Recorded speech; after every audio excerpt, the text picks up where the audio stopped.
So what I'm gonna to tell you, first of all, you see on here on the screen, there is about one focus. If you just say one focus FOU, understanding, just empowering Africa younger talent across diverse career field through workshop. So what we do in workshop, we just equipping the youth with professional skills needed to succeed. And the other things about mentoring or mentorship is just about connecting them with the right mentors aligned with their dream and careers.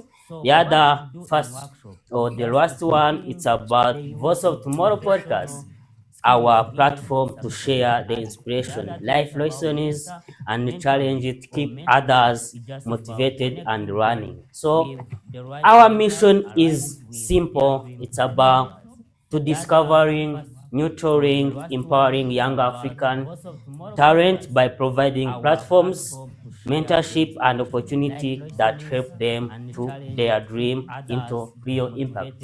And when we come to our vision, it's about creating a thriving African where every younger talent is recognized, nurtured, and empowered to achieve their dream, contributing meaningful to the society and become of positive change. So now what we gonna do right now, before I was even just putting some information about one focus you are seeing on here in the screen. So today I'm gonna talk about graphic design course. This is overview. This is what we are going to discuss in 20 minutes, 25 minutes accordingly. So ready even to enjoy this kind of conversation, ready to enjoy this kind of things I'm going to tell. If you are watching this video, you are business or you plan to just even start your business, this course is for you. And if you are really want to make more money, this course is for you, because all of us, the purpose is making papers. So now let's go deep and just even understanding the course, graphic design. So graphic design, it's a life.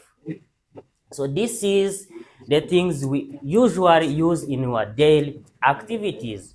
Whatever you see in the road, whatever you see in the business, the pictures and everything. So it's about graphic design. So who can do it? Everyone is allowed to do it. If you really want to join the course, this is your time to join our course. So let's come to here. So if you see graphic design, as you see one focus FU, and as Ale, CEO and founder of One Focus, I'm the one who just even teaching them, coaching about graphic design. So who am I talking this? I've been in these courses, or I've been even just using graphic design in everything I do, my business or the partners and everybody who just approach me. I do it as my uh, daily job and everything I do, because I like graphic design. So people watching us, graphic design is alive. So let me tell you the little bit, the behind the story that just pushed me to be a graphic design guy, enthusiast, and everything. So graphic design, I just started this kind of graphic design 2019, 2020. So it was, I just say that let me just doing it as doing as a fun. But I find out 2023 as my passion, because where I just get an idea to start my business, and I see that whenever I'm going to start a business, I will need a graphic design. I will need to put my brand on digital platforms. So what's the things will help me to do it? It's about graphic design. So whenever I know graphic design, so it just become easy for me to do it. So the graphic design, and I see that this is not only just using it on my business, but I see that it's my daily job. I just work with different companies, clients, just doing them the posters, the flyers, the brochures, and even printing the file, just even uh, the those kind of things, posting outside on the road, like even the the book and everything. So design everything you need to use it in graphic design. So let's just start your journey of creative, just why this course matters. So design is no longer option. Every brand needs clear, attractive, and strategy visual to stand out in today's digital world. So what this kind of things means. So wherever you are a business, you are entrepreneur, everything you do, you need a design. So in order to make your brand visible through social media platform, you just even take time to design the flyers, the poster, whatever you need to pull out the announcement. You need even to be able to use design. Whatever you are not going to do yourself, you have to pay for the people to do it for yourself. So let me just give you an example. You always see on the YouTube, social media stuff, uh, just if you come to the company who just have the associate graphic design, they always put the information in design way. So this help us just to put your brand, your business to the digital market, and your business become visible and be a clear, just even giving the information to the client or to the audiences who really need to know your business. Let's come to hear about core design foundation. So design with a purpose.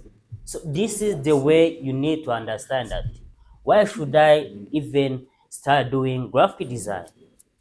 So in design, as you see, you need even to have like just understanding why the design is really needed in your life. So whatever your business, you even see the business have like colors and everything that can be just represent their own brand, like colors. You choose your own color, you choose your own font, so that you can help your audiences to understand your brand. So wherever people who see your brand outside social media stuff, they're like, okay, this is maybe it's one focus, it's B2A. So you need even to have that kind of philosophy to able to help your client understand.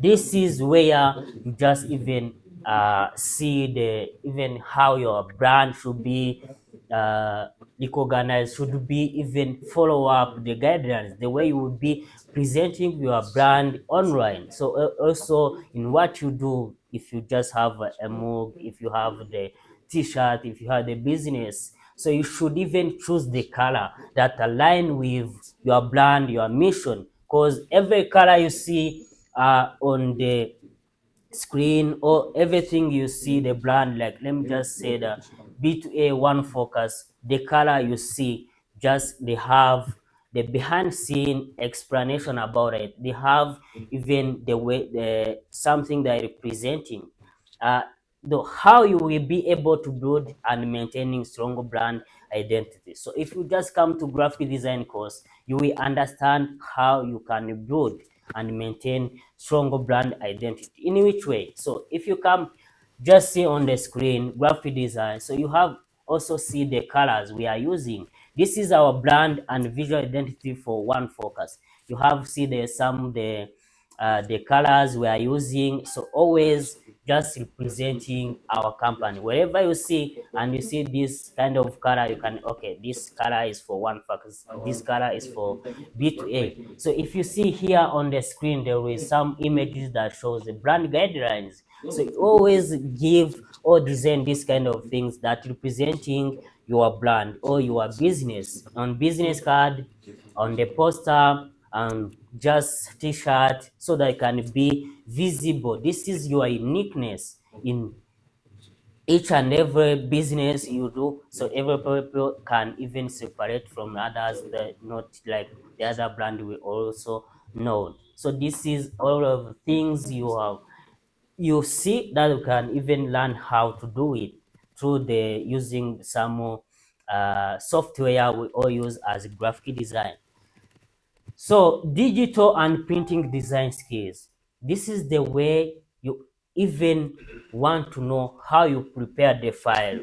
Be confident for both online and printing platform. Whatever, when you come to graphic design, when you just even do graphic design, you are not doing it for online only. So you just even ready to be able and organizing the file from printing. You have also see some the pull up, you have also the larger format printing. You need to know how to organizing the file. I have already designed so that I can be able to be printed and be visible in hard copies.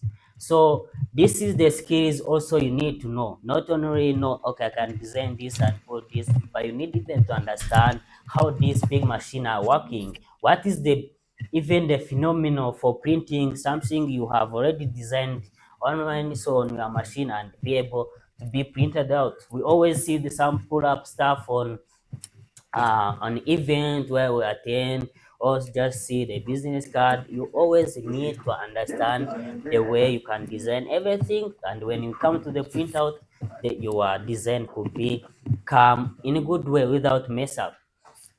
So let's come to the professional growth and career readiness.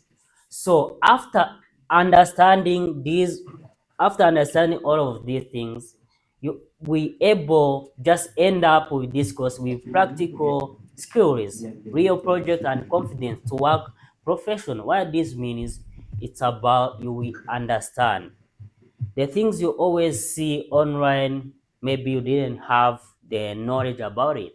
So at the certain time, you will able to recognize, I can do this. Wherever you meet the client, you have even to give full information. Wherever they tell, let me just give, I need the logo for my brand. My brand maybe do just real estate. My brand do just shopping online. So you need even to get that ideas of giving him the right logo according to his suggestion, and even suggesting him a good way so to be presentable on the marketplace of digital platform. Wherever just give him the final project, you will even understand that, okay, this guy is good because he really just understand what they do. Because of what? So the things we will just look on this course, because it's a big one, so it just can take like 3 months or 2 months according to your the way you are eager to adapt and everything. So they just come to, okay, so thank you, Kevin, first of all, for the question you asked me. That's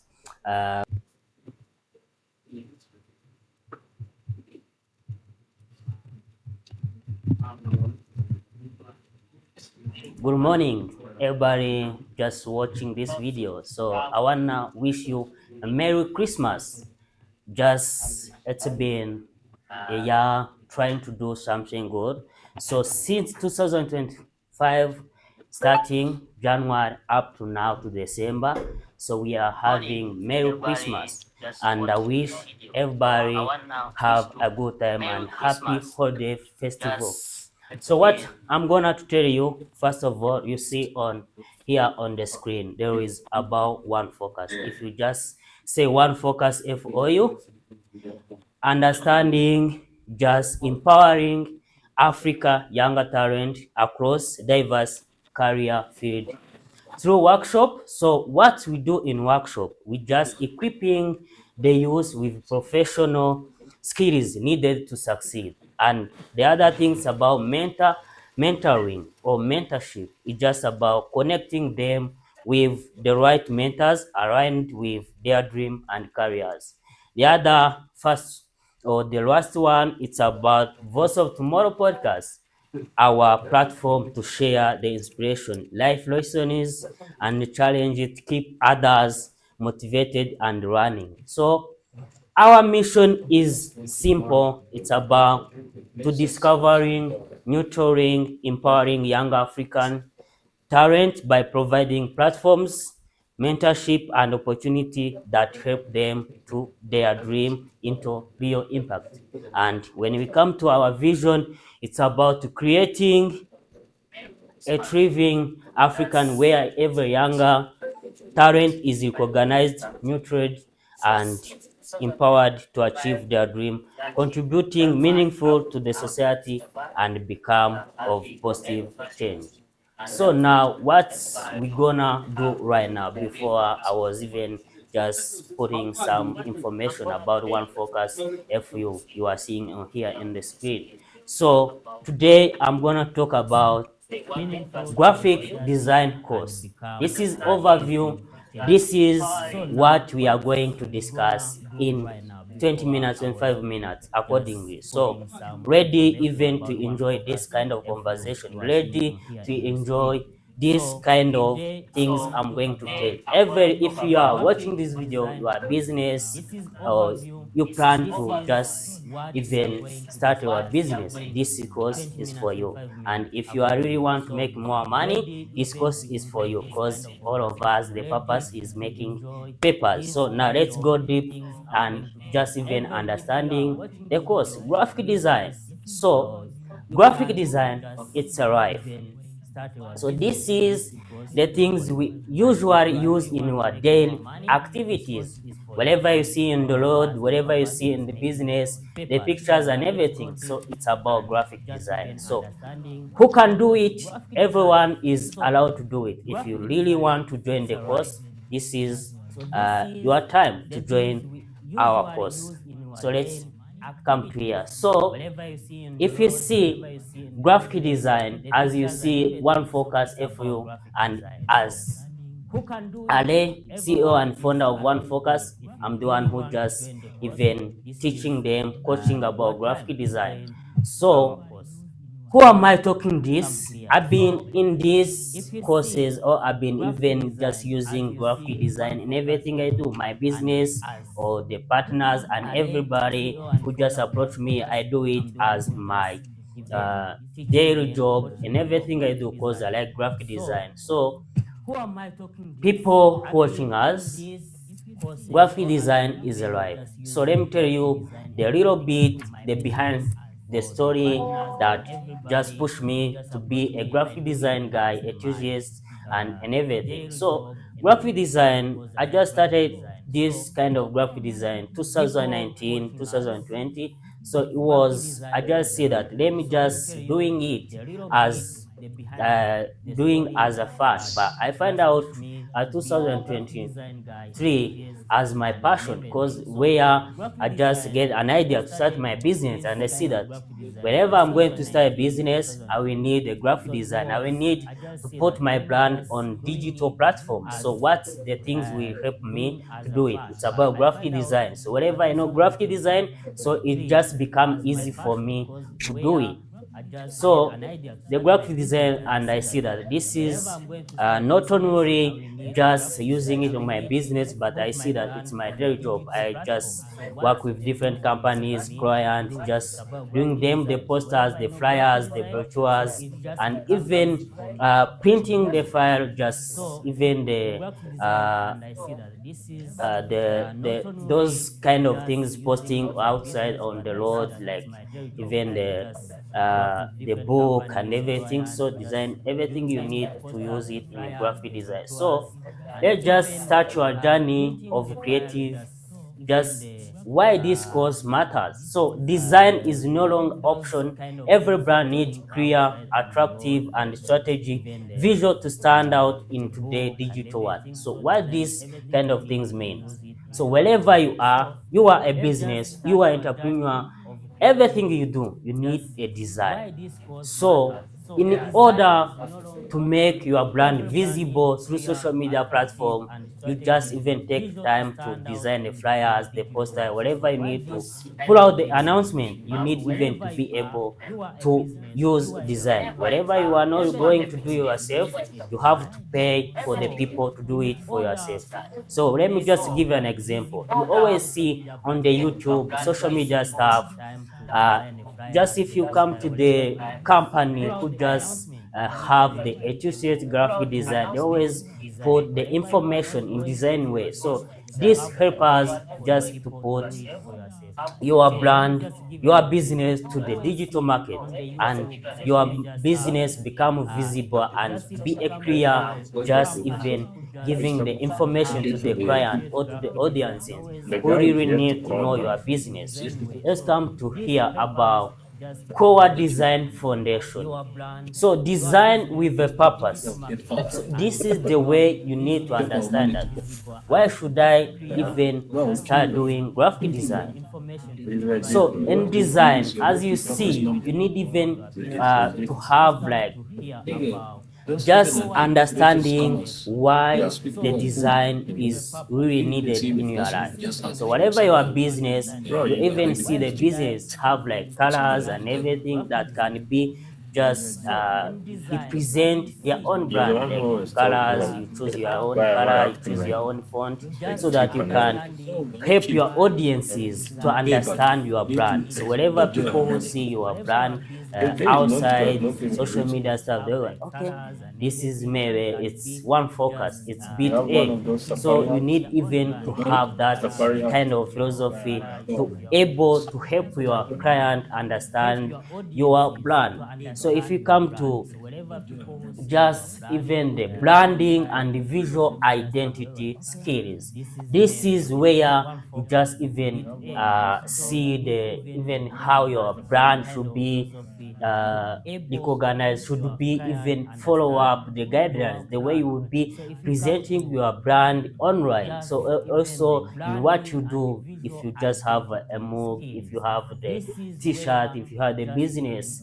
so you should even choose the color that align with your brand, your mission, because every color you see on the screen or everything you see the brand, like let me just say the B2A one focus, the color you see, just they have the behind scene explanation about it. They have even the way the something they're representing, uh, the how you will be able to build and maintaining strong brand identity. So if you just come to graphic design course, you will understand how you can build and maintain stronger brand identity. In which way? So if you come just see on the screen graphic design, so you have also see the colors we are using. This is our brand and visual identity for one focus. You have see the some the colors we are using, so always just representing our company. Wherever you see and you see this kind of color, you can, okay, this color is for one focus, this color is for B2A. So if you see here on the screen, there is some images that shows the brand guidelines. So you always give or design this kind of things that representing your brand or your business on business card, on the poster, and just t-shirt, so that it can be visible. This is your uniqueness in each and every business you do, so every people can even separate from others, that not like the other brand will also know. So this is all of the things you have, you see that you can even learn how to do it through the using some software we all use as graphic design. So digital and printing design skills. This is the way you even want to know how you prepare the file. Be confident for both online and printing platform. Whatever, when you come to graphic design, when you just even do graphic design, you are not doing it for online only. So you just even ready to be able and organizing the file from printing. You have also see some the pull up, you have also the larger format printing. You need to know how to organizing the file. I have already designed so that I can be able to be printed and be visible in hard copies. So this is the skills also you need to know. Not only know, okay, I can design this and all this, but you need even to understand how these big machines are working. What is the even the phenomenon for printing something you have already designed online, so on your machine, and be able to be printed out. We always see some pull up stuff on an event where we attend, or just see the business card. You always need to understand the way you can design everything, and when you come to the printout, that your design could be come in a good way without mess up. So let's come to the professional growth and career readiness.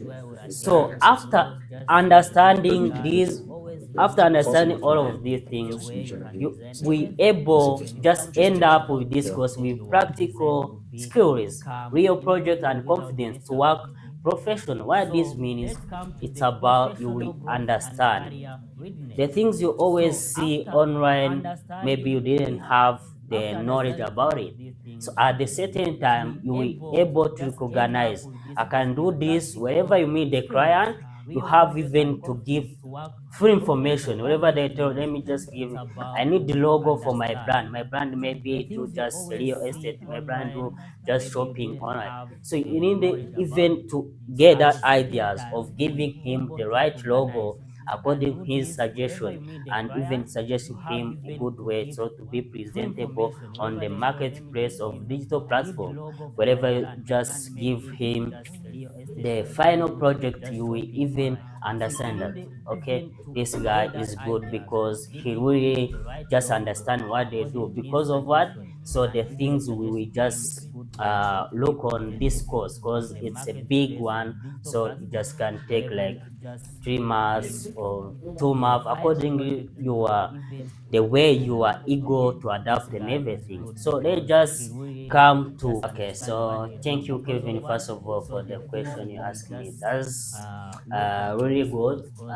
As we come here, is a client I worked with. So I work with many clients, but let me just first of all grab this as we use even to do some brand guidelines.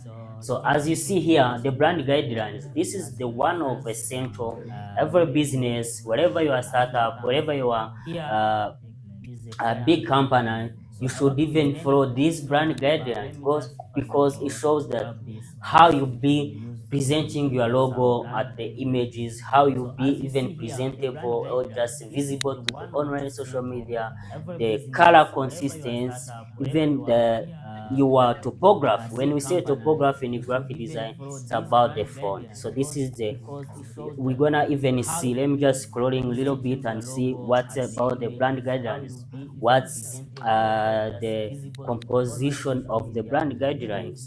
So as you see here, this is brand identities, a logo and everything. So this is about your brand, logo type, color palette, topography, the stationer, and even everything. So here it's about, so you just even describing your brand, what's about your brand, as you see the way it's presentable.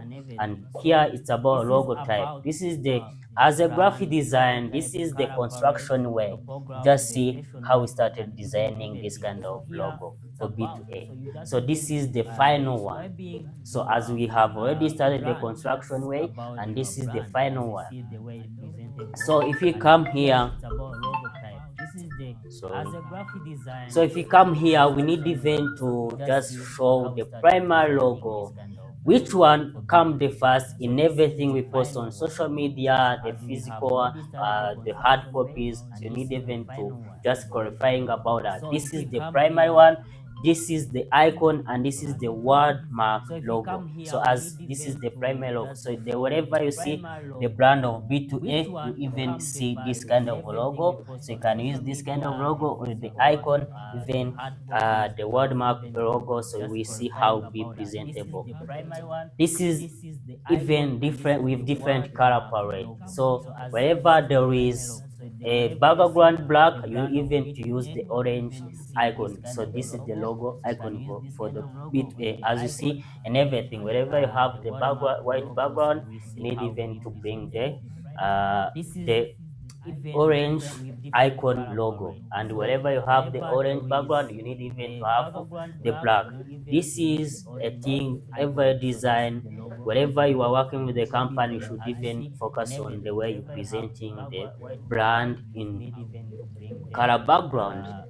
So here is the way you should even align it. So the way this you should even remain some little space and above, and everything could be just look smart. So this is the don't and the way you should not presenting our logo. This is misuse of our logo. You don't even to bring these colors. We don't even to put the icon here. You have already seen the way B2A presenting in a professional way. This is what we are not supposed to do for our branding, because we'll be messed up through the, so this is the incorrect usage. So wherever As you come the color palette, this is the way you should even give to the brand, the business, wherever you are, you should even provide the hex colors, RGB, and CMYK. So when you come to here, the CMYK, this is for the color mode for printing out. So this is for the online presenting. So wherever you design and everything, remember to put in RGB color. This is the other things I will just give you some clue about it. Wherever you see CMYK, make sure that you are going to use it for printing file. Wherever you need a pull up, the business card, remember designing everything in CMYK. This is the way our color palette. The orange, the white one, the gray, and even the black one. So this is the brand partner. Wherever in the event, you should even see, I think you always see the brand partners for the event. Wherever you attend some event, you always see this kind of a way presenting our brand identity for a stationery and everything. So as you see the topograph, it's about the way the font, the way you will be even writing the word in this kind of font. This is called Haken Grotesque. So it's about our font we choose for our business. So this is the right, regular, medium, and symbol. As you see here, the way it be presenting out. So brand visual identity. This is the way it will be presentable through the stationary things. It's about business card. You see how it is. This is the process, the way the envelope and everything should be presentable. So if you come to the apparel, it's about a t-shirt, the way we need. This is our t-shirt brand. So, and we come to our office. We need even the office to be printed with orange, and we have the logo like that. So as you see, the brand guidelines. So this help our brand to become unique in whatever we do. It just be presentable, everything. Wherever clients see the orange and white, they see even the what come in the mind. It's about it. I have already seen everywhere. So this is the way. If you have a deca, we should even brand our car like this. So this is way. So this is, if you have some the workers at work, we should even wear this clothes like that. So the online presence, as you see, this is how we be presentable through online. So as you see, through the online, and so wherever you have an event, a conference, we should even have something like that. So this is even the card for if you have some the conferences like that, and even when you are presenting every using our orange color, even the white, the black. This is also our second color. So this is one of our clients we work with. So wherever there is any other question, I can receive the one.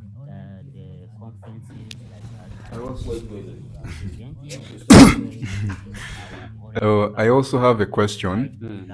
and my question is simple. Like, could you tell us like the key central skills someone needs to be like a successful graphic designer? Like the key central skills. All right. Okay, thank you for this I kind also have of a question, question you just and my even question show is me, simple. or Like, just could you even tell us ask me. like It's the about key good question, central first of skills all. So someone needs graphic design, to be so like this a is a successful thing you need graphic designer? even Like the key to central do, not skills. only because the purpose of finding money, but because of we want even to be presentable, just look like they look like through the social media stuff, as I say, as personal or your business.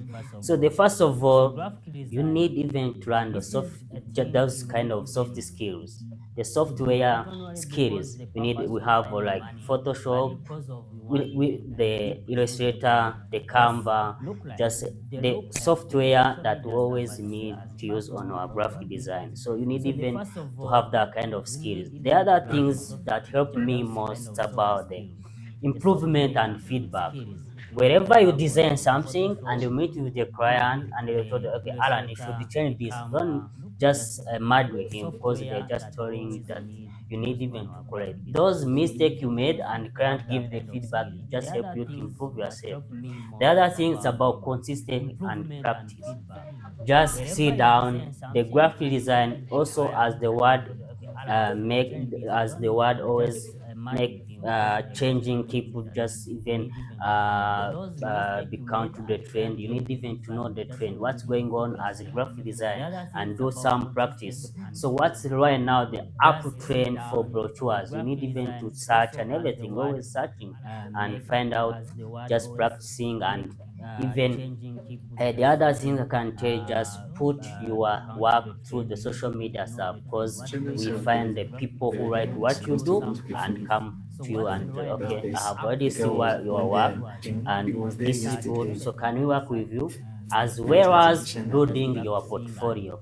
So just showing that, because graphic design, it's things that don't need like, so you need your work. So whenever people approach you, can you show me your work you have already worked on it? So and you're gonna even say, okay, can you just give me your LinkedIn? Can you just give me your Behance for the graphics? Can you just give me your social media stuff? The reason why I ask the social media stuff is about, I'm going to just talk on you and look what you have already done. So the other things for the last one, you just have the passion.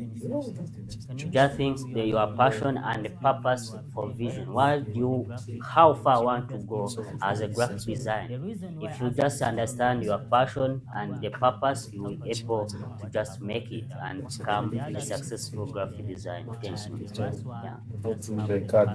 Okay, thank you, sir. But first of all, I wanna thank you for this opportunity to introduce yourself. Yeah. And my question is like that. So, most of the graphic design they used to work on his computer, and some kind of client they just ask you, they already propose you the kind of tool you need to use. First of all, his graphic design they really want to get it. So what if you didn't have access with those platform, but you have your own tools to work on it? So should you should you follow his law, or you have to keep going on what you have on your computer?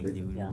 Thank you. Okay, thank you for a good question. So what you can do for me, you know that we are just even as a graphic design. So the client who come to you, he really need a good feedback. So what we can do, it's about negotiation. Let's just take a look what's good for you that work, so that I can deliver good work, and what's work with him as your client, just you can even serve him with what they want. So the things you need to do, it's about, so first of all, give him the suggestion as a graphic designer, as the, you are the one who really need what to do. So you just give the suggestion, and they just even give him the feedback what he can do and the reason why they are just even suggesting to that kind of software. So wherever you just understand your client is need because of the security, because of his file is where it's wrong. So what you're gonna do, just ask him, just for me, just ask him the access.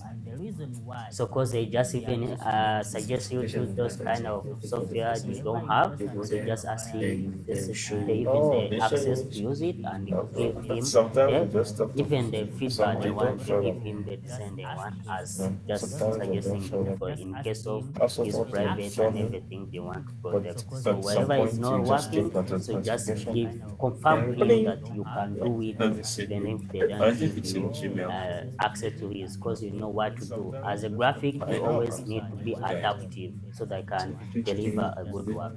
Thank you.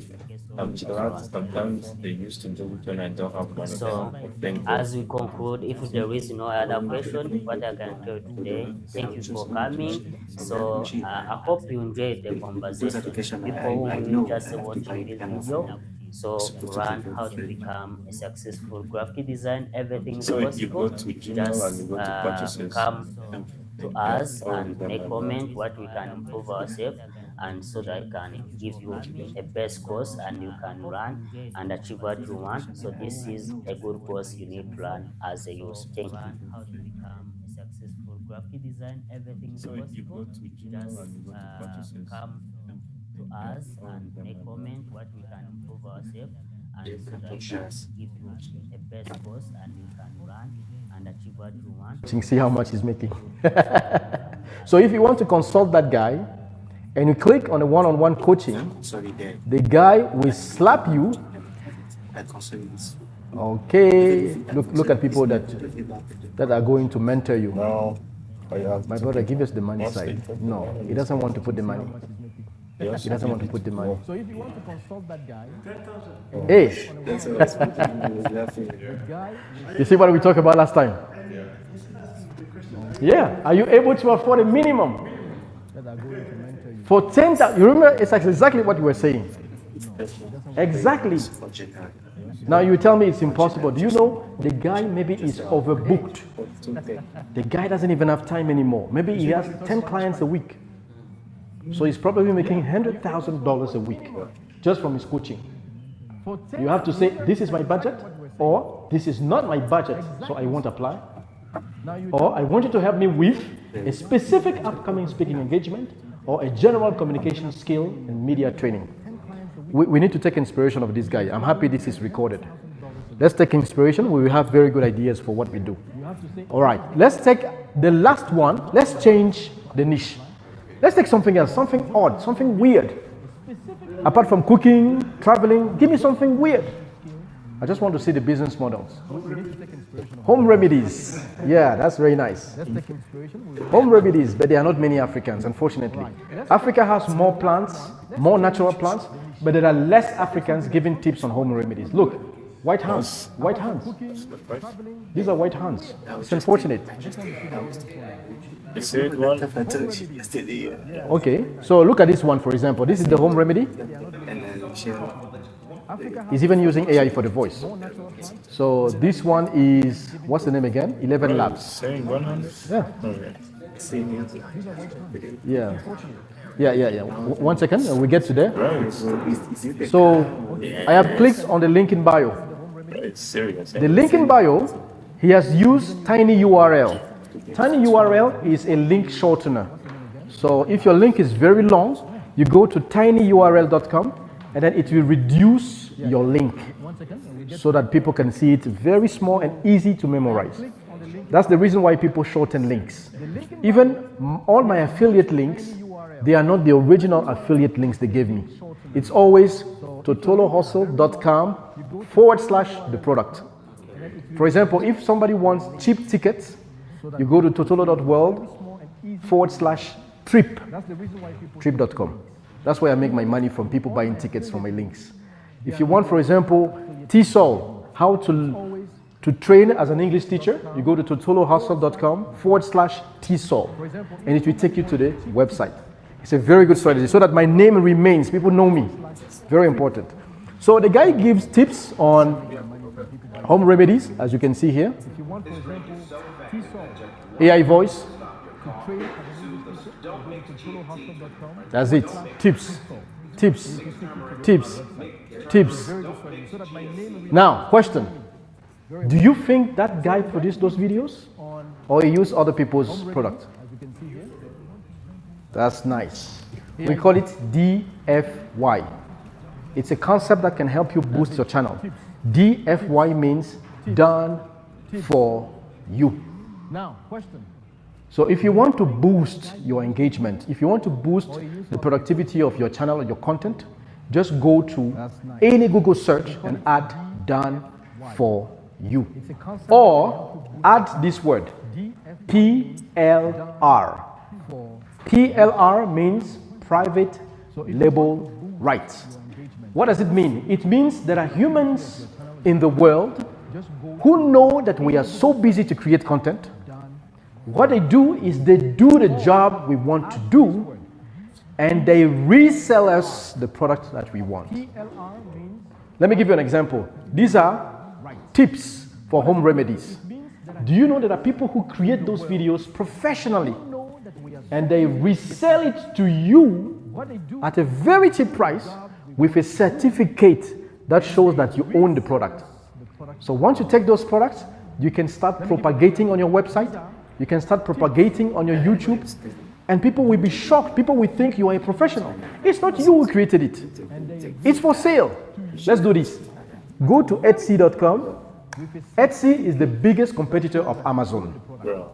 Etsy is actually still doing the same. Etsy is actually, yeah, it's still doing the same. Yeah, Etsy is actually the Amazon of homemade. Is it this one? It's for sale. Etsy is the Amazon of homemade products. Amazon is everything industrial. Etsy is everything homemade. For example, if you want to know the best crochet, you go to Etsy.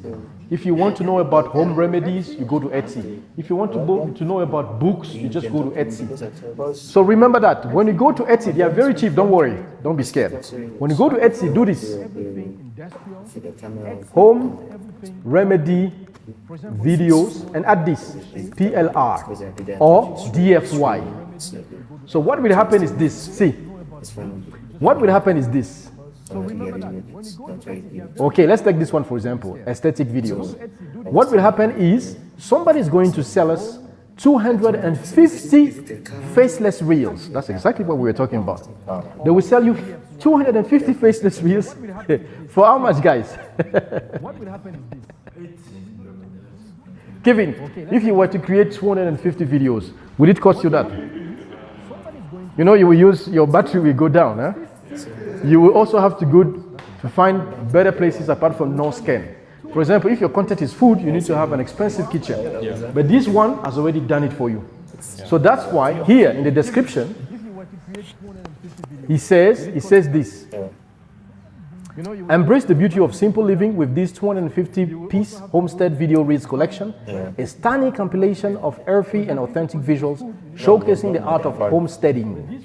Blah, blah, blah, blah, blah. So what we do is this. It's ideal for content creators, agricultural businesses, and educators. This collection allows you to craft compelling social media posts, promote farm-to-table practices, and build a brand around sustainable and self-reliance. Now, look at this. It comes with a PLR MMR rights.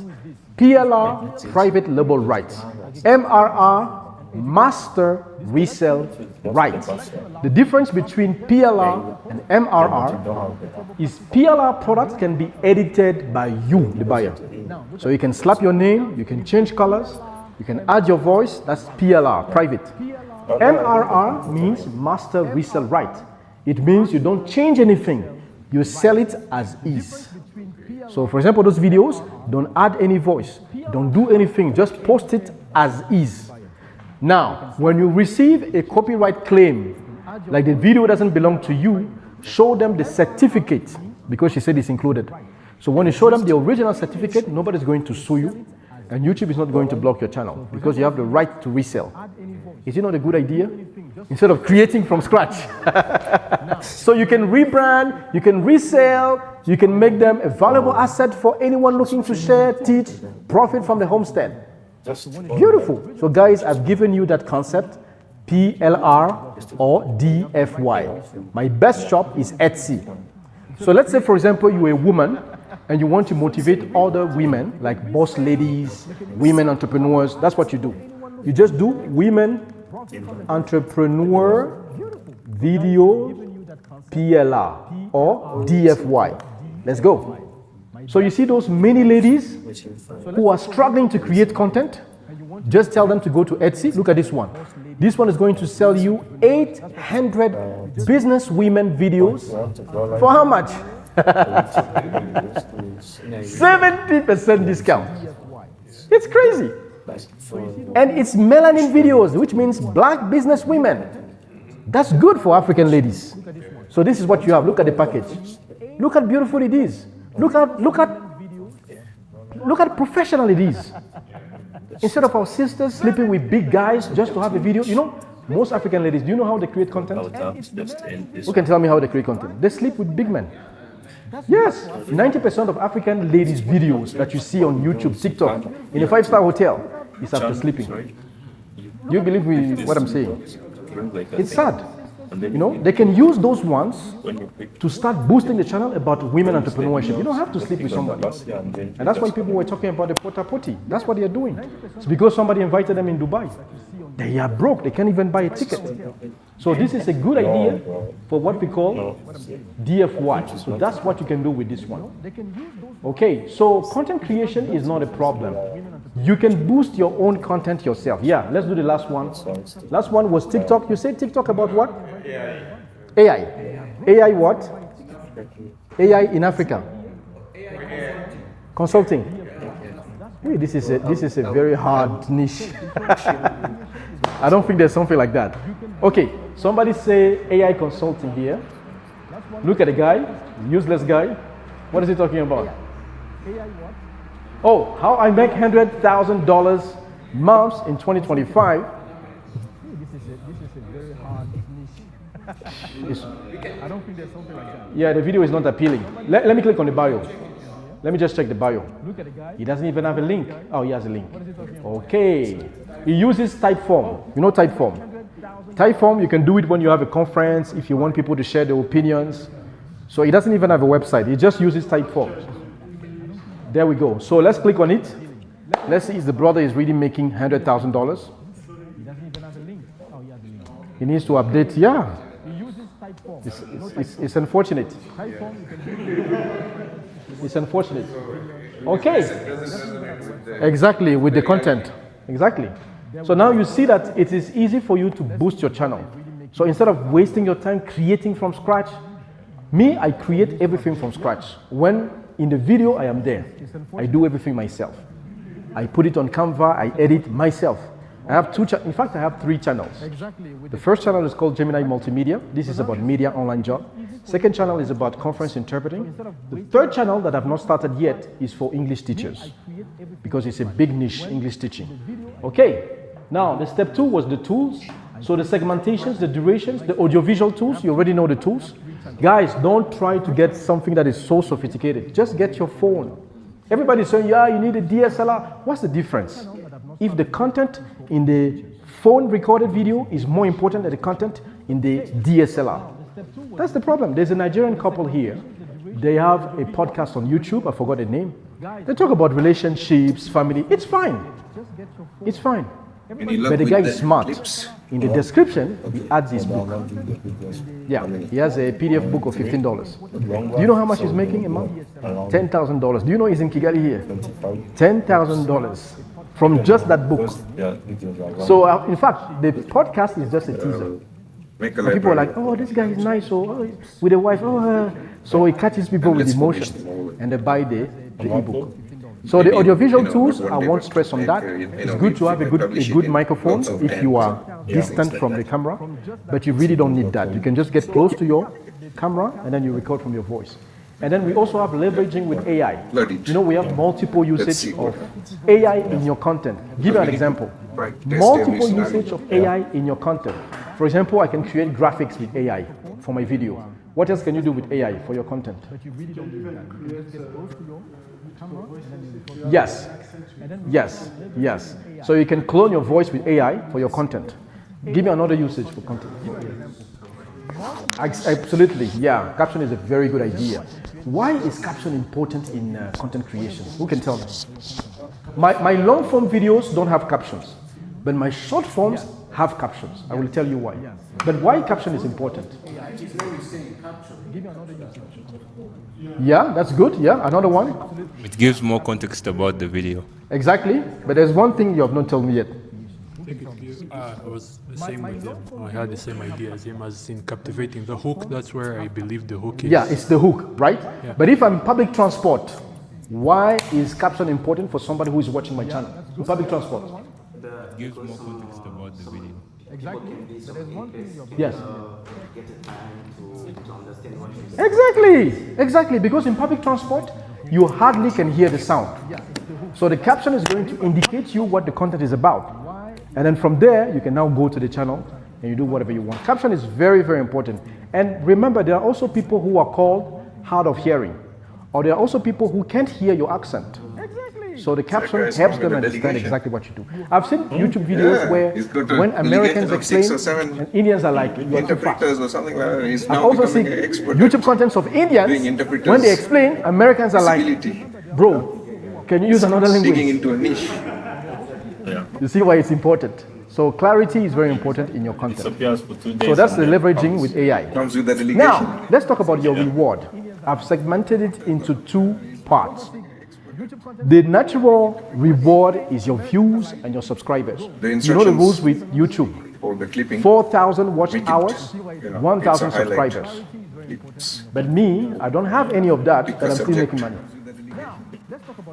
On my YouTube, I have about engaging in that 900. conversation. On my watched the hours, people- I have like 3,000. So I'm not even qualified not yet, just- but I'm already making money. You see why it's important to use my strategy? Because if you don't do that, you will suffer creating until you give up, we and have your to- next job will be teaching kids. Those clips, we have If you to are discouraged. differentiate them for So we have ecosystem. views, we have subscribers. I know TikTok has something called TikTok Shop. What is it about? Editing, TikTok Shop. What is putting that? an ad, What are you beginning supposed to and do an in TikTok Shop? ad for subscriptions or Okay. encouraging subscription. You know, Oh, what's you the sell next people's product and then they pay you for that. You can have also your own products, but sometimes, like you are saying, it's better to sell a product who is already Established, well known. Absolutely. But how do you make money with live Facebook and live TikTok? How is it possible? Live videos.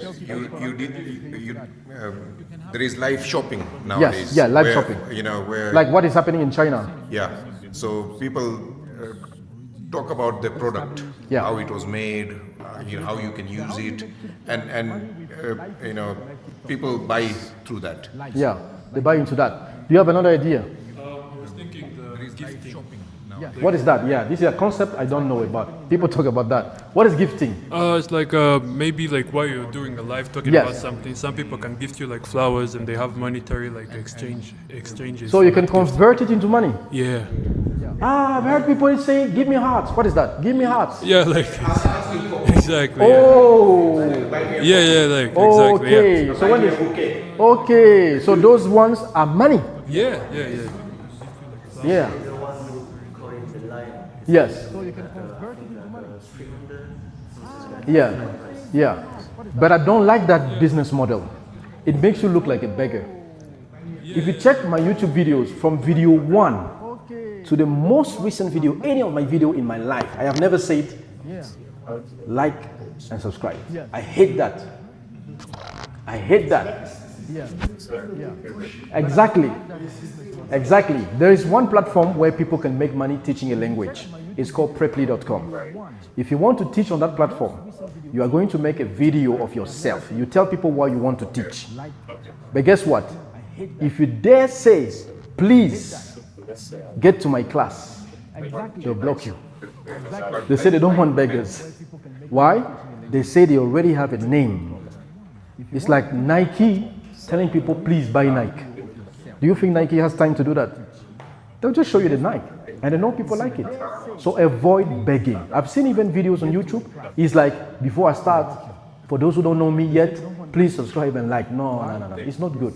Because as long as your information, your content is key, somebody will stick to it. Will be like, this guy has good content. Let me just like it. You don't have to say it. When you say it's not good, it reduces your credibility. It makes people believe that you are just here for money. So act like you are not even interested. Show them that you're already healthy and wealthy. That's why they stick to you.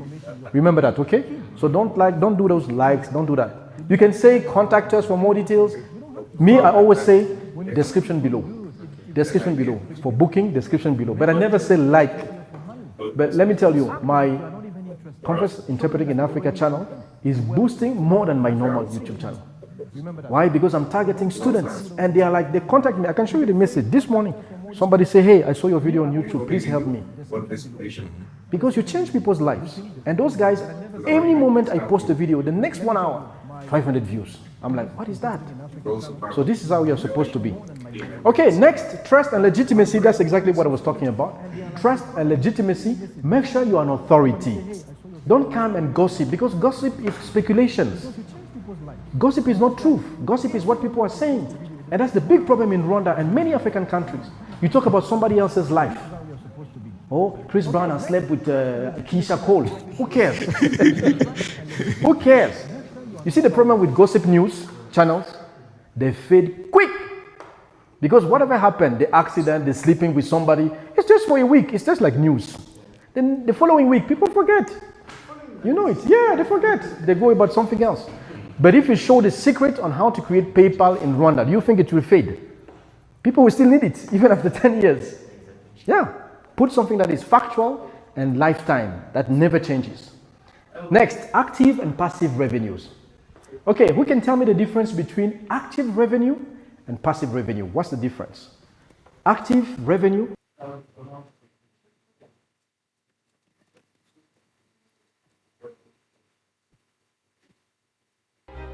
Calculus is hard because it is different.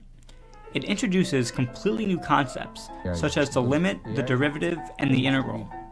These are novel concepts that appear completely unintuitive and hard to grasp. When students don't understand the concepts, their applications are next to impossible. So, to understand calculus, we first must reinforce the concepts that are fundamental to its foundation. I believe the key to understanding calculus lies in teaching these concepts. The algebra and complicated math that trip students up can be learned in time, but a student who never grasps the fundamental ideas of calculus can never succeed. So, let's take a step back from everything we know about math and try to learn calculus in a whole new way.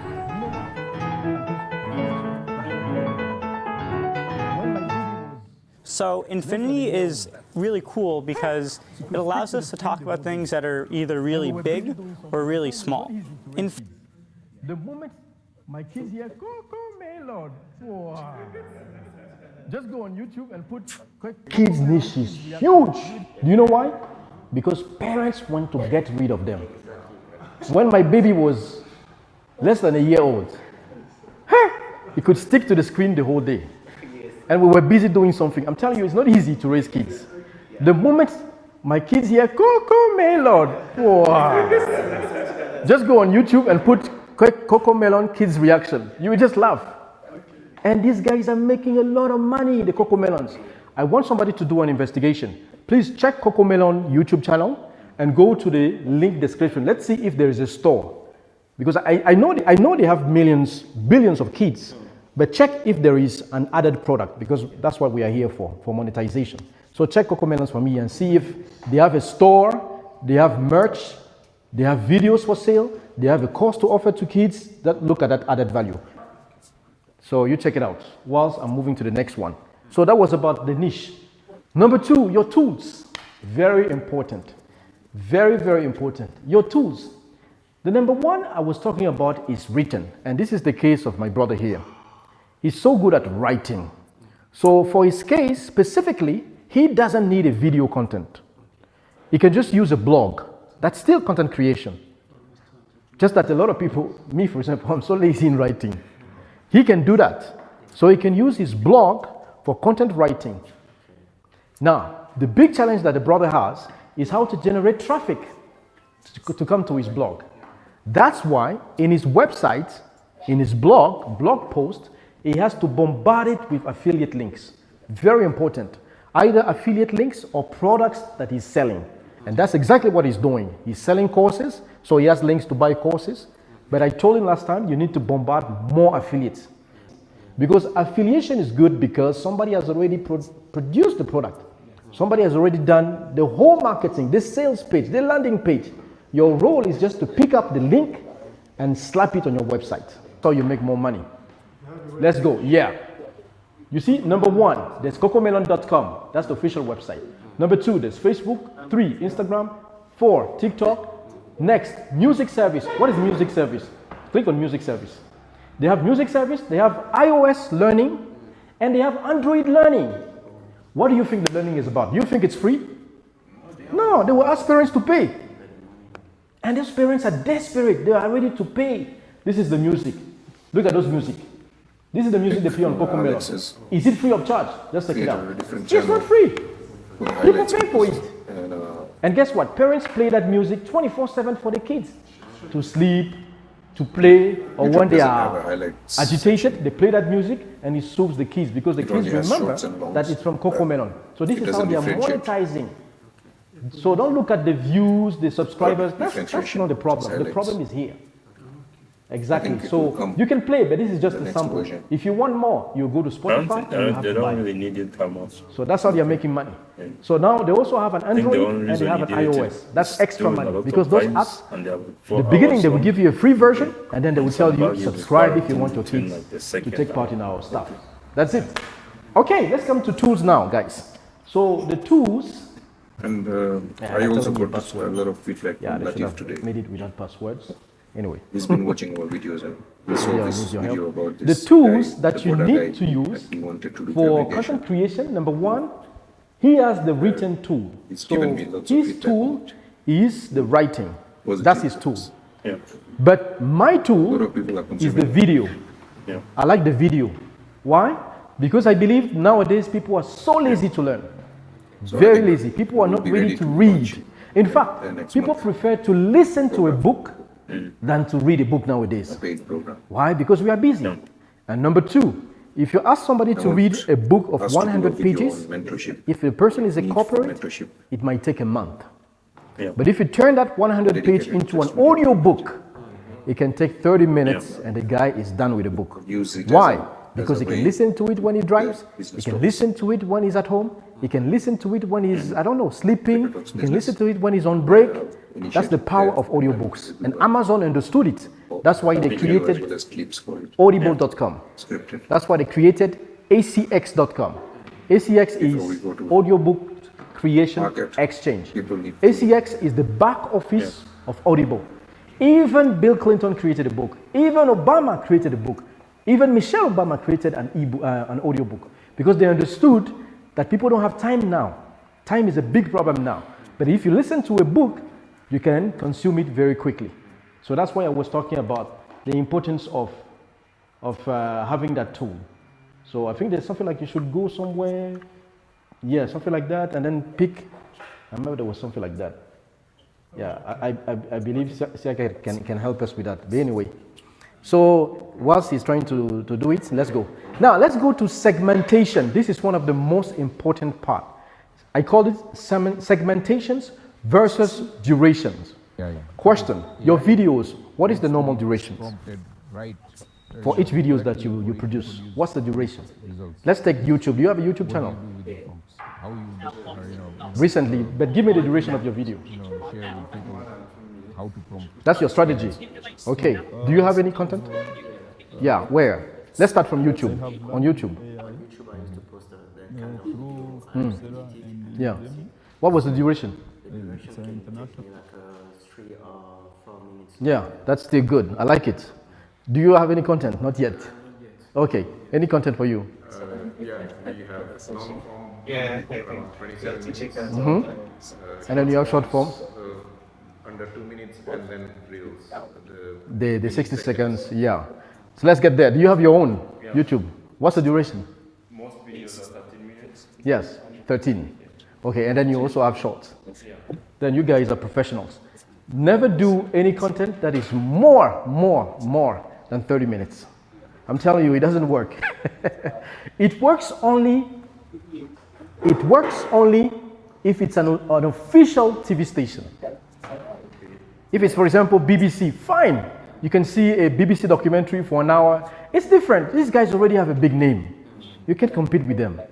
Let them do it. They don't even want monetization. They just do it because they want to expand their recordings. But for us, as private content creators, it should be between 2 minutes and 29 minutes. Why? Because psychologically, this is what keeps attention. It keeps attention because remember, people tend to scroll fast. Remember that. On my Conference Interpreting in Africa YouTube channels, I never go beyond 10. I even say it on the videos. So when I start, I always tell them, guys, I know you're busy, but just watch me for the next 10 minutes. Yeah, because I know 10 minutes can really captivate them. So up to 29, you are still good. Number two, do what Harish is doing. Very important to take your long form and cut it into small pieces. You make it as short forms and then those short forms relate it to the long form video. So for example, on YouTube, create shorts and put a clickable link to the main video. On TikTok, what I do is, because I don't have 1,000 followers to put a clickable link yet, on TikTok, I put in my video, at the end of the video, I put the web link where people can go. But remember, some web links can be too long. So what I've done, I've created a shortener. So I have a shortener type of link where people can memorize it and go on YouTube or go even on website. Remember that. Because on TikTok, you can put clickable links. On Instagram, you can put clickable link. That's strategy number 1. Strategy number 2, TikTok, Instagram, Threads, and all the rest, you can use your main bio to redirect people to your long form videos. The problem is the link in bio, especially on TikTok, is only 1. Instagram, I like it because on Instagram you can put up to 5. Fine. So you can put link number 1, you call it my YouTube channel. Link number 2, you call it my store. Link number 3, my podcast. Link number 4, my one-on-one coaching. That's Insta. That's what I like Insta. Even in Instagram, when you have 0 followers, you can already put links. I love it. But TikTok is not like that. TikTok, they force you to have 1,000 followers before putting a clickable link. So what you do is this. When you hit the 1,000 followers, put 1, we call it link tree. So it's a link tree that gives you opportunity to add more links to it. So when people click, then we see my YouTube, my store, my recommended products if you do affiliates, my podcast, my one-on-one coaching. So let me give you just 4 or 5. I know you already know them. Number 1 is called Linktree. I don't like it because it's too Americanized. Linktree, that's number 1. Number 2, buymeacoffee.com. Buy Me a Coffee, this is my favorite one. Why? Because Buy Me a Coffee is user-friendly for Africans, because you can add your bank account to your Buy Me a Coffee. So people who drop money, you can instantly receive it to your bank account. Buy Me a Coffee is also good because in Buy Me a Coffee, you can create memberships. You can create one-on-one coaching. You can create digital products. Create a blog. There's a section, they call it post. It's actually blogs. So you can create your blogs where you add more items for sale. Because remember, your customer has to go through a journey. You're not doing videos for free. You want them to buy something. You want to get money from them. Let's be honest, we are here for money. Okay, number 2, Buy Me a Coffee. Number 3, there's one called beacons.ai. This is also very good because beacons.ai, you can put merches, you can put stuff like that. The problem with beacons.ai is you need to have a PayPal account or a Stripe account. That's a topic for another subject. But Buy Me a Coffee is fine because it's user-friendly for Africans.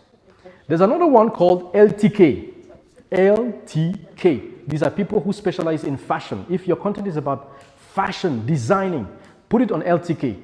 Now, what you're going to do on LTK, instead of drop shipping, you do affiliate marketing. How? Using sample images of fashion items, and when people click, they actually go to Shein.com, they actually go to AliExpress.com, they actually go to Amazon.com, and you get a commission for each sale. So that's another link in bio that I like. There's one link in bio that people don't know about. Very, very good link in bio. The name is, let me remember the name. It's a funny one, but it's very, very, very powerful. I neglected it. I really neglected it. It's, sorry? Is it Beacons? No, Beacons, I already gave it. Yeah. There's one. It's .me, something like .me, something like that. But it's a very powerful link in bio that you can also use. Let me see. Yeah, direct.me. You can just Google it out. Direct, like direct. Just go to direct.me. Just try that one. It's so good. It's very good. You can also create a blog. Do you have it? Yeah, direct.me. It's extremely good. Is it direct? Yes, direct without E. .me. There was even one called Ko-fi, but Ko-fi has merged with Linktree. You see that one? It's called direct.me. So this is how it looks like. Very, very beautiful. So from here, you can put your links, you can add your store, you add whatever you want. It's totally free of charge. Yes. It's totally free of charge. So this is another link in bio that I recommend that you do. Remember, your link in bio should be your customer's journey. Somebody said, oh, no, this is not good. You can create a website. Website is also a good idea, right, Fukwa? It's a good idea because your website is your world. Your website is where people see the courses that you have, the blog that you have, the products, the shop, fine. But remember, I put myself in the shoes of starters, beginners. Because to have a website, you need to have a hosting every year. You need to have a website domain every year. You need to also have what we call SSL certificate. You need to have a business email. We are not there yet. So I prefer you just use simple stuff as link in bios. Because from link in bios, we can start making money. Yeah, we can have a lot of case studies if you want. So let me just give you an example. Let's go to the, let me see if I can go to the browser. I just hope the browser will pop up. Yeah. How can I make sure the browser will pop up?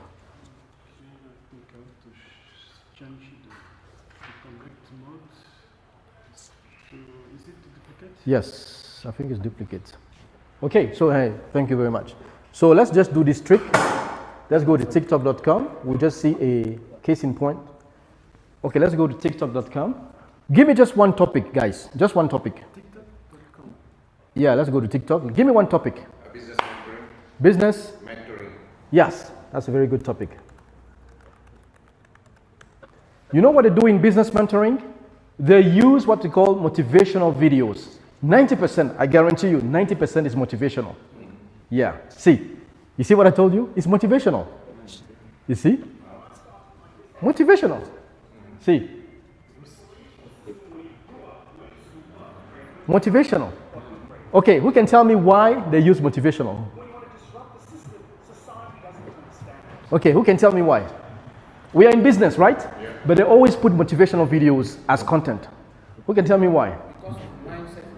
That's right, the business mindset. Business requires change of mindset.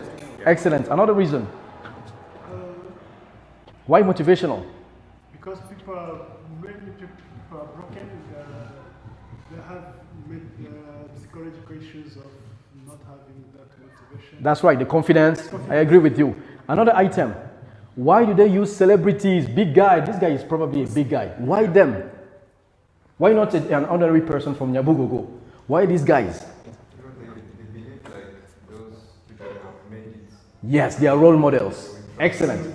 Now let's look at the trick. Let's go at the bio. I'm clicking the bio. Look at the magic. You see what I told you? So technically, that's his link in bio. Mm-hmm. So the guy doesn't make money from TikTok. No, he's not making money from TikTok viewers or stuff like that. That's not what he's interested in. He's making money from this link. So forget about 1.5 million. I know this is the dream of every African, having 1 million followers. That's total bullshit. I'm telling you, if you wait for this, you grow and you die. Don't just look at that. Don't focus on that. Focus on the clickable link. So he calls himself global speaker, venture investor, author, only page. So let's click, see where it's taking us. You see this one? He's taking us to his own blog. And then on his blog, he's now bombarding us with his services. So at the top, he has phone number for contacts, apparently in South Africa, the business email, the press room, diary of a black dragon, and the shop. Let's take the shop.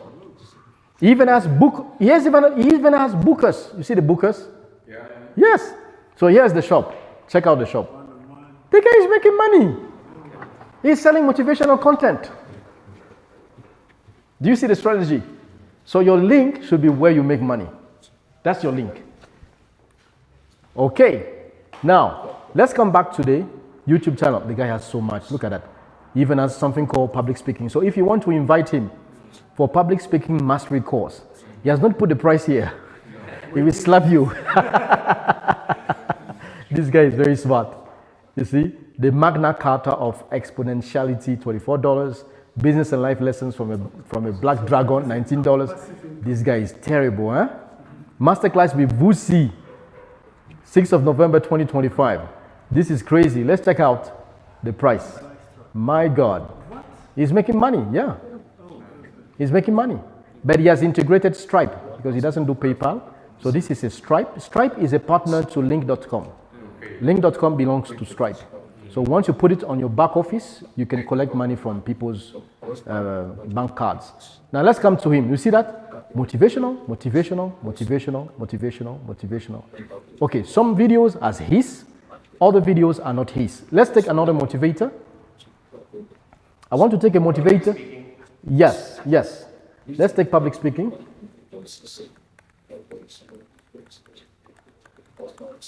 All right, so let's check out public speaking. Okay, I want to take, this, okay, this channel is fine. So this is Obama, we already know Obama. That's faceless. So he's the one speaking, and he takes the so-called graphics, put it together. The guy is very intelligent. The channel is called Speaking with Yasir. Let's click. You see the link in bio? Okay, he has 1.3 million followers. And then he has a few tips, short videos. He's an authority. He's on camera. He's not shy. So he's not camera shy. This is not faceless. Let's click on the link in bio. See where the link in bio is taking us to. Okay, the link in bio is taking us to his website. See, straight money. It's money. He has online classes, one-on-one coaching. Let's take the one-on-one coaching, see how much he's making. So if you want to consult that guy and you click on the one-on-one coaching, the guy will slap you. Okay, look at people that are going to mentor you. My brother, give us the money side. No, he doesn't want to put the money. He doesn't want to put the money. 10,000. Hey! You see what we talked about last time?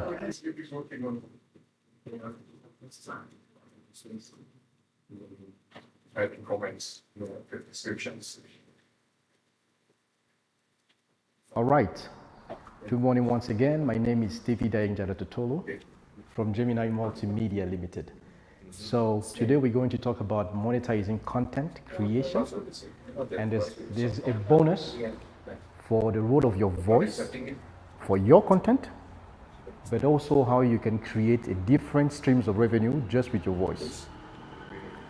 All right, so first of all, let me just quickly introduce myself. I'm from Gabon. It's exactly like Rwanda, but upside down. Yeah, so many Rwandese, when they're like, where are you from? I say Gabon. When I show the flag, they're like, is it not Rwanda? I say, yeah, it's actually Rwanda, but upside down. So we have so much in common, even language-wise. I'm the CEO of a company called Gemini Multimedia. I registered 5 years ago. What I do mainly is conference interpreting. So we are the guys behind the scenes when there are big conferences. You can call them FIFA Congress, WA, all those summits. We are always there. Without us, there's no meeting. All right, people say AI is there. Yes, AI is there. But question, why is Trump and the Russian president talking with a guy in the middle? Why? If AI can do the job. Because they don't trust the machine. They trust humans. So if you put AI in conference interpreting, this. Risk number one, the confidentiality can leak online because AI works with machines, remember. Number two, AI will not capture the feelings. There are diplomatic discussions where I can pick whether you like my business or not through your moods, through your feelings, through your voice. It's just like quoting a lady. You know when she's interested. The AI doesn't know. Because exactly, AI doesn't read body language. Number two, if you even insult me in your language and I don't speak it, I can feel it in your eyes. I can feel that you've insulted me. Exactly. AI doesn't pick that. So that's why this is still a job that requires humans. Anyway, I'm also a voice talent. So I teach people how they can monetize their voice. Just on Thursday when we met, the next morning, somebody called me from Dubai, gave me a 30-second script for $250. Anybody can do that. And that will be the bonus for the training. So I also have a community which is called Conference Interpreting in Africa. You can check it out on YouTube. What I do is I coach people who are interested in language conferencing jobs. They pay $15 as members of my community. Where do I get them? From my YouTube. From what? From the videos I create. Even just this morning, somebody told me, how do I pay? This is how you monetize your content. You just don't do it to please people. You need money. All right, so this is who I am. So apart from conferencing, I do voiceovers, but I also train people on online jobs. So first of all, I have a disclaimer. The content creation training is not a get-rich-quick scheme. It is not like crypto. Like you do something right now, you make $1 million. No, it comes by time with consistency. That's why there is this big ball. There's actually gold inside. So it's not a quick way to get gold. And I'm not your guru. I am not. I can never be your guru. You are the key to your own success. If you apply what I'm saying, you will make money, not me. So I'm not your guru. 3, this is not a crypto investment. Because the problem is, when you tell people about online opportunities, number one thing, Bitcoin. So that's why so many people just shy away. They're like, what is that? Online jobs. Ah, I don't want crypto. They just classify it as crypto. But this is not crypto investment. So strictly content creation and your God-given vocals. Number 3, you know the rules. No pain, no gain. If you don't try, you won't make it. Absolutely. So the next one is this. I will summarize my training in 3-step approach. 1, your niche. 2, your tool. 3, your reward. I'm not here to tell you about fancy stuffs. In fact, even this microphone that I'm using, this is for people who want to start with budget. But I'm here to teach you how to start with no budget. Just your phone is enough. You know, I don't have to use it. I'm using it because there's a distance between me and the camera. But if you want to do your own personal content, you actually don't need a microphone. Because your phone alone, within 10 to 20 centimeters, it's enough to pick you up in a very good environment. So I'm not here to tell you about latest technologies. And that is the big problem with many content creation training workshops.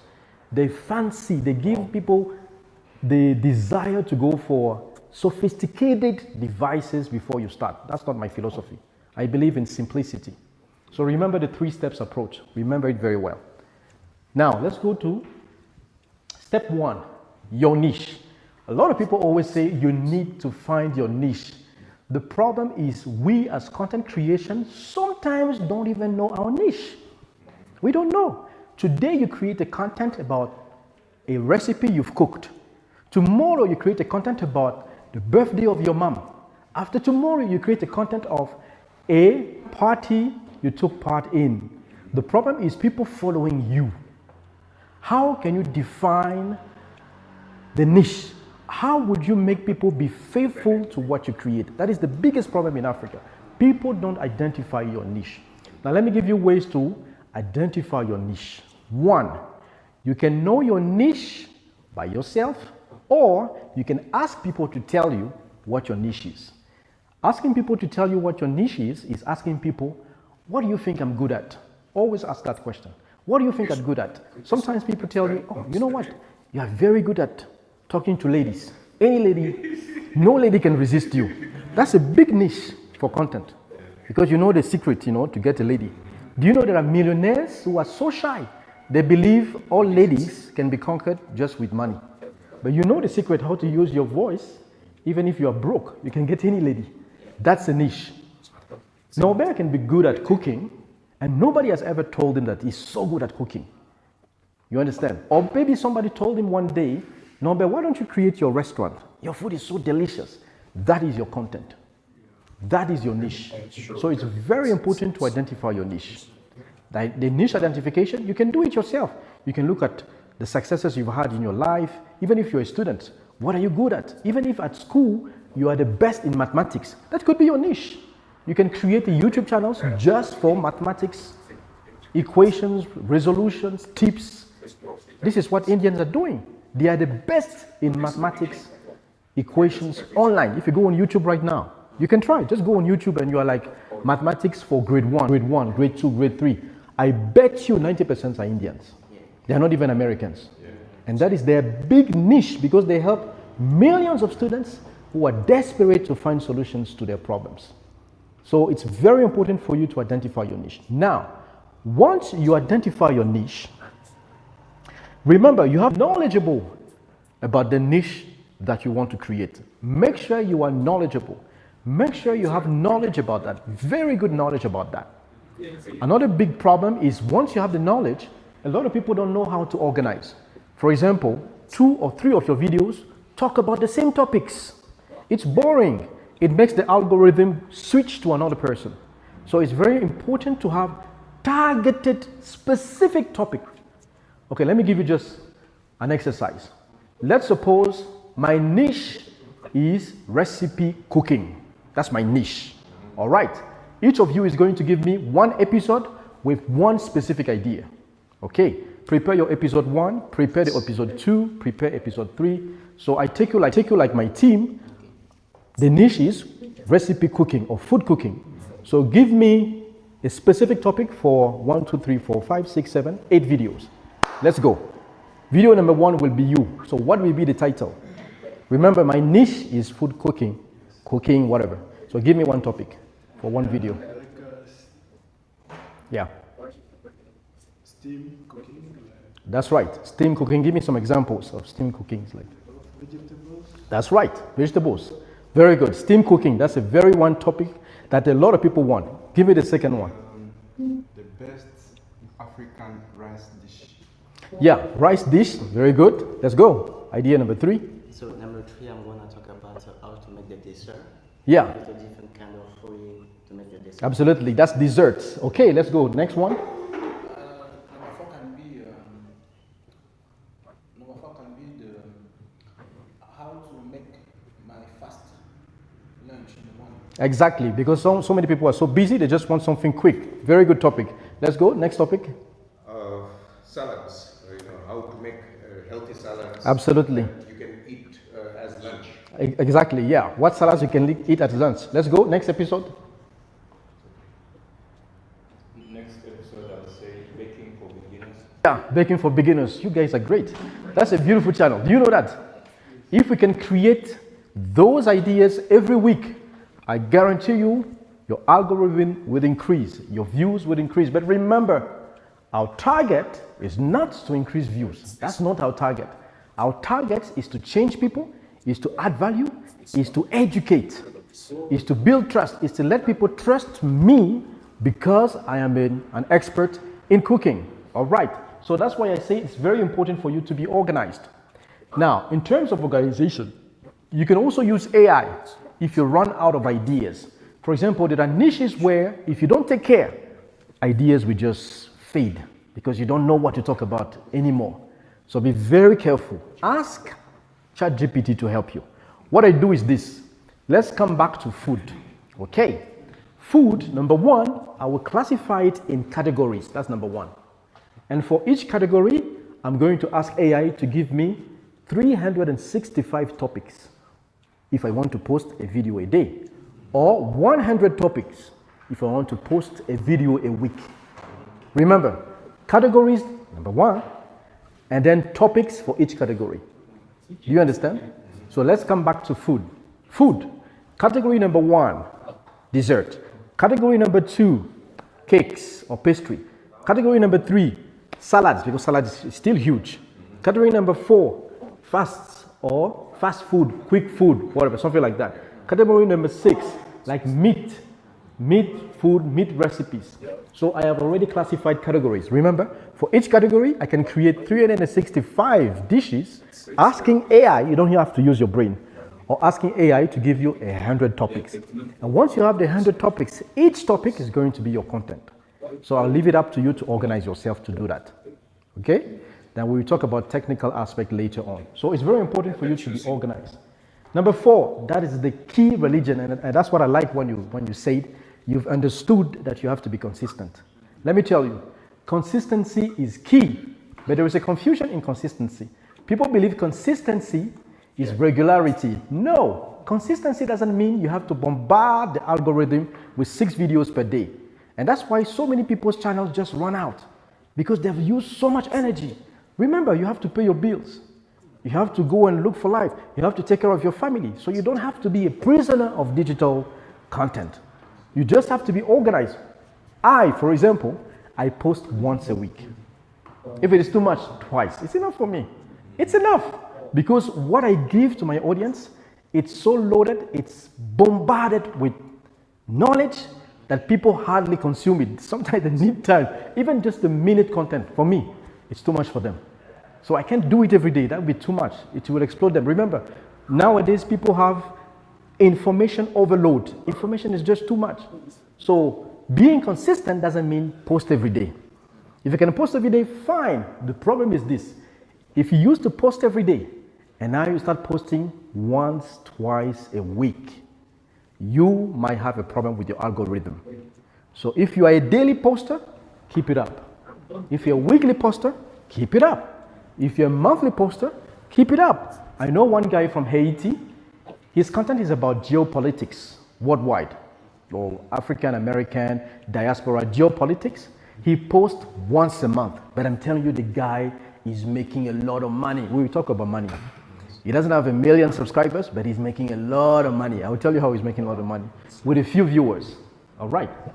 Now, number 5 is deliverability. The deliverables is about the methods that you're going to use. How do you want to do it? Do you want to do it faceless? Do you want to do it faced? Or do you just want to do it maybe using AI? What I prefer is people to see me, to hear me. Why? Because it builds trust. You also advertise your brand. You become an authority. You are like a consultant. And you know that the first person who's going to send you an email is because it believes you are serious. Let me tell you, 4 emails out of 5 from people who watch my content, you know what they want? Consultations. So they already have money. They don't doubt me anymore. They've seen me, they've heard me, they believe me. Now they want just to give me money so that I give them my time. That's why being on camera, it makes people believe you are real. Let me give you an example. If you are specialized in nutrition, you are a nutritionist, and every single day or every 2 days, you have a specific topic on eating healthy food. You give nice tips, you give people the risks, you give people the solutions within 60 seconds. What is going to be the first message somebody's going to send you? Can I have you live? Can we have a time on Zoom? I have a personal problem. That's the money side. That's how you're going to monetize it. You don't monetize from YouTube paying you. You monetize from people contacting you. So that's what I call the deliverable. Some people prefer voiceless channels. That's fine. Voiceless channels is fine. Who can give me an example of a voiceless channel? Not a name, but a case of voiceless channel that can work. Give me ideas. Let me give you one example of a voiceless channel that can work. If you specialize in fashion and you take videos of people dressing up, if you have tons of videos, you can use it as a voiceless channel for selling clothes. That's my example. Give me one example of voiceless. Give me one example. Just give me one example. So I took one for clothing. You don't have to be the one who is wearing the clothing. Because remember, if you want to wear those clothes, you need to have money to buy them. But let's take the situation of we are starting. We don't have a big budget. But I have a voiceless channels for clothing. So I see people, I borrow those videos. I don't know where from. We'll talk about that. And people have engagements. Okay, give me an example of voiceless channels.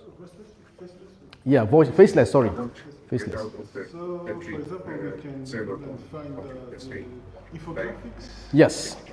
Explaining like geopolitics, over maps. Exactly. So it could be a geopolitics content in your content YouTube. I believe there's a blue button. You see it blue? Is it blue somewhere? No. Then press the orange. Press it for 5 seconds, and then something will turn blue. Exactly. Yeah. All right. You will see it blue here. Yeah, just long press. Long press, it will turn blue. Okay, long press. Oop, did it come?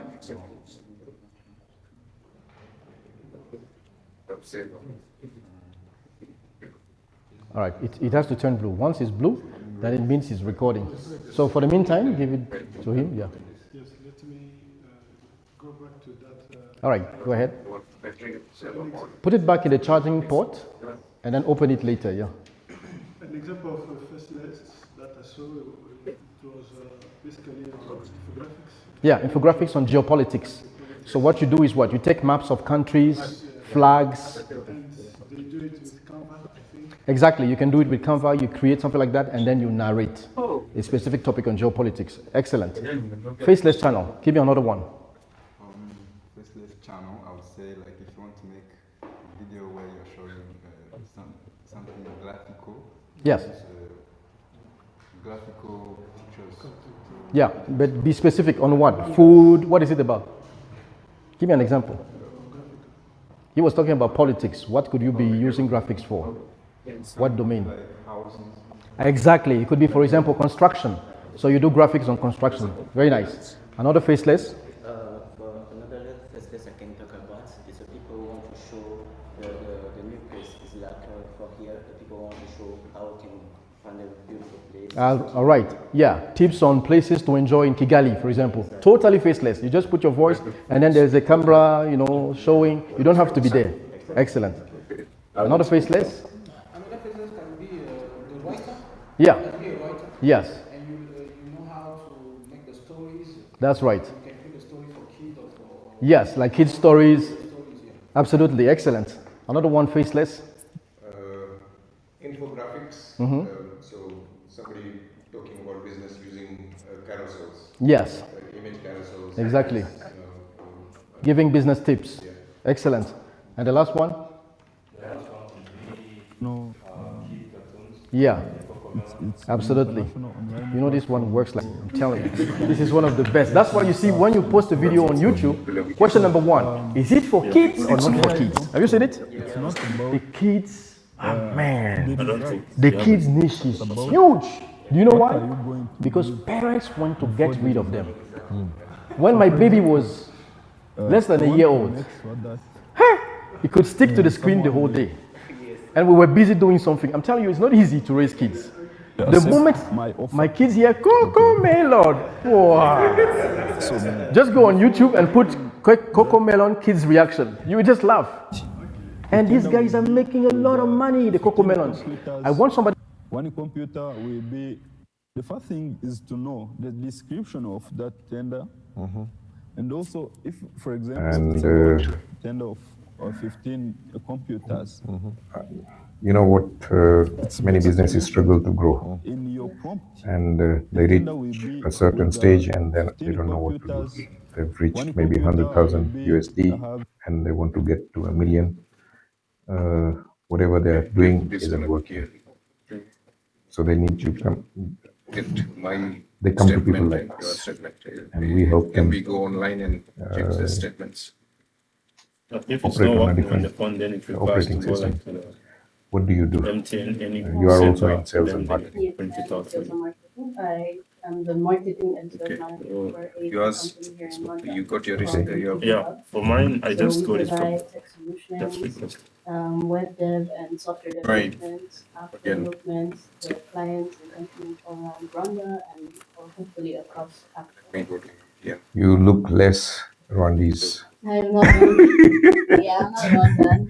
Okay. I am Ethiopian. Okay. I studied here at the African Leadership University and now I continued.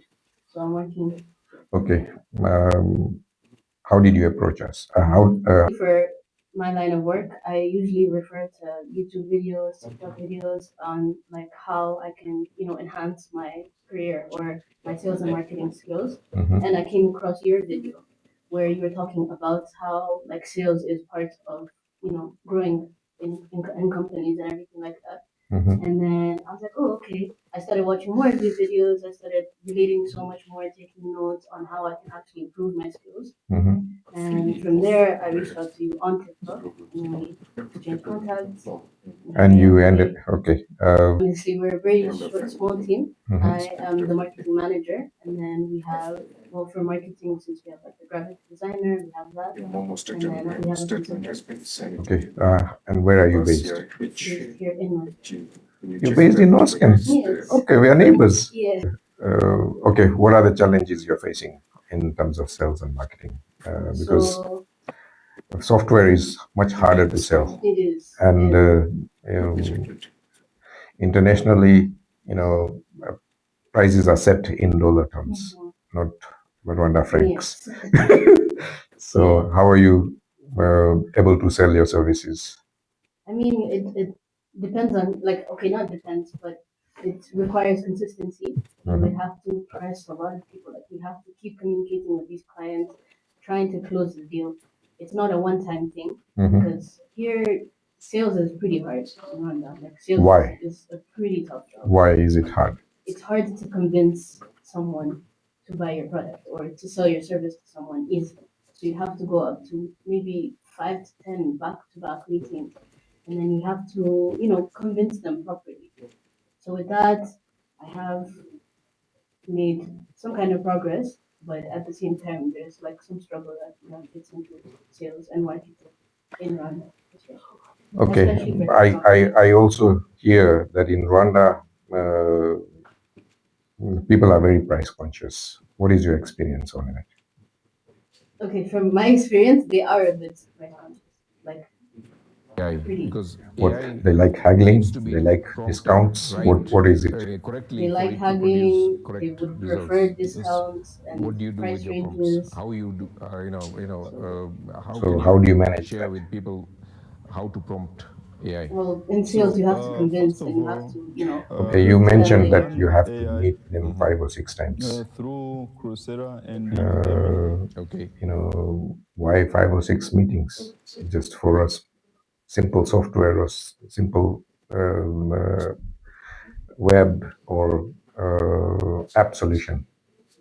Isn't that very costly? Because meeting 5 or 6 meetings is travel cost, time. It's costly. You're eating into your profit. It is, but like not digitalization, but like maybe tech companies. There are a lot of competition around that, especially. Like everybody, not everybody, but like there are a lot of tech companies that would love to provide services. Lots of software developers. Yes. Okay. So there's competition. So And in Rwanda, you'd like to take the cheapest, cheaper sometimes. Okay, so price consciousness again comes into play. But also this back and forth 5, 6 times is expensive. It is eating into your profit. How can you do it differently? Well, in terms of sales, you can digitalize. You can market it online. So what platforms are you using? How are you marketing online?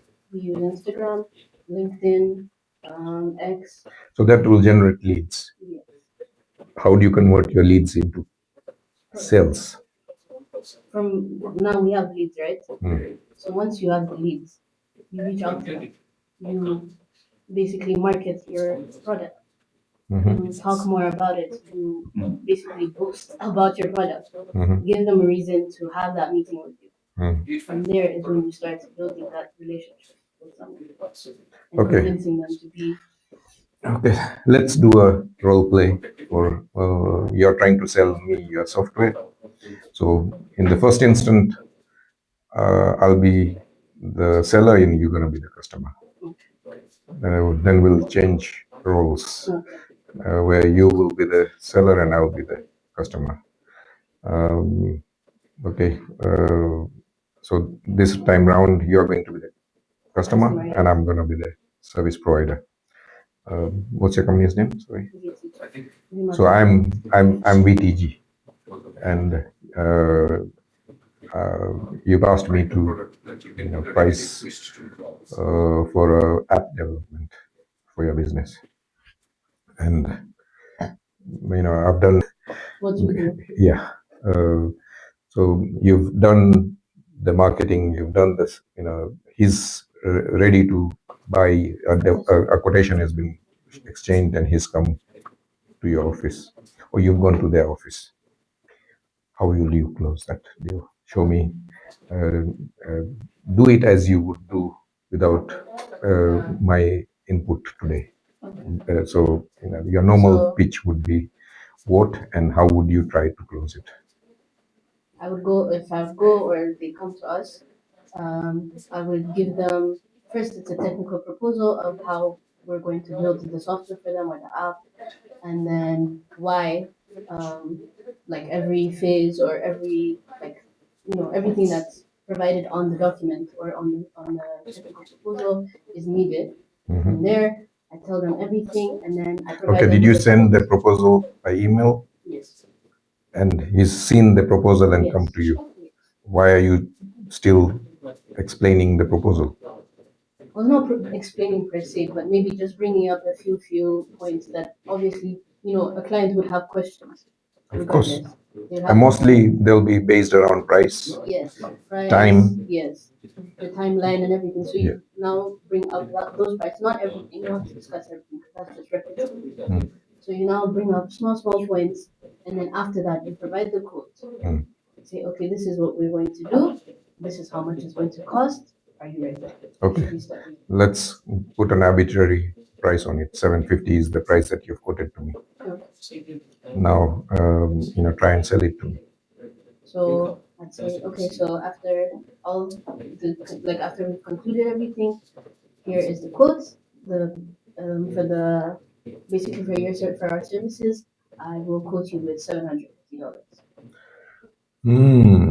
That's a hefty price, Idris. I've had quotations from your competitors. And they're lower. Much lower. But we're better. Okay. How better? I'm willing to pay no more than 500. But this is like a really good deal that we're giving. 750 is a whole package.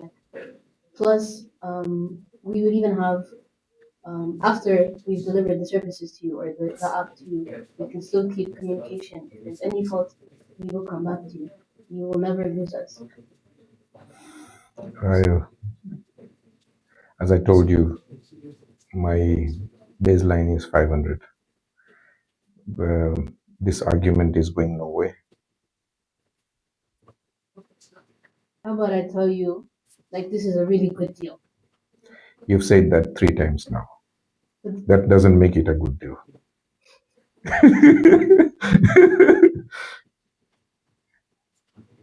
Normally. Okay, now let's cut it here, and now we do the reverse. Okay. Yeah, you're gonna be the customer. And then you're going to be. I'm gonna be the supplier. Yeah, so people can get a contrast. Yeah. Because people only learn through contrast, understand through contrast. Sure. Idris, thank you for coming down. AI needs to be prompted right. You coming down For it to shows me you're correct keen. results. You made an effort What do you do with your prompts? How you to do, come down to my office how to can you discuss a share proposal with that I've people already shared how to with you prompt online. AI? So, first of all, I have learned AI. And from the project through that Coursera you want us to do, okay, it seems that it the is quite international important online for platform you for that and kind your of business. education stuffs and so on. The solution that you are So, asking us to AI provide prompting, will help it's not you about boost your sales and the marketing, results. will It's about improve your visibility what are you online, going to give before the and result. make you accessible to a So, for lot more example, larger audience I want to make sure that than you currently have someone will through your accept physical my location. offer. okay. So When would you like to before see this making dream that fulfilled? prompt in the AI, it's better to understand Then what can will be the we key check on this in deal my now? prompt. First of all, it's offer So related to, I for did this example, purposely. you want to I made him compete feel let's important. take an example, small one. I made You have a his tender, you want to compete urgency against the tender and won the be tender. the criteria So the and tender not is the about price. supplying No price was computers discussed, and we on still shook anywhere. hands. So you're So bringing him on the board. first thing is to Yes. know the description of that tender, and also There was no if, for negotiation example, required. it's Yeah. about tender of Because I 15 transitioned computers. from It's better to mention transformation. in your I'm not prompt selling a that service the now, I'm tender will selling a be transformation. with He is a physical location with limited customers. He wants to go online and have unlimited access to customers. Yes. All the accessories You have to, will go with the computer. in cells, you have And to, also the price. the larger the transformation, You remember to mention the metamorphosis is price one on your prompt. This we event have that happens in nature where a AI caterpillar or turns into a ChatGPT butterfly. or Copilot to That's give the you largest good transformation results. in nature, And where a also, green, the mistake ugly, we crawling, make most of us, caterpillar it's to just turns into a say, beautiful butterfly that ChatGPT, give soars the me skies. five examples That's what you have to of a show business plan, for example. in every sales, in every marketing. ChatGPT cannot know what is the business plan. And even if they do say, industry, okay, which now business, let's say now you still argue with me with yes, of price. course. So But when you say, Idris, the price is 750. ChatGPT, I've Can we been move working on this project on your and dream? I need to get a business plan of this True, project. it is too much. Is based I on, can make for it example, agriculture. more. It Would you, will have my normal customers pay implementation of 1,000. 4 years. I'm doing it for The project 750. will be based Would you like me to do on it for this 1,000? Or can we check on 750? and the total cost Obviously will be 750. this. ChatGPT will Yeah, be so again, for any by increasing the give bar, you the good you're structured making it more business palatable. plan. Okay. So on my side, I think that will be the Instead of, way. So because every time you're discounting, in simple way, what are you it's doing? just You're to cutting into your think margin. what are you going You're to cutting into your ask, profit. and what is the And if there is information, no the profit, key one, the key how can you grow your information business? you're going to ask We're in this business to grow, AI tool. to make profit. Yeah. Like we Without, use it for video every time you're editing. If I was to discounting, prompt you're devaluing who? ChatGPT to do a video editing, Your own product, do your own video service. editing for You're what they devaluing want, yourself. then I have to say There is a fee to be paying for it. banned video editing. People are willing to pay if you show them the journey You will need to do the prompts. You will need to do the captions. of transformation, You will do the thumbnails. You will rather need to than do show this, them you a will journey need to of do that. price. Like I would explain it to a human being. Supermarkets also explain it to the operate in ChatGPT. If I was Kigali. to have an assistant, Even and I for want to simple do products this like toothpaste, then I have soap, to explain what she needs to do. they don't negotiate.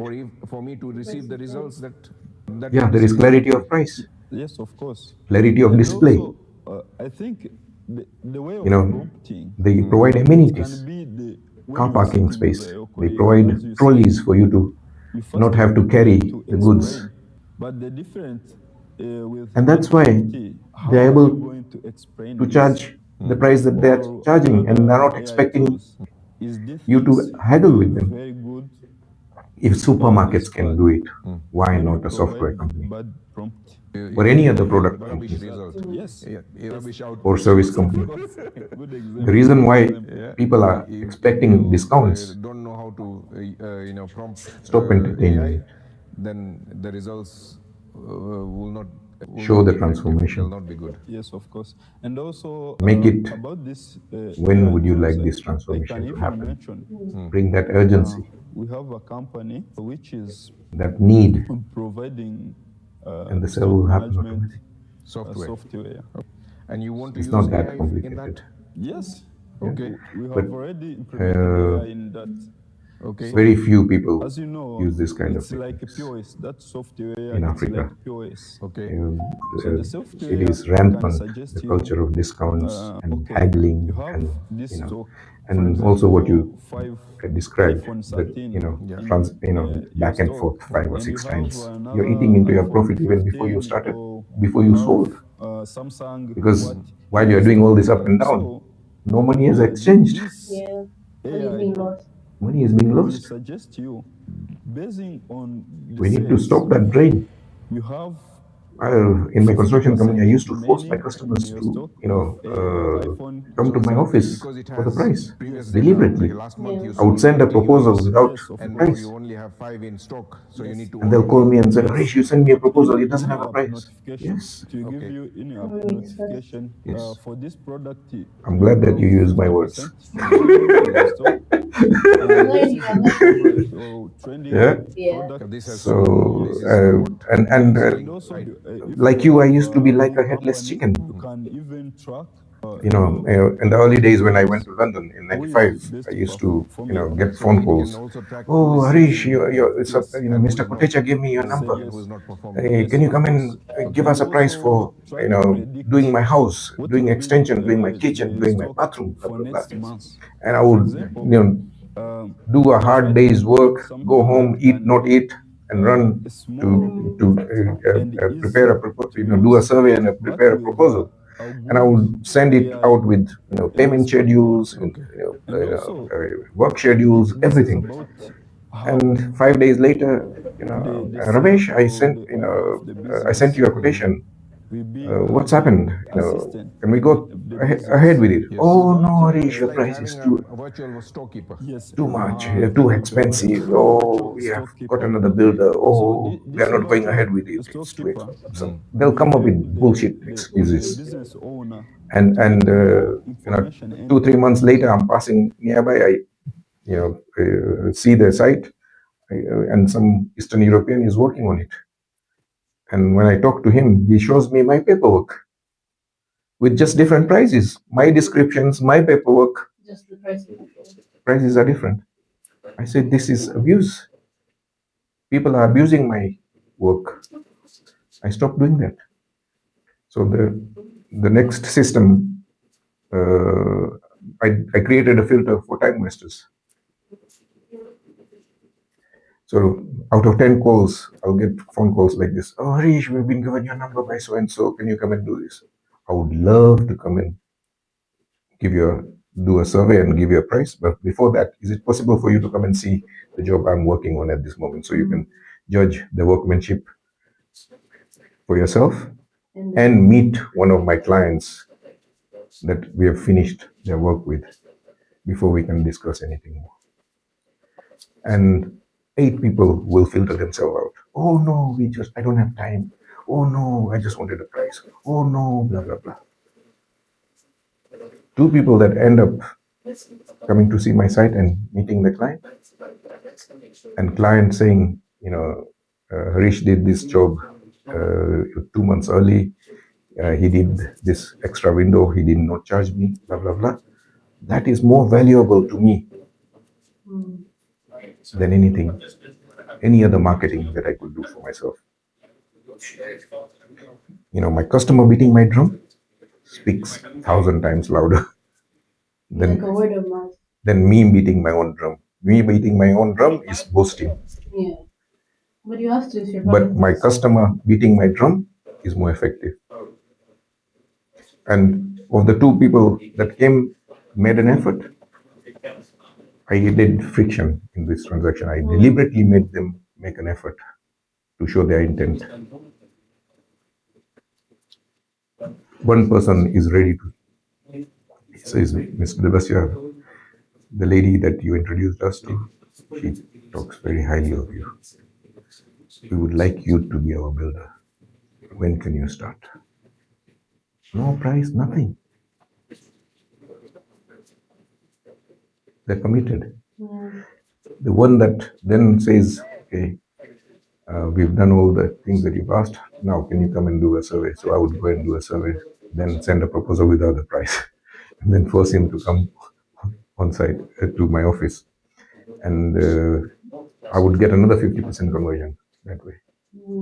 So from 2 people visiting my site and my clients, I'm getting 75% conversion. No running around, no proposals, nothing.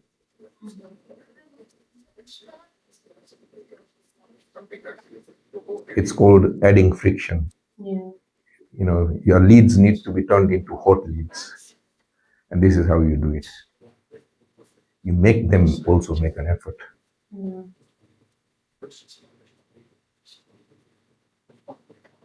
It has to be a two-way street. Yes. And in all negotiations, until you shake hands, you're enemies. You don't have to look at them up like that, or you don't have to look them down like this. Just look at them eye to eye. And body language tells you more than anything else. And in negotiations, the person who asks the questions is leading. What discount will you give me? So I'm the. So don't let the customer lead. Yes. Yeah, Mrs. Idris, you like my proposal? I like that you have made an effort to come down. How soon would you like this transformation to happen? As soon as possible. Can we shake on it? See? Yeah. So I am doing the talking. Stop justifying your existence, your service, your product. What I'm telling you is not normal, is not natural. We are used to cajoling, convincing, and talking. We have to do less of it.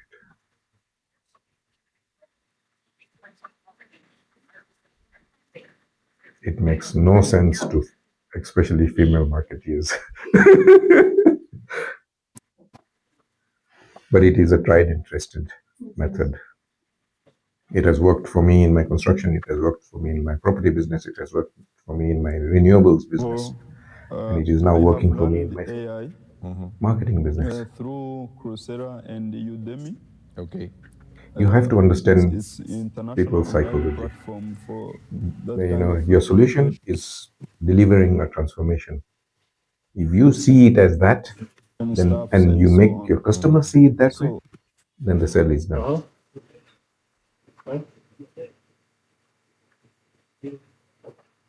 Bro, can't tell you, man. Hello, ladies and gentlemen. This is David Danger Totolo from Gemini Multimedia Limited. How you doing today?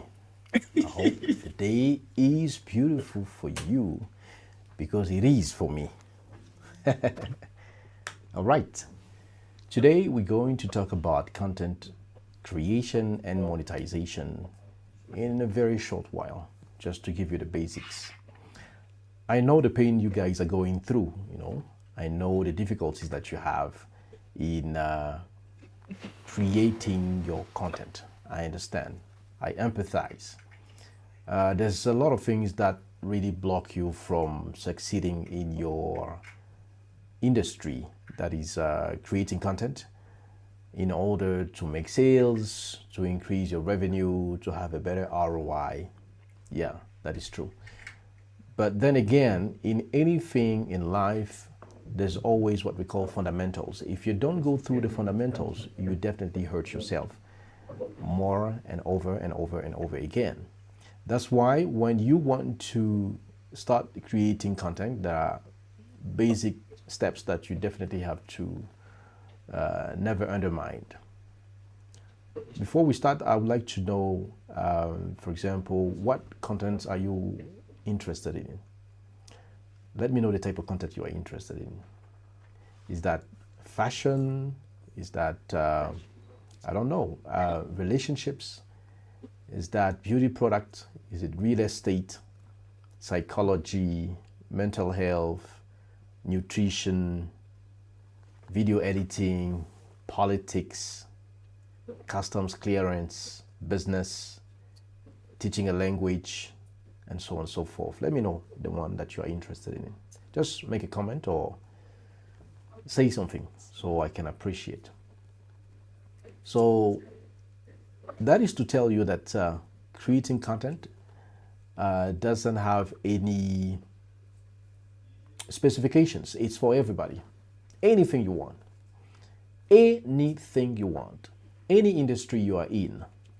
Either you are a chef, you are a chambermaid, you are a hotel manager, you are a parent or a father, you are a mom at home, you are a nurse, you are a barber and you run your barber shop, you are a seller, you sell clothes, you are a designer, you are a radio presenter, you are whatever. It's still the same. Okay. Now, why content matters? Content matters because this is where you portray yourself. This is where you portray your services. This is where people get to know you. This is where you create attraction. People get to you. People get to engage, ask you questions, share their stories so that you establish yourself. And exactly that is the second step. The second step of creating content is to establish yourself as an authority. You have to be an authority. Now, do not confuse authority and a certified professional. It's not the same. What do I mean by that? Let me say, for example, if you work as a result of a passion, if you work in barbering as a result of a passion because you loved it, if you work as a chef or a bodybuilder, a bouncer, as a result of what you loved or it was your dream when you were young, and that you are not necessarily qualified. What I mean is that you've not necessarily gone to school, you've not necessarily gone to university, or you've not necessarily gone through a bachelor's degree, master's, PhD. It doesn't really matter in content creation. It doesn't matter. The most important thing is no matter what you do, you have to be truthful to yourself, right? So before I move on, let me know what you want to create as a content creation, and let me know if you went through an educational system. Are you qualified or not? Do you have a degree for that or not? Are you certified or not? Do you have a PhD on that or not? So let me know if you are qualified, if you've been trained, or you just love it. Because there are so many ways to become an authority. You can become an authority if you are certified, you've been approved, or you can just do it as a result of just a passion, right? Yeah, that's it. I see a lot of comments. I see many are qualified, some just do it for fun, some do it because they love it. That's fine. So don't shy away because you are not qualified. That's okay. And don't be too proud because you are qualified as well. What really matters, like I said, is your authority. You have to act as an authority. Let me give you just a random example. What if I love solving relationship problems? What if just somebody, I'm just a random dude, and people used to call me, people used to consult me when they have relationship problems between a boyfriend and a girlfriend. And anytime I intervened, problems were already solved. I mean, people were happy. They liked my company because I'm very wise. I'm a learned person. I'm very mature. I know how to solve issues. Now, question, do you think I really need to go through a PhD at university to do that? That's right. No, you don't necessarily need to be a PhD, psychologist, sociologist, and stuff like that. You can just be somebody who loves it, and that's it. You help people solving problems, relationship problems. It's just like somebody who likes cooking or like the Italian cuisine. Maybe he grew up next to a restaurant. Maybe his father was a chef and he took over, and he never went to school. He used to do what the father used to do. And there you go. Today he has so many clients who likes what he does. So retain the lesson number 2. You create content to become an authority. What is an authority? An authority is a go-to person. An authority is the person that we refer to whenever we have a challenge, whenever we have a problem. So it's the person who comes in and is always handy, who helps you, who supports you, who can give you answers. Now, those answers can vary. Now we go to the third step. Those answers can vary. As a content creation, your answers, your support, your contribution, your help, your bringing value to people's lives, methods can vary. You can help them in one-on-one private sessions, all right? So let's say you specialize in real estate, for example. Some people will need you to come to their developing, to come to their lands, their plots, or maybe their unfinished house or unfurnished apartment. So you can give them advice, but you have to make that paid. That is not free because now this is work. So you can also create a PDF, a document, a book, an electronic book, of course, because I'm talking about digital products. So in your book, you can include stuff like guides or fundamentals or key steps to succeed in your field, or like how to become a successful person in XYZ domains, etc. So let me say I'm a dentist and I create content on dentistry, for example. So when I create content on dentistry in my videos, my shorts, we will get to the technical aspect of videos. Yeah, don't worry. So when I create content on dentistry, on my shorts and stuff like that, so my CTA or call to action will be to successfully book clients, right? Because I'm a dentist. So I have a clinic where I offer consultation and people book. So when I create my content, the result is for people to book. So you can create a booking link or a Calendly link. It's just like a one-on-one. So people pay you and it's up to you to fix the price, like for an hour, for a day, etc., etc. So that's the third type of digital product. The fourth type of digital product, okay, let me just summarize as somebody asked. So we have an ebook, it could be a PDF, it could be a Kindle or EPUB, it could be a Word document, it could be a JPEG, it's still an ebook. The second one is one-on-one, coaching, sessions, masterminds, whatever you call it. The third one could be a membership to your private community. Yes, you can create your private community online. There are so many tools for you to create your private community. You know, we have a tool called buymeacoffee.com. All right. We have a tool called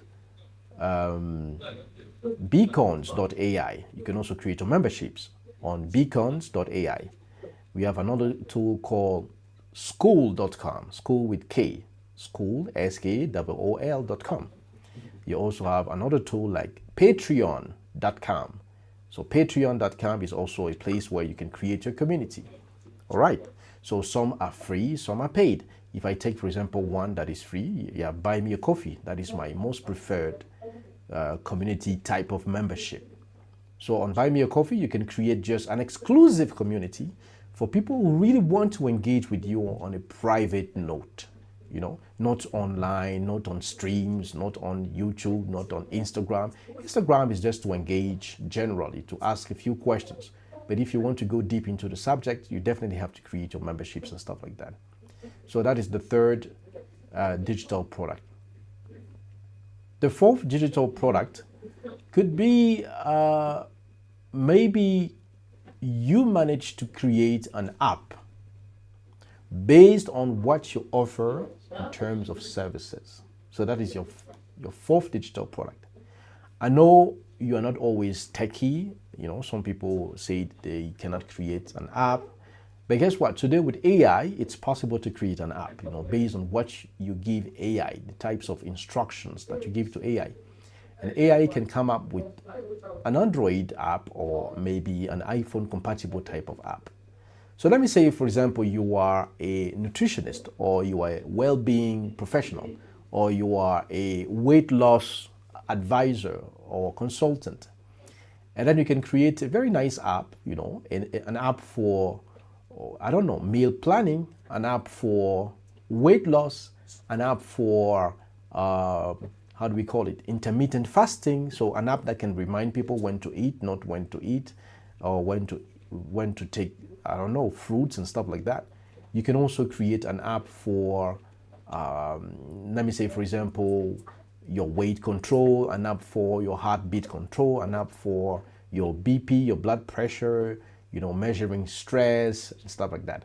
An app for, I don't know if you are, for example, a specialist in female hygiene or stuff like that. You can create an app for, I don't know, you know, ladies' menses and calendar, stuff like that.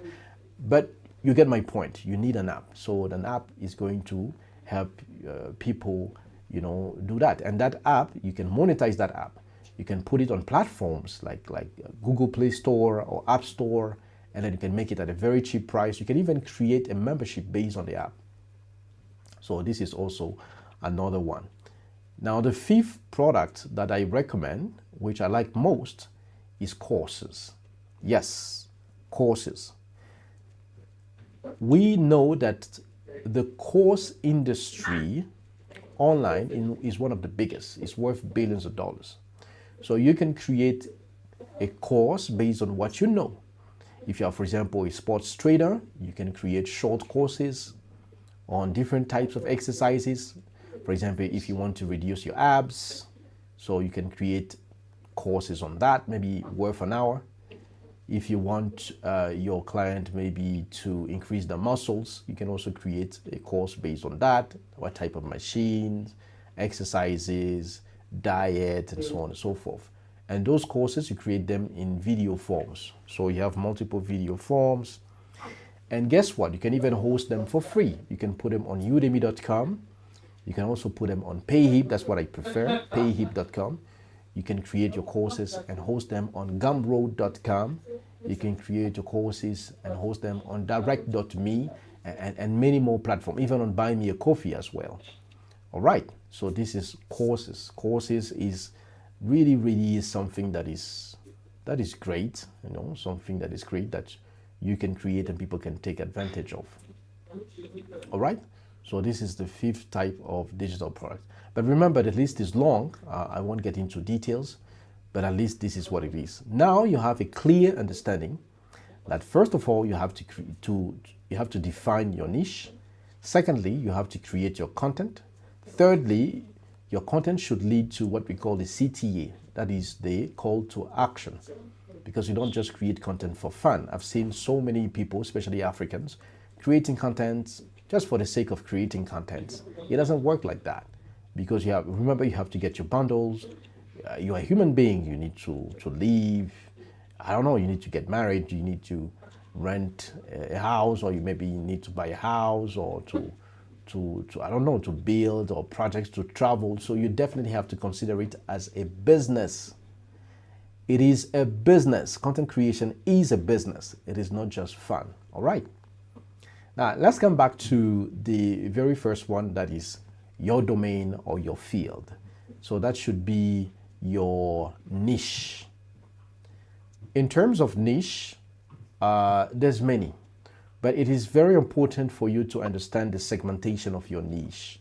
Your niche should be segmented. Otherwise, you might end up doing everything. I'm not saying that a content creator doesn't have the right to do more than one niche. Now, you can do more. You can have 2 niches, 3 niches. That's fine. But try to define, try to be organized in whatever you do. Okay. So for example, if I'm a nutritionist, so my niche could be on making baby diets, children diets, or maybe 80-year-old diets, old people diets. So that's maybe my niche. So all your content should consist of that. Okay. If your content is maybe talking about military history, or maybe you were a former soldier, maybe you should stick to former soldiers and, content creation on former soldiers. Maybe you tell stories about that. And somebody will tell me, yes, Stevie, but how can we create videos based on our niche? Well, to create videos based on your niche, you first have to get a list of topics that are going to represent your videos. And to get a list of topics that are going to represent your videos, you have AI tools like ChatGPT. You have also tools like Perplexity and many more.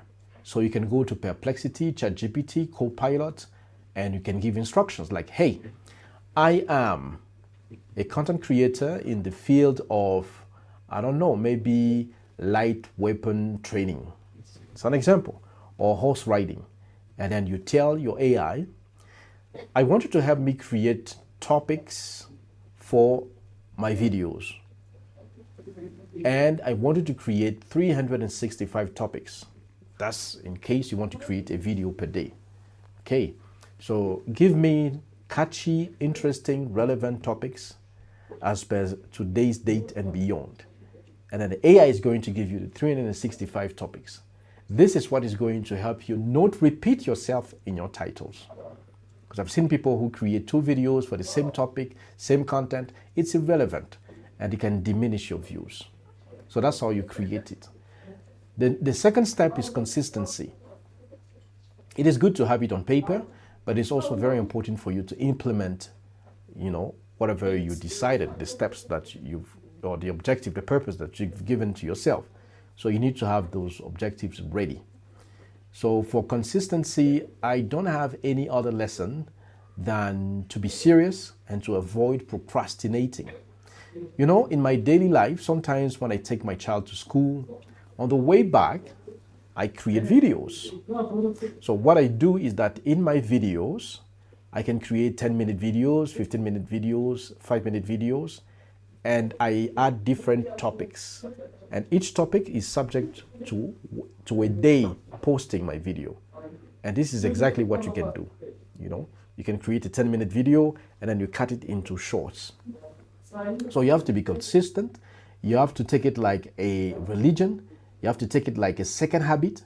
If possible, you have to stick it to your fridge, your television. Say, this is what I want to do. I have a purpose. This is what I want to achieve. This is what I want to create. Okay. The third step is once you have already defined your topics, for each of your videos and stuff like that, the third step would be now for you is, what if people are interested? What if people want to engage? Well, that's where you need your links or your link in bios. Okay, I understand some people say, oh, what if I have less than 1,000 subscribers? I'm not qualified to put a link in bio. That's fine, that's okay. There are 2 ways, for it. Number one is in your videos, you can include your call to action. For example, on my videos, the shorts on TikTok, because I can't put a link in bio yet, at the end of my video, there is the call to action, visit, book now, know more, or check. So you can do that. So if you have a link in bio, specifically short, so you can put that, you can include it in your video. So at the end of the video, you're like, for more, visit www.totaloworld.com, www.b4asystem.com,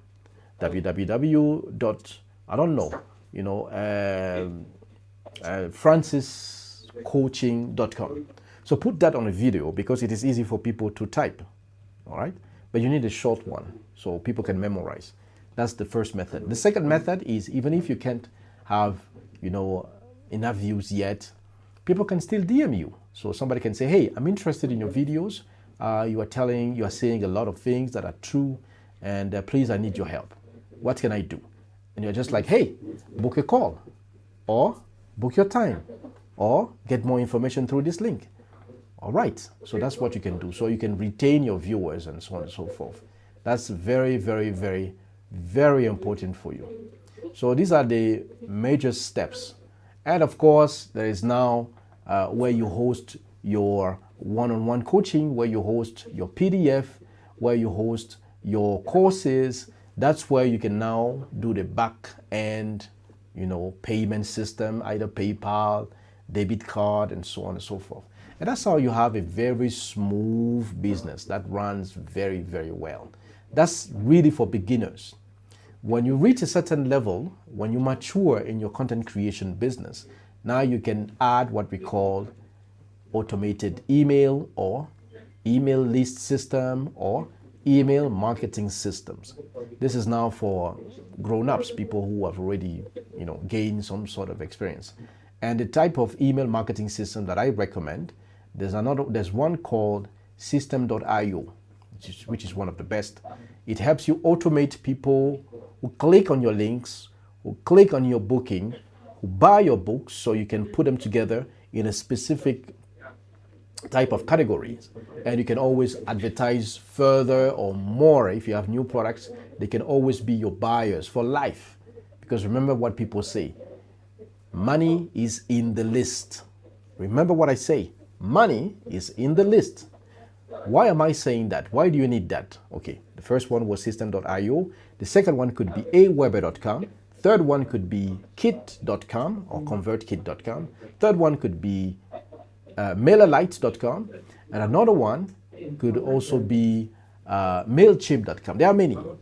Why do you need an email list when you grow on your social or your content creation journey? You need an email list because remember, social media networks do not belong to you. You're just a content creator. You are not the owner of X. You are not the owner of Facebook. You are not the owner of TikTok. You are not the owner of Instagram. You are not the owner of Threads. You are not the owner of Blue Sky. I don't know if you guys know Blue Sky. You are not the owner of Whoop.com. So you need to find an alternative in the event, because content creation is not always glamorous, beautiful, storytelling. No. Your channel can be banned, blocked, and hacked. Yes, that's what it is. Because maybe there was something you did, there was some type of music that you uploaded somewhere without copyright. Maybe there was an image which you were not allowed, or maybe when you were vlogging with your camera, there was music playing at the background, and the music didn't have copyright, and then the music owner may claim or strike, and there you go. Your dreams are shattered. That's why it's important to have an email list. The email list helps you keep your fans. You can always take them to another section, take them to another realm, another channel, and so on and so forth. But the alternative is also to have a website. Yes, when you have a website, it is a way for you also to maintain your views, to engage with them, and to nurture them. And on your website, you still need to have your email marketing system. So this is, in a nutshell, what is going to help you create content, monetize your content, and become a successful content creator. But remember what I said. There's no age, there's no limit. Content creation doesn't have an age limit. Content creation doesn't have a niche limit. You can virtually do whatever you want, even the ones that I do not prefer. But that's personal. It's up to you to do that. So this is what I had for you today. It was very short and sweet, just for you to have a glimpse of what you can do. Remember, anybody can be a content creator. You don't have to get sophisticated gadgets. The only thing you need is a mobile phone, probably a tripod or a table tripod, because I'm using a tripod to make that video. And that's it. And probably a good microphone. So in case you vlog in noisy places, you see what I have here? So it's a wireless microphone. I won't give a brand because you can find them online. And that's it. Then you can create quality videos. You don't even need perfection. You don't even need super editing skills. You can just do that raw, like what I'm doing. It's totally raw.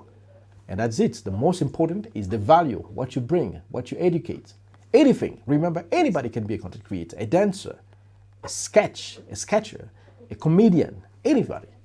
So that's what it is. I'm Stevie the Angel Totoro from Gemini Multimedia Limited. Thank you for watching us, and I hope to see you next time. Bye-bye.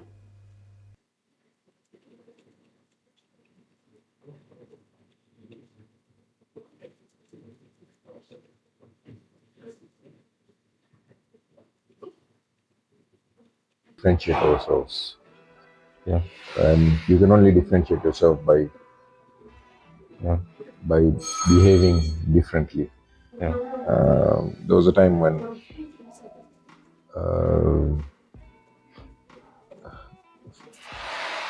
when I came back from my studies and my practice with a construction firm.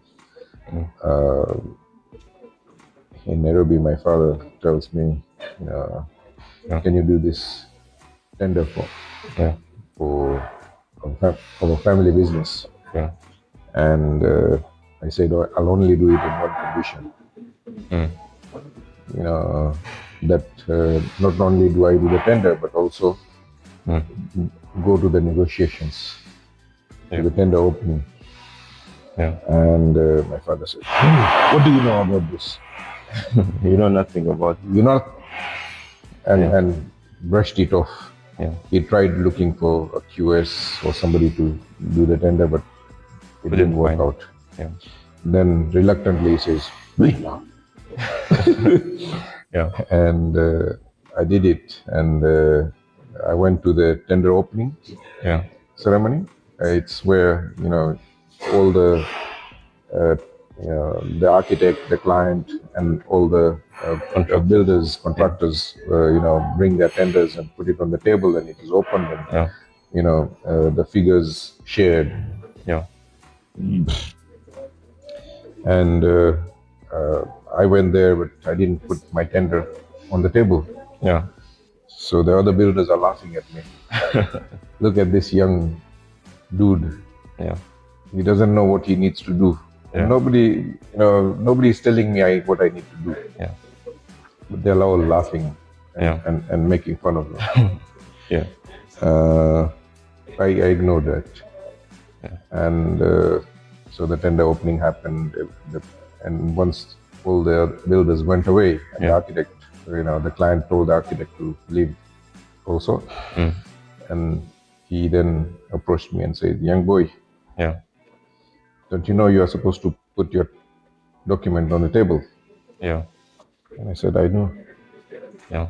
And he says, why didn't you do it?" I said, "Because if I did, I wouldn't be able to talk to you." Clever move. Yeah? Yeah. So he says, "What do you want to talk to me about?" I said, you do this process. It has happened many times. And you would take a price from my father, from another contractor. You would take prices from 5 or 6 contractors and then tell my father, I've got a price from Mr. Sam. Yeah. And I want you to match it, but I want you to do it. Yeah. So he would pick the cheapest price from the lot, and then force my father to work on to accept that. Yeah. And because he liked my father's workmanship, he liked his speed of delivery. Yeah. And but he was taking advantage because my father didn't know how to negotiate. Yeah. He didn't have a choice back then. Yeah. And whereas now, I said, what you've been doing with my father won't work with me. Yeah. Yeah. I know you want to build, 20 warehouses. You're doing tenders for 5 now, you do another tender for another 5, another 5. Yeah. And every time we have to redo this exercise. Over and over. Over and over again. Why don't we do a negotiated contract? Yeah. And he says, what is negotiated contract? I've never heard of this. Yeah. I said, it's when we do this tender and we say, okay, this is the price we are going to charge for, a block wall. Yeah. This is for brick wall. This is for, concrete wall. Whatever items we have, which you keep a constant price. Yeah. Instead of having to go through the process of doing 5 different quotations or 5 different tenders, you just use one tender, and then if the price goes up, then you do a small variation on the prices. Yeah. And that way, you don't have to keep repeating the same process. Yeah. tedious process all over again. 5 or 6, 4 or 5 times. Yeah. So, he says, is that what is negotiated contract? I say, yeah. Yeah. The reason I didn't put it on the table is I want you to accept my tender and do a long-term negotiated contract with me. Yeah. He liked my guts. Yeah. I won that contract. Not only that contract, but for the whole lot. Yeah. For all the 20. All the 20 warehouses. Yeah. It was, I knew that if it failed, it will fail miserably. Yeah. Yeah. And if it worked, it would work wondrously. Yeah. And it worked out, beautifully for me. Yeah.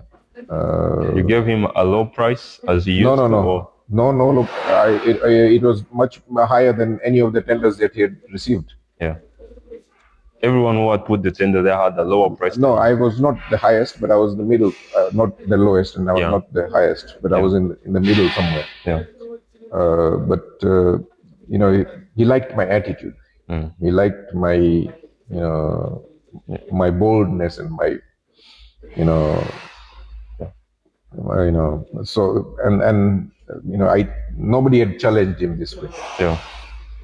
And the other thing is, I did not, look at him like this, or I didn't not look at him like this. I just looked at him in the eye. Yeah. Just, in any negotiation, if you look at them like that, then you worship them. Yeah. If you look at them like that, you disguise them. Yeah. Why don't you look at them eye level, just in the eye? Yeah. You don't have to, look up to somebody or look down to somebody. Yeah. What would you say causes people to look at them either from up or down? It's either fear or admiration. Yeah. You stand in front of an angry father, you're always going to look down. Yeah. Yeah. Yeah. Yeah. Because you fear him. Yeah. And if you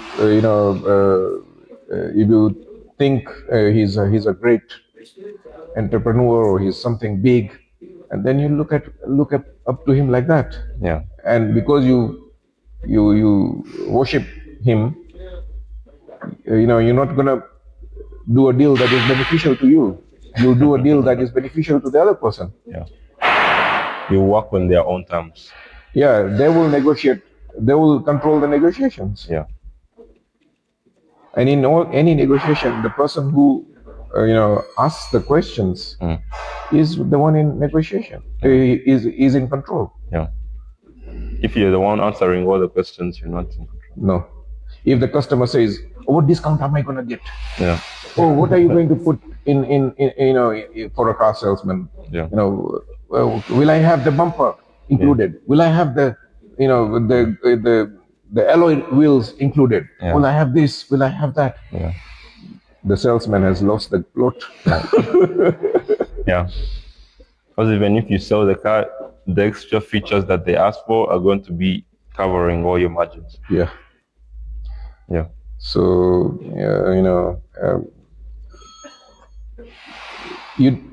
we have to differentiate ourselves. If you want to stand out in a crowded market, the only way to do it is to differentiate yourself. Is to stand out.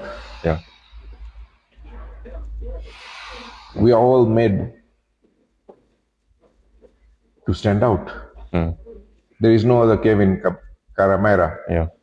Only one. Yeah. And if you try to blend in, then you're not. You become invisible. Yeah. Yeah. Do you think most people try to blend in so that they can conform to the other people, or it's just because of fear of standing out? Okay. We conform because we want to blend in. We want to, we don't want to be. There used to be this fear in the trenches, in the world wars, when they used to do trench wars. Yeah. That if you put your head up, you get shot. Yeah. So that notion came about. Never put your head up on the parapet. Yeah. Or above the trenches. Yeah. Because the enemy is waiting to shoot you. Anything to pop up, just yeah. Yeah. But we are no longer living in that. Yeah. We are not in the trenches. You don't need to, fear that the enemy is sitting, aiming at you. Yeah. And God made you unique for a reason. Yeah. Yeah. Not to blend in. Yeah. Yeah. Would you say it's also correlated to self-esteem and self-confidence? Or it is. A child who has always been told, "You're not good. You don't know nothing. Yeah. When are you going to learn?" Yeah. His self-esteem diminishes, and he fears because he's built this habit because of that domineering father or parent or domineering boss. Yeah. To just look down. They're not able to look. Even in animal kingdom. Yeah. You go to see gorillas and you're told not to look at them and die. Yeah.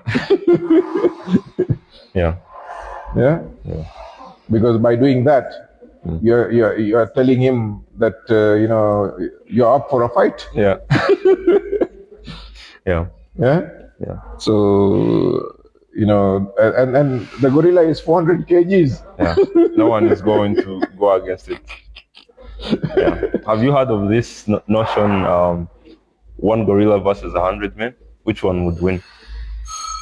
No, I haven't heard. No. What's that? It's more like a trend on social. Okay. So they were like 100 men versus one gorilla.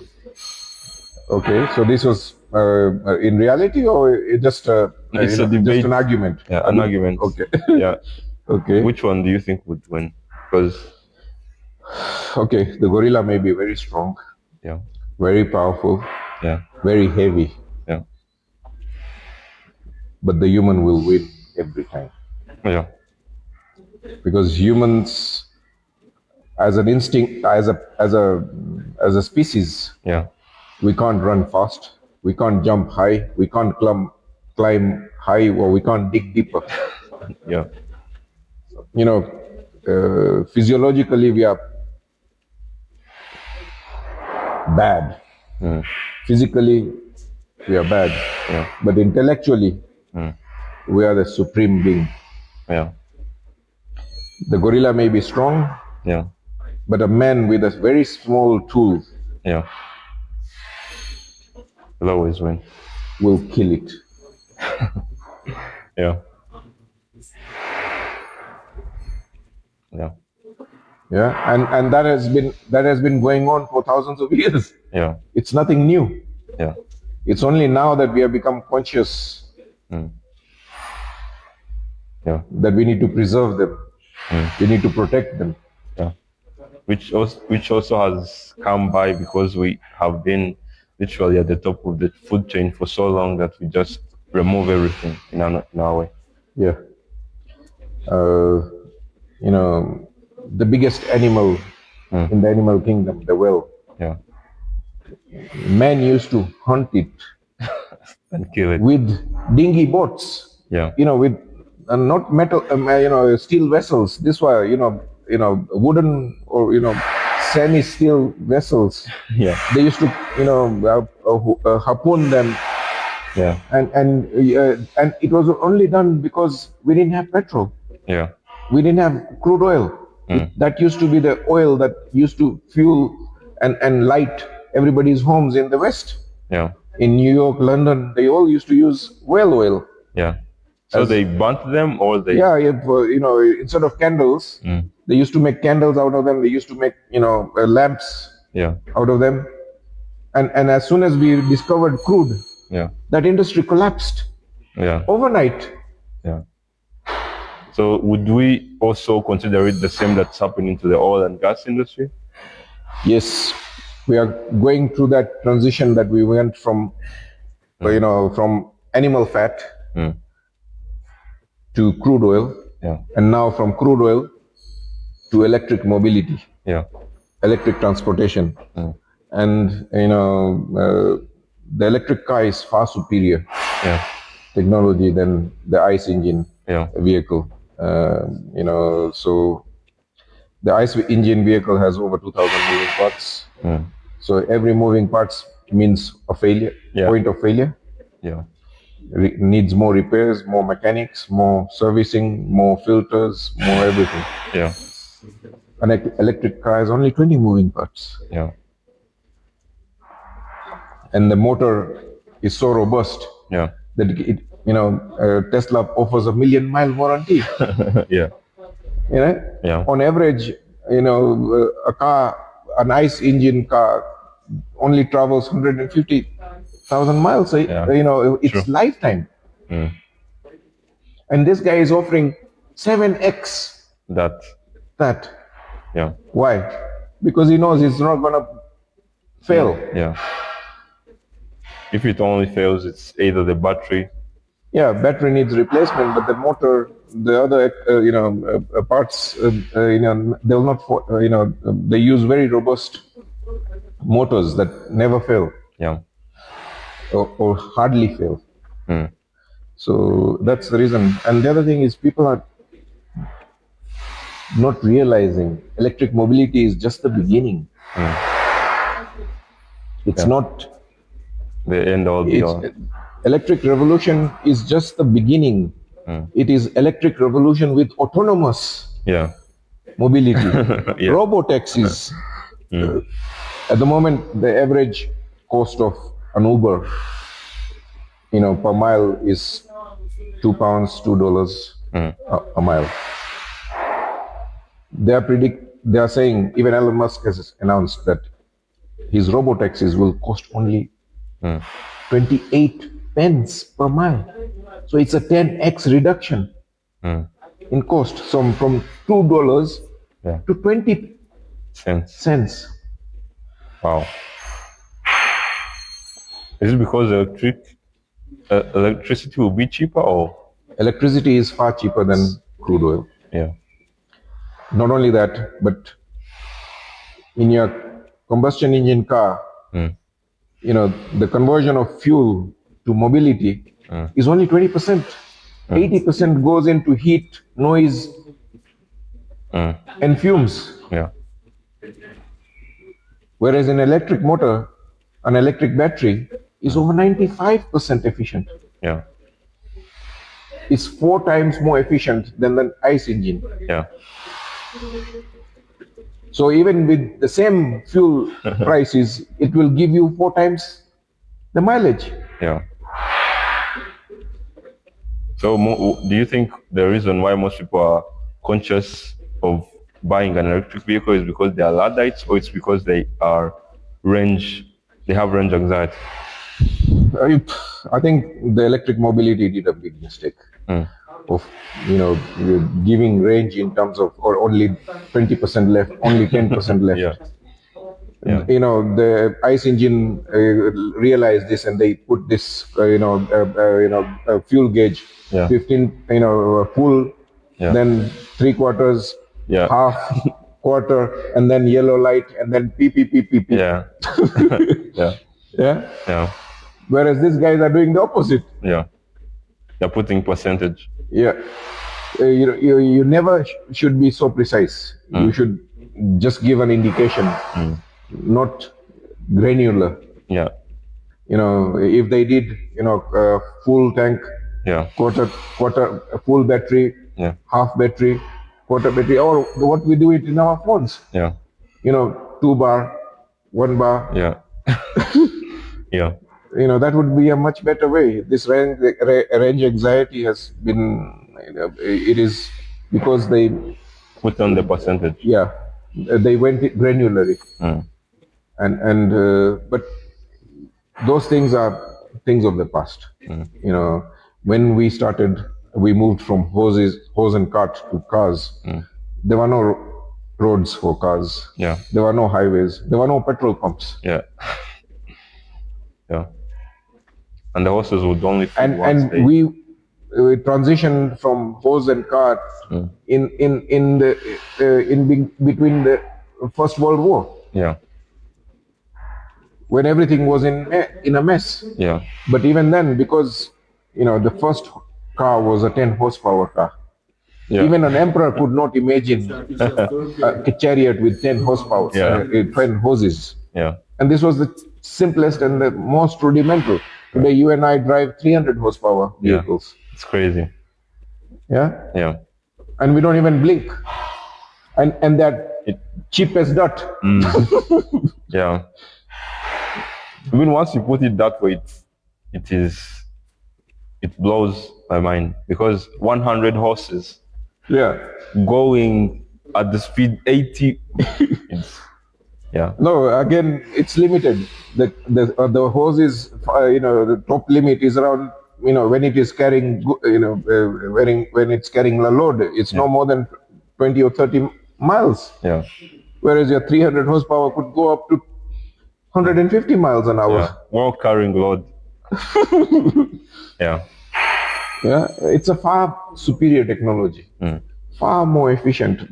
The hoses need to be tended to, they need to be cared, they need to be cleaned, they need to be, none of that. Yeah, none of that is in needed. your ICE engine. And the electric mobility is again it's the same thing as Nokia, BlackBerry, and Ericsson. Yeah. The smartphone killed them. Yeah. And when the smartphone, when Steve Jobs released the iPhone, Nokia had been awarded the best business award by the Times magazine. And where is it today? Yeah. Yeah. It's diversified into other things, but it lost the smartphone market. Yes. And because this was a far superior technology, it was just not a phone. Yeah. It was a computer in your hands. It was a computer with a phone. Yeah. And I remember going on holidays, taking a camcorder for videoing, taking a camera, taking a binoculars, taking a filofax, taking a calendar, taking an alarm. Oh, bloody hell. Everything. Half your bag was just the bare necessities. Yeah. It covered most of your bag space. And now everything is here.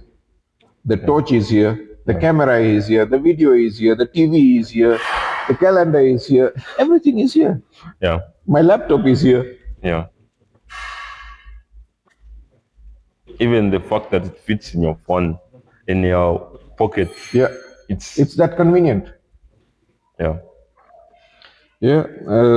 So, there was a time when I used to own Blackberries. Yeah. And, when BlackBerry came out and we could email, that was a thing. Spectacular. Yeah. That was a thing.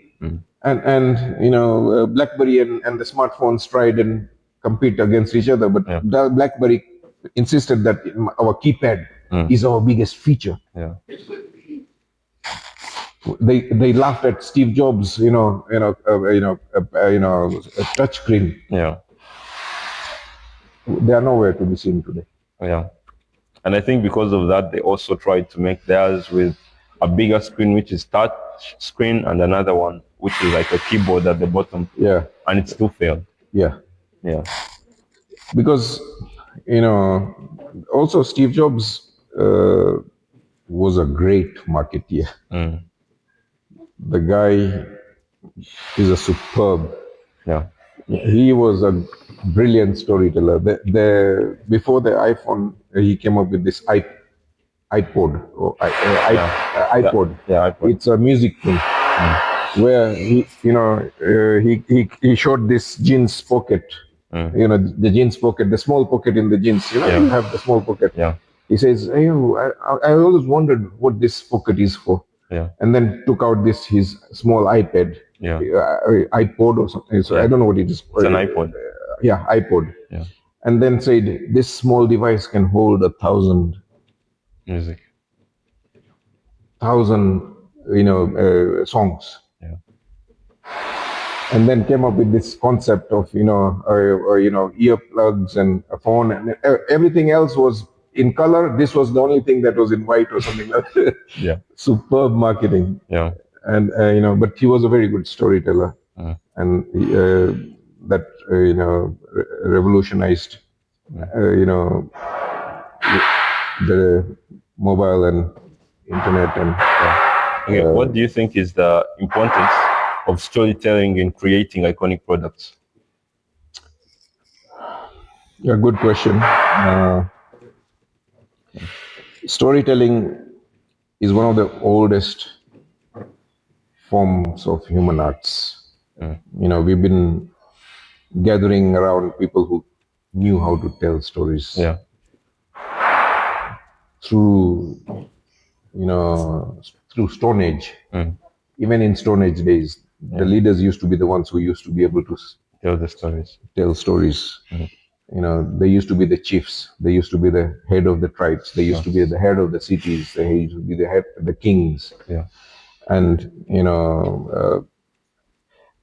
and you can relate to stories because it's in our DNA. And you can sell something using a story far more effortlessly, far more convincingly than being pushy salesman. Yeah. Buy this. This is the best thing. Yeah. Nobody's gonna buy. We all like to buy things. I've bought these shoes, I've bought this phone, I've bought these clothes. We like to buy things, but we don't like to be sold to. Yeah. When somebody says, buy this now, shutters come down. We disconnect. We disconnect and we want to find the exit route somewhere. The nearest exit possible. So, you have to sell without feeling pushy, without, feeling salesy. Because people love buying things. You and I know that. Because we are consumers of the consumer society. We buy things every day. We are buying things left, right, and center. Our homes and our offices are hoarded with stuff. So it's we don't have an issue with buying, but we have an issue when somebody is, is pushing, is forcing us to buy something. We don't like to be sold to, and if you don't want to be, you don't want to feel like, a pushy salesman, then use storytelling. In your selling. Okay, what would you say are if you had to give them a practical example or like tip so that they can use while selling the products? Would you give them like a simple framework they could use?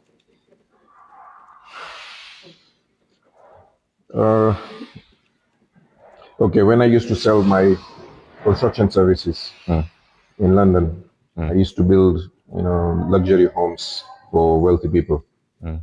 And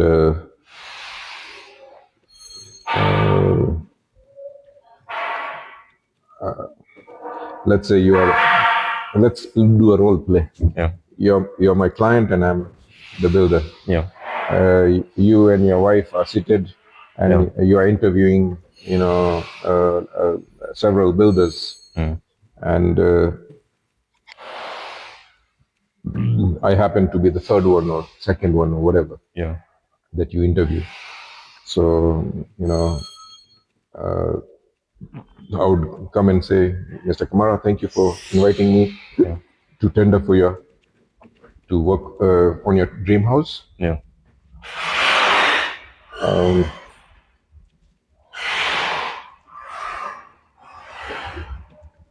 I only do 3 projects a year. I'm very choosy on the clients that I work with. I will be expensive. I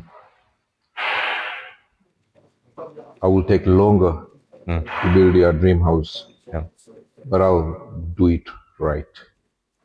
It will be overbuilt, over-specified. And even in 15, 20 years later, even if your bulb breaks, I will be there to come and fix it. So I've moved the conversation from being a builder to being a peace of mind provider. I'm going to do it right. It will be built top notch. But I'm so confident with the build that I will do that even 15, 20 years later, if something goes wrong, I'll come and fix it. So I'm now no longer selling a construction business. I'm selling peace of mind. And as soon as I finish this, all the other people that are waiting in the queue, they don't even bother. They're disqualified. And then they say, Mr. Dabasia, when can you fit us in? Because I've shown that I only do 3 projects. I'm very choosy. I'm expensive. Yeah. You always say the negative first. Yeah. And then end with positive. With, you know, even 15, 20 years later. Yeah. Yeah. Yeah. Because you need to, I'm gradually shifting them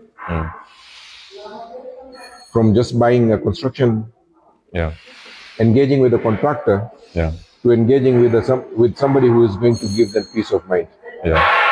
So if I had to break it down, it will be you create the scarcity of the product, you make it exclusive, provide exclusivity, and then a guarantee. Yes. Okay. That is a good way to put it. Yeah. Yeah. And you put it well. I did this naturally. I didn't go through sales training or whatever, because as I told you from that first example of the tender opening, I just needed to be different. Yeah. And so and that's how, differentiation. Because I've always realized that, you know, to stand out, you need to differentiate yourself. Yeah. The worst thing you can do is blend in. Yeah. Okay. What's the best thing the business owners can improve on that you think they are lacking behind on? Do you think they should get more into artificial intelligence? Do you think they should create more content? Or yes, we've moved away from social media to content media consumption. Before, the content that you used to create before 2020 used to be only distributed to your followers, to your friends. Now it is not the case. There is a huge shortage of content, so they are pushing everybody's content everywhere. And this distribution is free. Has a global reach. No borders, no boundaries, no restrictions. You know, it's, you know, if you want to sell and reach as many people as possible, then being on YouTube, being on Instagram, being on TikTok is the way to do it. Because that can amplify your voice and your reach that you could never imagine. You know, if you had to go and meet people and knock their doors, you'll get tired. And the other thing is, this is an intellectual asset that can be sweated again and again and again. You build it once, and you know there was a parenting guru that I came across. She helped me deal with my daughter's speech impediment, and she used to run a school up in London, just behind my office. Ironically, and you know, because she was dealing with very difficult kids with behavioral issues, ADHD and all these things, the kids that had been thrown away from the mainstream education system, she would then be given, and then she would reform them and put them back into the mainstream. And she was making a loss because each kid needed two teachers to handle them, and you know, it was not cost effective. And she was about to, you know, because it was making a loss, she needed to close down the school. And then, you know, she shared this once we became friends, that this is an issue. That I said, Noel, what you do is extraordinary. Instead of, you know, just teaching a few people and working with a few kids, why don't you write books? Now she's a prolific author. You know, her name is Noel Janice Norton, and you know, her program is called Calmer, Easier Parenting. And you know, she's, you know, she must be in her, you know, 9th or 12th book now. But it all started because one of us, her students' parents first wrote a book about her that gave her the courage that I can do it. And now she makes money day and night. Her books are being sold on Amazon and Kindle and wherever. And then, she's much better off because she created this intellectual asset. And it will keep selling even after she dies. Yes. And it's the same thing with Stephen Covey, the guy who wrote, 7 Habits of Successful People, highly successful people. His books were bestsellers, but he's made more money from his classes, from his teaching modules, and he still makes money from it. His family is still enjoying the benefits of that asset.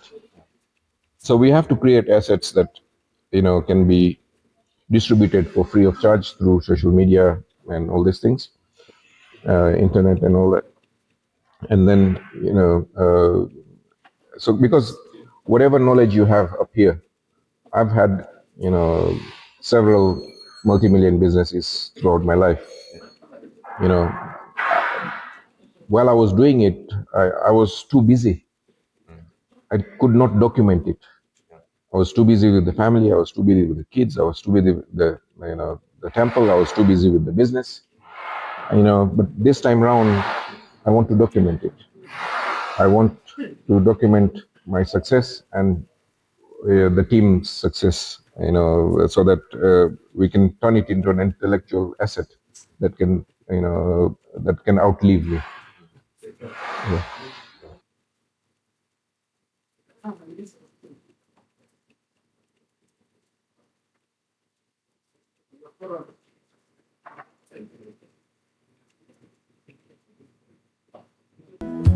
Et conduis-moi vers Jésus. Je veux marcher avec toi, jour après jour. Apprends-moi à faire confiance à Dieu. En toutes choses, Marie reste toujours avec moi, jusqu'au ciel. Marie reste avec moi, dans la peur, dans la douleur. Marie reste avec moi, sois ma mère maintenant. Marie reste avec moi et conduis-moi vers Jésus.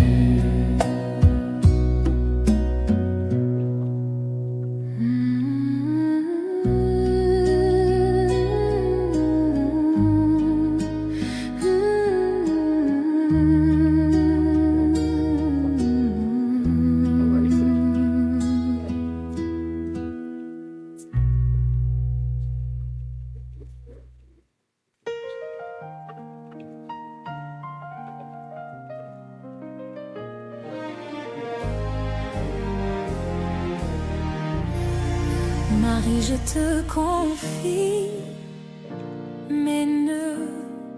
Marie, je te confie mes peurs. Je dépose ma vie entre tes mains, essuie mes pleurs. Marie, je te confie mes nœuds. Conduis-moi vers Jésus. Je suis fatiguée, je suis faible. Je ne sais plus quoi faire, tant de soucis dans mon cœur. Je viens vers toi, tu m'écoutes avec un cœur de mère. Tu restes près de moi. Marie, je te confie mes nœuds. Marie, je te confie mes peurs. Je dépose ma vie entre tes mains, essuie mes pleurs. Marie, je te confie mes nœuds. Conduis-moi vers Jésus. Certaines sont très profondes, d'autres sans nom. Je les dépose tous dans ton cœur. Ils sont les mêmes. Tu les prends doucement un à un et tu les offres à Dieu. Marie, je te confie. Marie, je te confie mes nœuds. Marie, je te confie mes peurs. Je dépose ma vie entre tes mains. Essuie mes pleurs. Marie, je te confie mes nœuds. Conduis-moi vers Jésus. Marche avec moi chaque jour. Dans la joie, dans la douleur, apprends-moi à faire confiance au Seigneur. Encore et encore, Marie reste ici près de moi, jusqu'à ce que la paix vienne. Marie, je te confie. Marie, je te confie. Marie, je te confie mes peurs. Marie, je te confie mes peurs. Je dépose ma vie entre tes mains. Essuie mes pleurs. Marie, je te confie mes nœuds. Conduis-moi vers Jésus.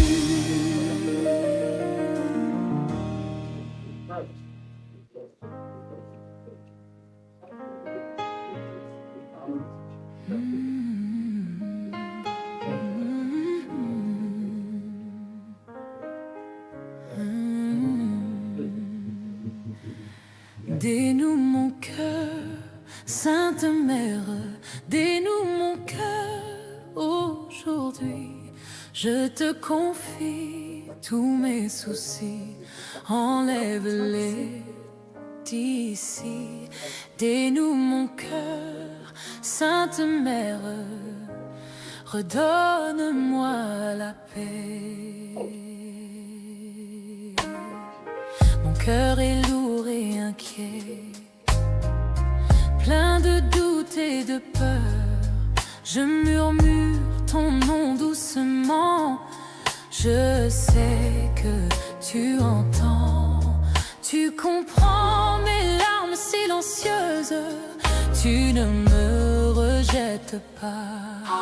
Dénoue mon cœur, Sainte Mère, dénoue mon cœur aujourd'hui. Je te confie tous mes soucis, enlève-les d'ici. Dénoue mon cœur, Sainte Mère, redonne-moi la paix. La douleur que je porte chaque jour, le stress, les blessures, je les dépose dans tes mains d'amour, car je n'y arrive plus. Tu m'apprends à attendre Dieu dans la foi et l'espérance. Dénoue mon cœur, Sainte Mère, dénoue mon cœur aujourd'hui. Je te confie tous mes soucis, enlève-les d'ici. Dénoue mon cœur, Sainte Mère, redonne-moi la paix. Les jours à venir, je ne les connais pas. Le chemin m'est caché. Je te confie tout doucement. Marche avec moi.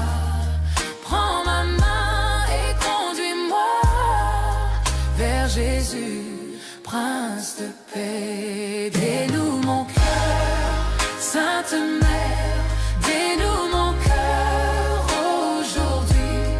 Je te confie tous mes soucis, enlève-les d'ici. Dénoue mon cœur, Sainte Mère,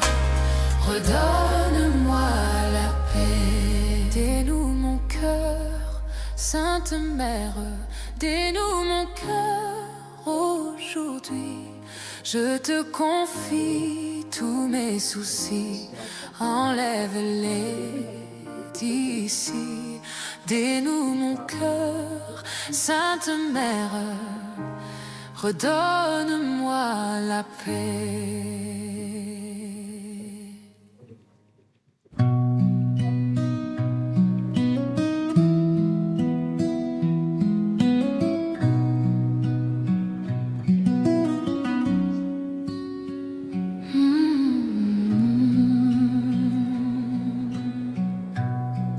Marie, prends mes soucis, Marie, prends mes peurs, je te confie mes épreuves, mes doutes et mes pleurs. Marie, prends mes soucis, dépose-les à Dieu.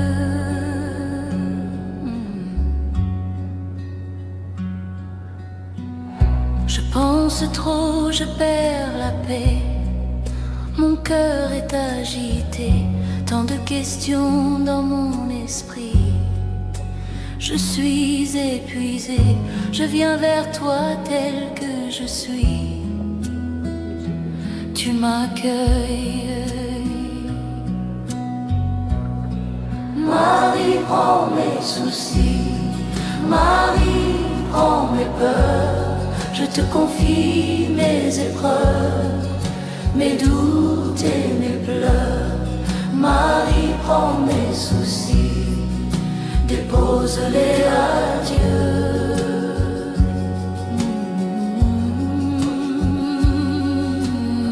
Certains soucis viennent d'hier, d'autres de demain.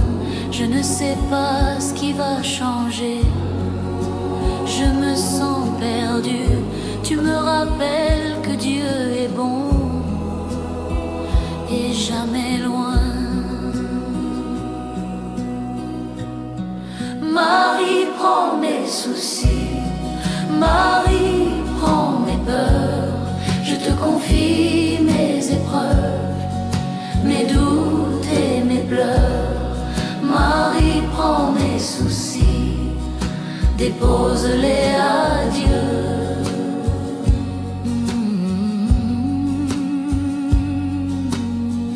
Apprends-moi à croire, à espérer, à tout abandonner.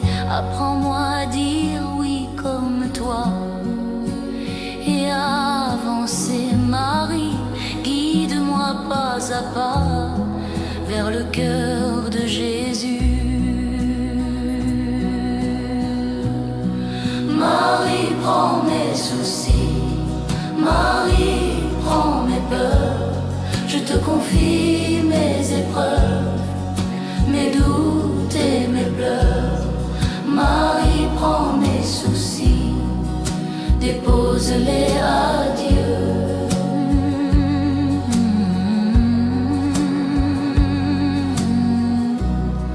Marie, prends mes soucis, Marie, prends mes peurs. Je te confie mes épreuves, mes doutes et mes pleurs. Marie, prends mes soucis, Marie, dépose-les à Dieu, dépose-les à Dieu.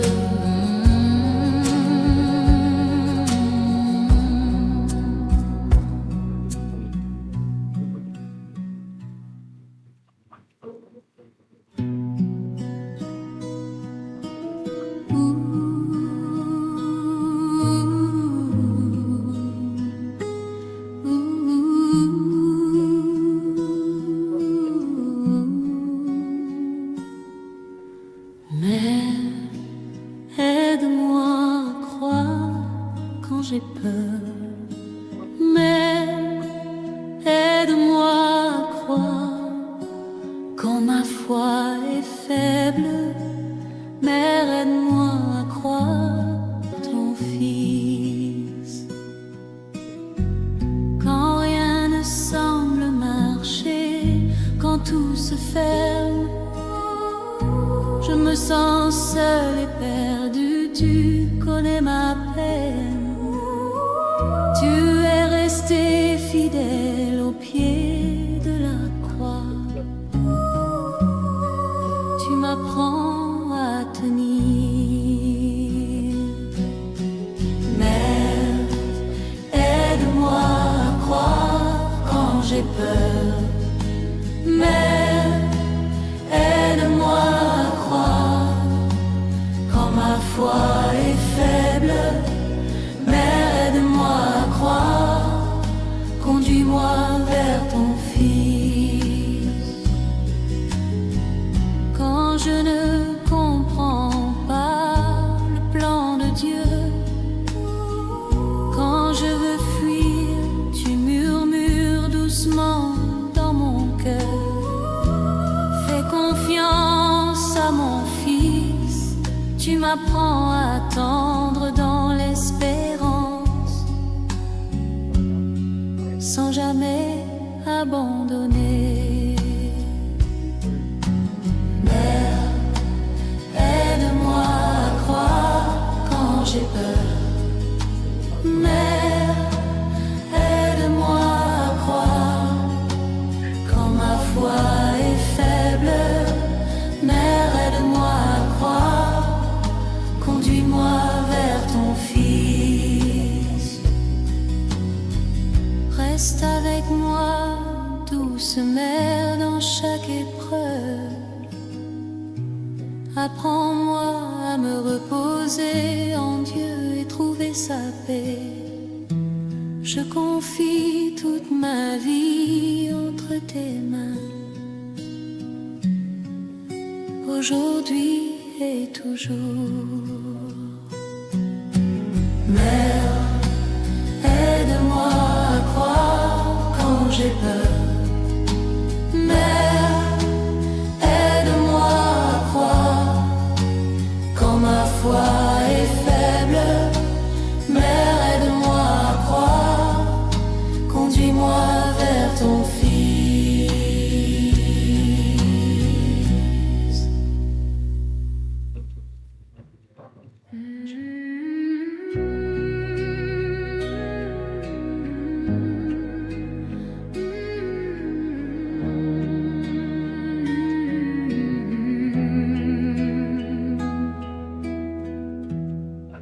Marie, reste avec moi dans la peur, dans la douleur.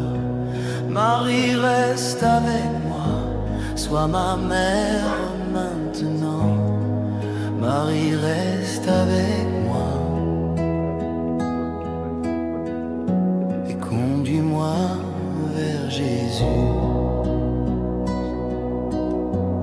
Quand je me sens faible et seul, perdu à l'intérieur, je me souviens que tu es là, tout près de moi. Tu tiens mon cœur avec douceur, tu comprends tout. Marie, reste avec moi dans la peur, dans la douleur. Marie, reste avec moi, sois ma mère maintenant. Marie, reste avec moi et conduis-moi vers Jésus. Je te confie toutes mes luttes, petites et grandes, rien n'est trop lourd pour toi. Tu prends tout, tu les présentes à ton Fils qui guérit mon âme. Marie, reste avec moi dans la peur, dans la douleur. Marie, reste avec moi, sois ma mère maintenant. Marie, reste avec moi et conduis-moi vers Jésus. Je veux marcher avec toi, jour après jour. Apprends-moi à faire confiance à Dieu en toute quelque chose, Marie reste toujours avec moi jusqu'au ciel. Marie reste avec moi dans la peur, dans la douleur. Marie reste avec moi, sois ma mère maintenant. Marie reste avec moi et conduis-moi vers Jésus.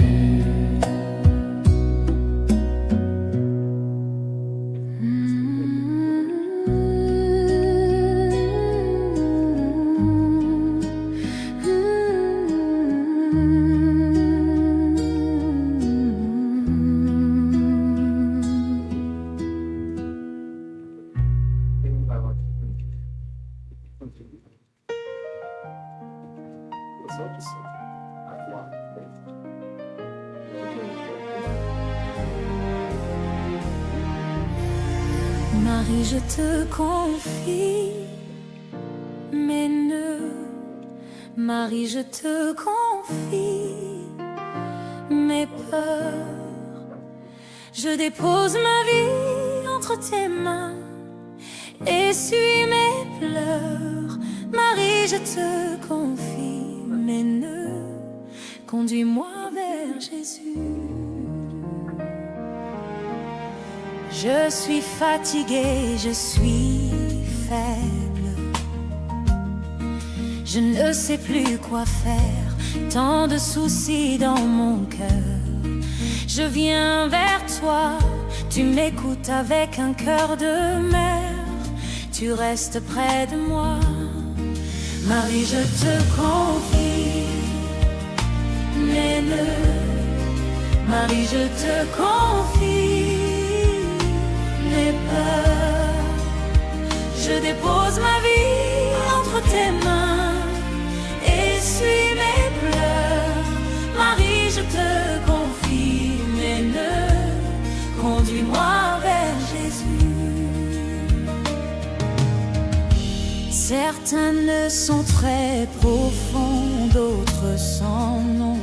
Je les dépose tous dans ton cœur. Ils sont les mêmes. Tu les prends doucement un à un et tu les offres à Dieu. Marie, je te confie. Marie, je te confie mes nœuds. Marie, je te confie mes peurs. Je dépose ma vie entre tes mains, essuie mes pleurs. Marie, je te confie mes nœuds. Conduis-moi vers Jésus. Marche avec moi chaque jour, dans la joie, dans la douleur. Apprends-moi à faire confiance au Seigneur. Encore et encore, Marie reste ici près de moi, jusqu'à ce que la paix vienne. Marie, je te confie. Marie, je te confie. Marie, je te confie mes peurs. Marie, je te confie mes peurs. Je dépose ma vie entre tes mains, essuie mes pleurs. Marie, je te confie mes nœuds. Conduis-moi vers Jésus.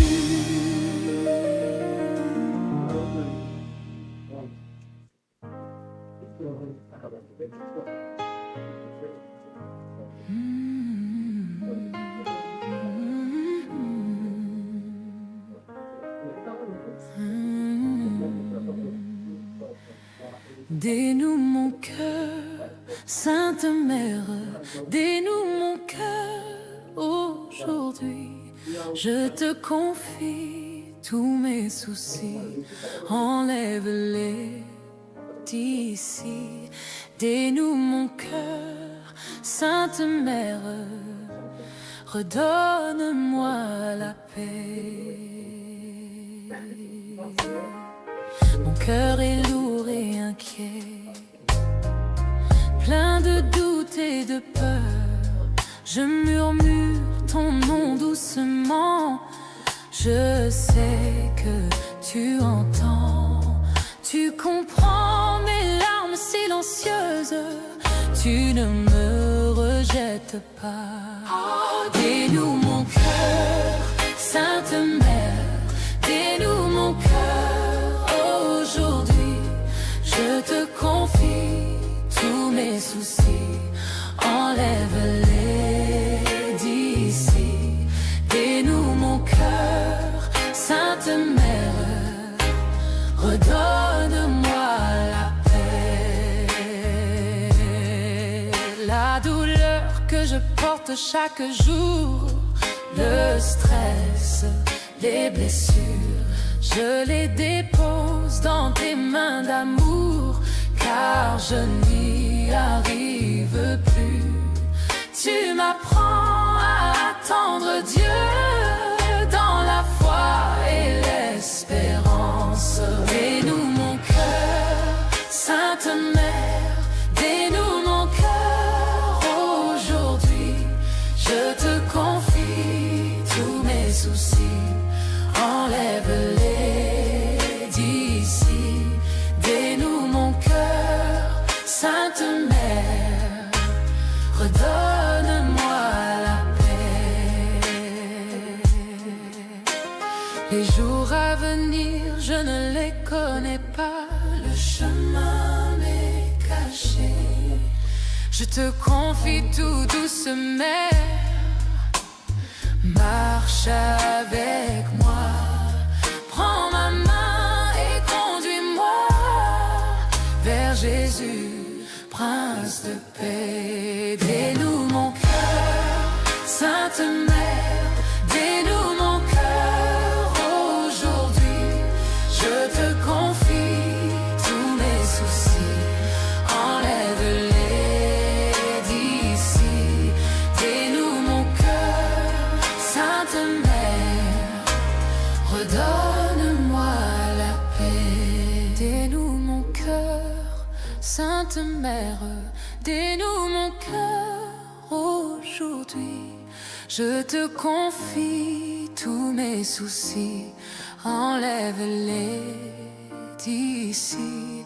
Dénoue mon cœur, Sainte Mère, redonne-moi la paix.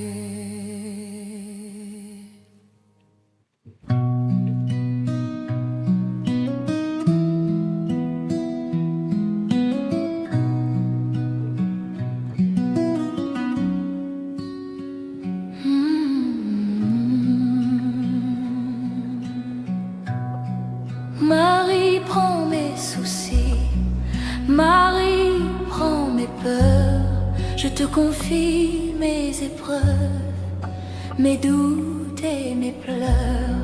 Marie prend mes soucis, dépose-les à Dieu.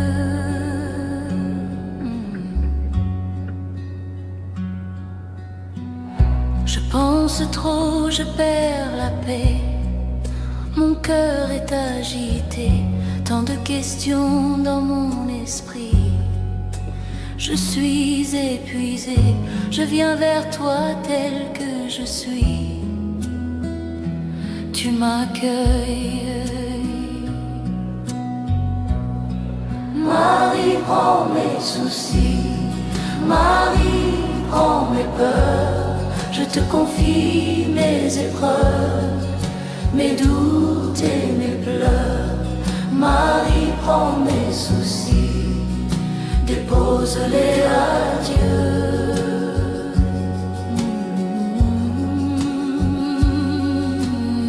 Certains soucis viennent d'hier, d'autres de demain. Je ne sais pas ce qui va changer. Je me sens perdu. Tu me rappelles que Dieu est bon et jamais loin. Marie prend mes soucis, Marie prend mes peurs. confie mes épreuves, mes doutes et mes pleurs. Marie, prends mes soucis, dépose-les à Dieu.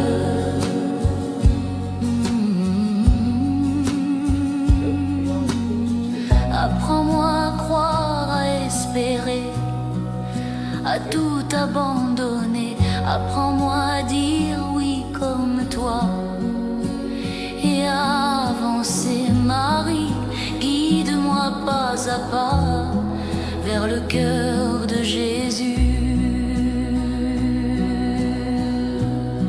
Marie, prends mes soucis, Marie, prends mes peurs. Je te confie mes épreuves, mes doutes et mes pleurs. Marie, prends mes soucis, dépose-les à Dieu.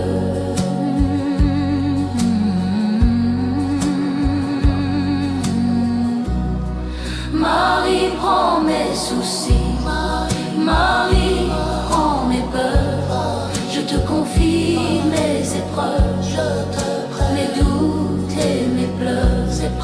Marie, prends mes soucis, Marie, dépose-les à Dieu, dépose-les à Dieu.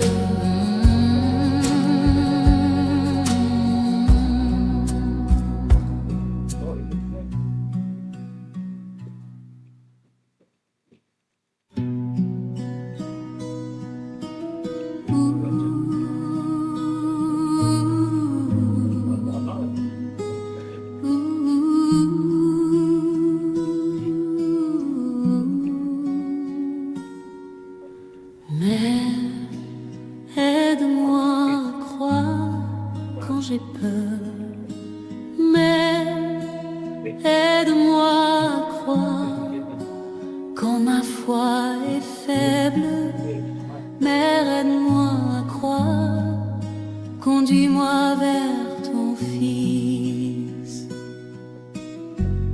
Quand rien ne semble marcher, quand tout se ferme, je me sens seul et perdu. Tu connais ma peine.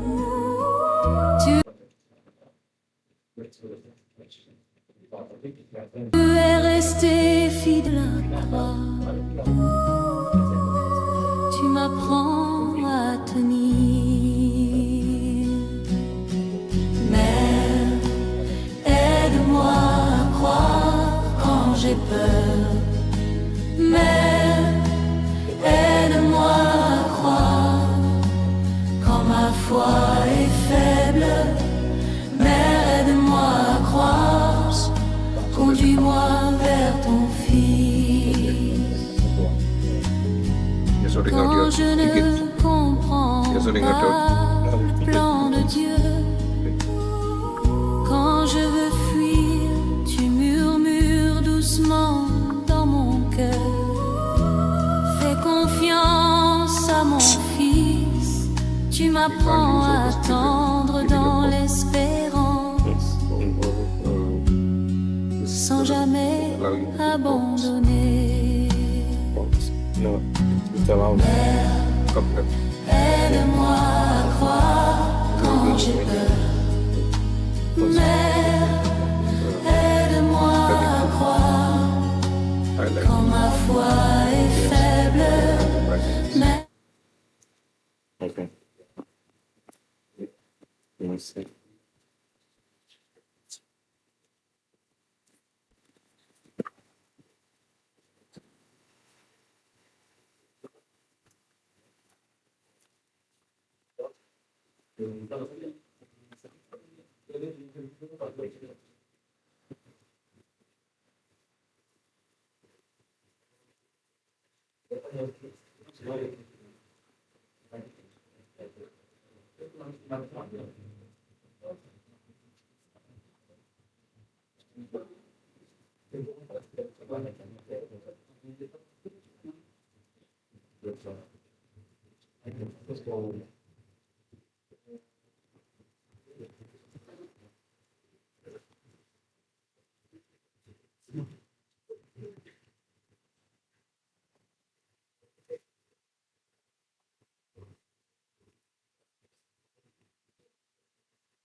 So it's we don't have an issue with buying, but we have an issue when somebody is, is pushing, is forcing us to buy something. We don't like to be sold to, and if you don't want to be, you don't want to feel like a pushy salesman, then use storytelling. In your selling. Okay, what would you say are the, if you had to give them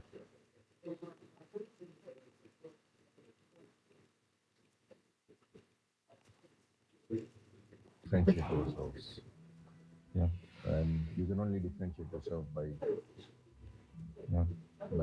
behaving differently. There was a time when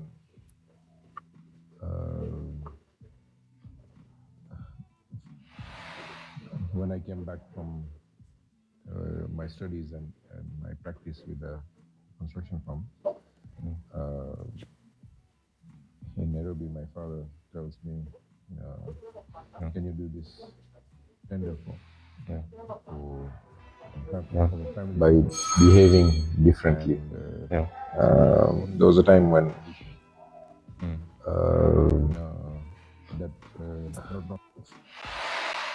when I came back from my studies and my practice with a construction firm. In Nairobi, my father tells me, can you do this tender for a family business?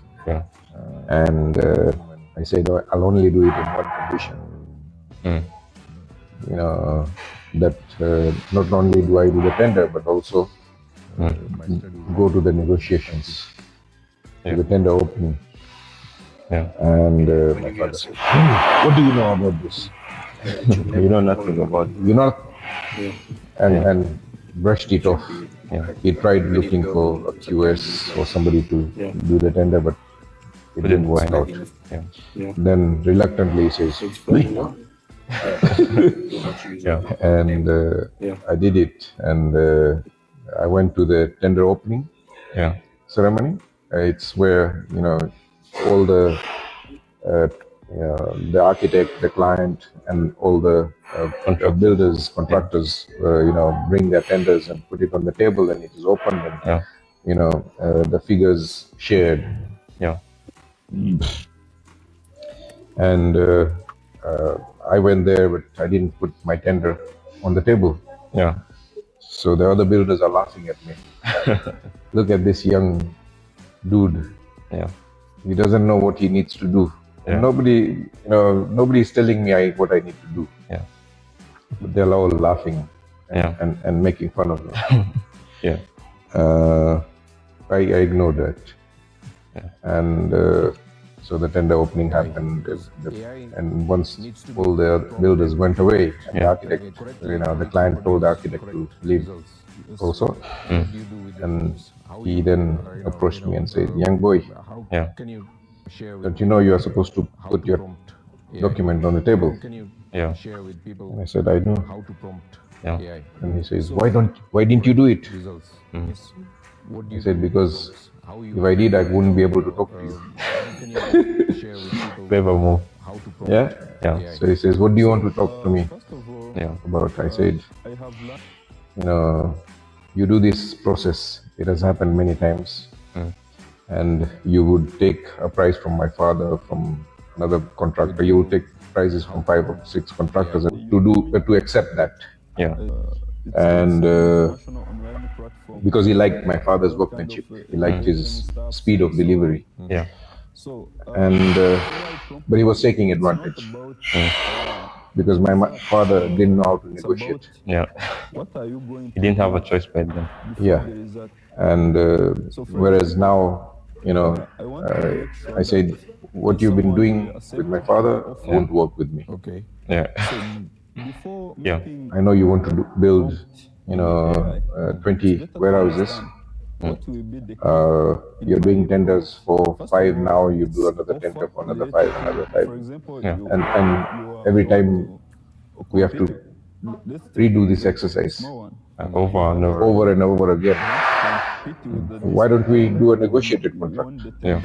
And he says, "What is negotiated contract? I've never heard of this." I said, "It's when we do this tender and we say, okay, this is the price we are going to charge for, a block wall. This is for brick wall. This is for, concrete wall. Whatever items we have, you keep a constant price. Instead of having to go through the process of doing 5 different quotations or 5 different tenders, you just use one tender, and then if the price goes up, then you do a small variation on the prices. And that way, you don't have to keep repeating the same process. TDS process all over again. 5 or 6, 4 or 5 times. So he says, is that what is negotiated contract? I say, yeah. The reason I didn't put it on the table is I want you to accept my tender and do a long-term negotiated contract. He liked my guts. I won that contract. Not only that contract, but for the whole lot. For all the 20. All the 20 warehouses.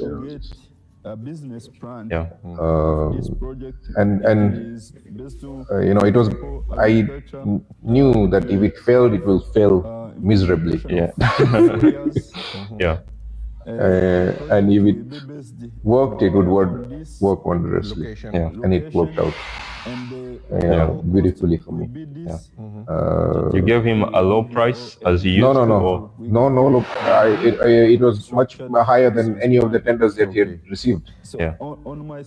Everyone who had put the tender, they had a lower price. No, I was not the highest, but I was the middle, not the lowest, and I was not the highest, but I was in the middle somewhere. Yeah.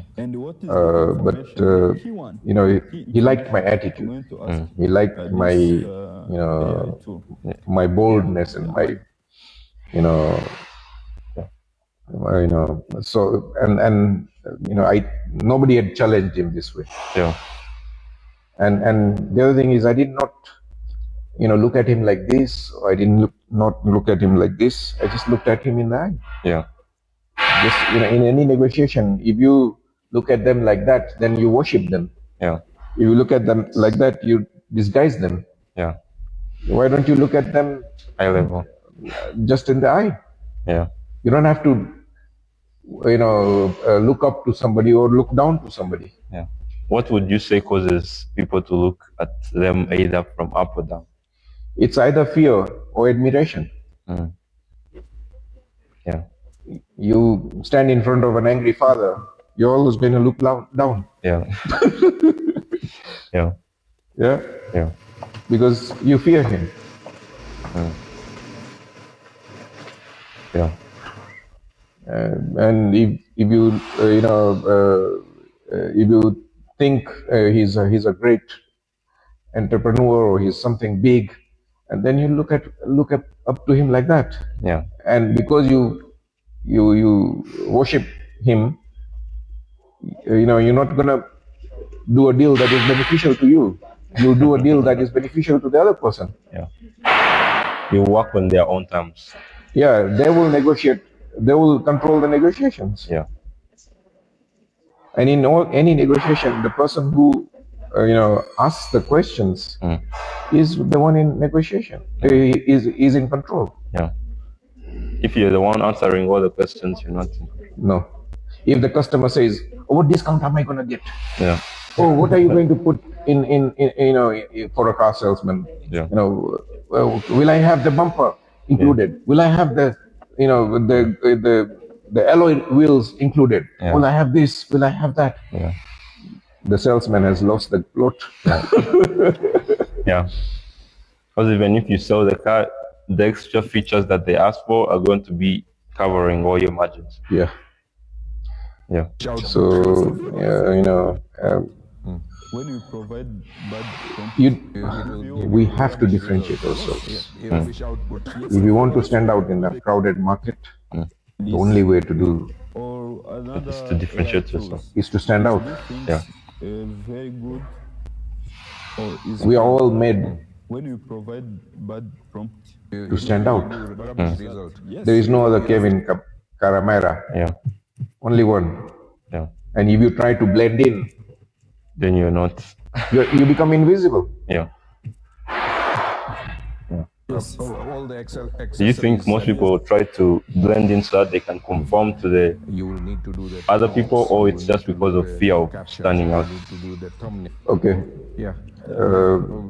We conform because we want to blend in. We want to, we don't want to be. There used to be this fear in the trenches, in the world wars, when they used to do trench wars. Yeah. That if you put your head up, you get shot. Yeah. So that notion came about. Never put your head up on the parapet. Yeah. Or above the trenches. Yeah. Because the enemy is waiting to shoot you. Anything to pop up. Just, yeah. But we are no longer living in that. Yeah. We are not in the trenches. You don't need to, fear that the enemy is sitting, aiming at you. Yeah. And God made you unique for a reason. Yeah. Yeah. Not to blend in. Yeah. Yeah.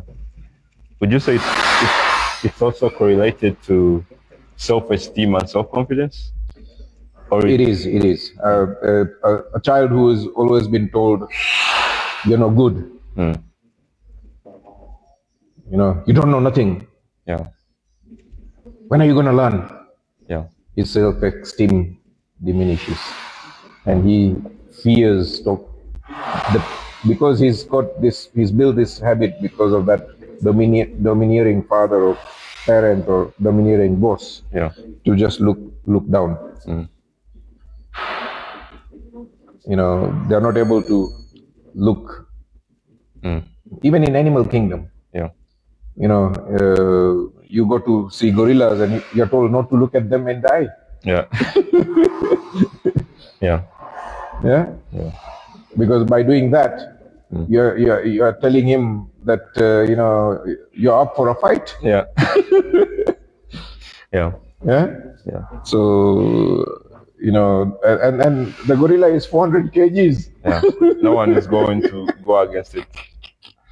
Yeah. Have you heard of this notion? One gorilla versus 100 men. Which one would win? No, I haven't heard. No. What's that? It's more like a trend on social. Okay. So they were like 100 men versus one gorilla. Okay. So this was in reality, or just it's a debate. Just an argument. Yeah, an argument. Okay. Yeah. Okay. Which one do you think would win? Because okay, the gorilla may be very strong. Yeah. Very powerful. Yeah. Very heavy. Yeah. But the human will win every time. Yeah. Because humans, as an instinct, as a species, yeah, we can't run fast. We can't jump high. We can't climb high, or we can't dig deeper. Yeah. Physiologically, we are bad. Physically, we are bad. Yeah. But intellectually, we are the supreme being. Yeah. The gorilla may be strong. Yeah. But a man with a very small tool. Yeah. Will always win. Will kill it. Yeah. Yeah. Yeah, and that has been going on for thousands of years. Yeah. It's nothing new. Yeah. It's only now that we have become conscious that we need to preserve them. We need to protect them. Yeah. Which also has come by because we have been literally at the top of the food chain for so long that we just remove everything in our way. Yeah. The biggest animal in the animal kingdom, the whale. Yeah. Men used to hunt it and kill it with dinghy boats. Yeah. With not metal, steel vessels. This were, wooden or semi-steel vessels. Yeah. They used to, harpoon them. Yeah. And it was only done because we didn't have petrol. Yeah. We didn't have crude oil. That used to be the oil that used to fuel and light everybody's homes in the West. Yeah. In New York, London, they all used to use whale oil. Yeah. So they burnt them, or they? Yeah, instead of candles, they used to make candles out of them. They used to make, lamps out of them. And as soon as we discovered crude, that industry collapsed. Yeah. Overnight. Yeah. So would we also consider it the same that's happening to the oil and gas industry? Yes, we are going through that transition that we went from, from animal fat to crude oil, and now from crude oil to electric mobility, electric transportation, and the electric car is far superior technology than the ICE engine vehicle. So the ICE engine vehicle has over 2,000 moving parts. So every moving parts means a failure, point of failure. Yeah. Needs more repairs, more mechanics, more servicing, more filters, more everything. Yeah. An electric car has only 20 moving parts. Yeah. And the motor is so robust that it, Tesla offers a 1,000,000-mile warranty. Yeah. On average, a car, an ICE engine car only travels 150,000 miles. So, it's lifetime. And this guy is offering 7x that. Yeah. Why? Because he knows it's not gonna fail. Yeah. If it only fails, it's either the battery. Yeah, battery needs replacement, but the motor, the other, parts, they'll not, they use very robust motors that never fail. Yeah. Or hardly fail. So that's the reason. And the other thing is people are not realizing electric mobility is just the beginning. It's not the end all be all. Electric revolution is just the beginning. It is electric revolution with autonomous mobility. Robotaxis. At the moment, the average cost of an Uber, per mile is £2, $2 a mile. They are saying, even Elon Musk has announced that his robotaxis will cost only 28 pence per mile. So it's a 10x reduction in cost. So from $2 to 20 cents. Wow. Is it because electricity will be cheaper, or? Electricity is far cheaper than crude oil. Yeah. Not only that, but in your combustion engine car, the conversion of fuel to mobility is only 20%. 80% goes into heat, noise, and fumes. Yeah. Whereas in electric motor, an electric battery is over 95% efficient. Yeah. It's 4 times more efficient than the ICE engine. Yeah. So even with the same fuel prices, it will give you 4 times the mileage. Yeah. So do you think the reason why most people are conscious of buying an electric vehicle is because they are Luddites, or it's because they have range anxiety? I think the electric mobility did a big mistake of, giving range in terms of, or only 20% left, only 10% left. Yeah. The ICE engine realized this, and they put this, fuel gauge, 15, full, then 3/4, half, quarter, and then yellow light, and then beep. Yeah. Yeah. Whereas these guys are doing the opposite. Yeah. They're putting percentage. Yeah.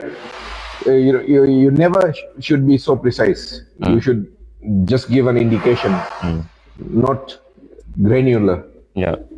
If they did, full tank, quarter, full battery, half battery, quarter battery, or what we do it in our phones. Yeah. 2 bar, 1 bar. Yeah. Yeah. That would be a much better way. This range anxiety has been, it is because they put on the percentage. Yeah, they went granularly, but those things are things of the past. When we moved from hose and cart to cars. There were no roads for cars. Yeah. There were no highways. There were no petrol pumps. Yeah. Yeah. And the horses would only feed and we transitioned from hose and cart in between the First World War. Yeah. When everything was in a mess. Yeah. But even then, because the first car was a 10 horsepower car. Yeah. Even an emperor could not imagine a chariot with 10 horsepower, 10 hoses. Yeah. And this was the simplest and the most rudimental. Today, you and I drive 300 horsepower vehicles. Yeah. It's crazy. Yeah? Yeah. And we don't even blink. And that cheap as dirt. Yeah.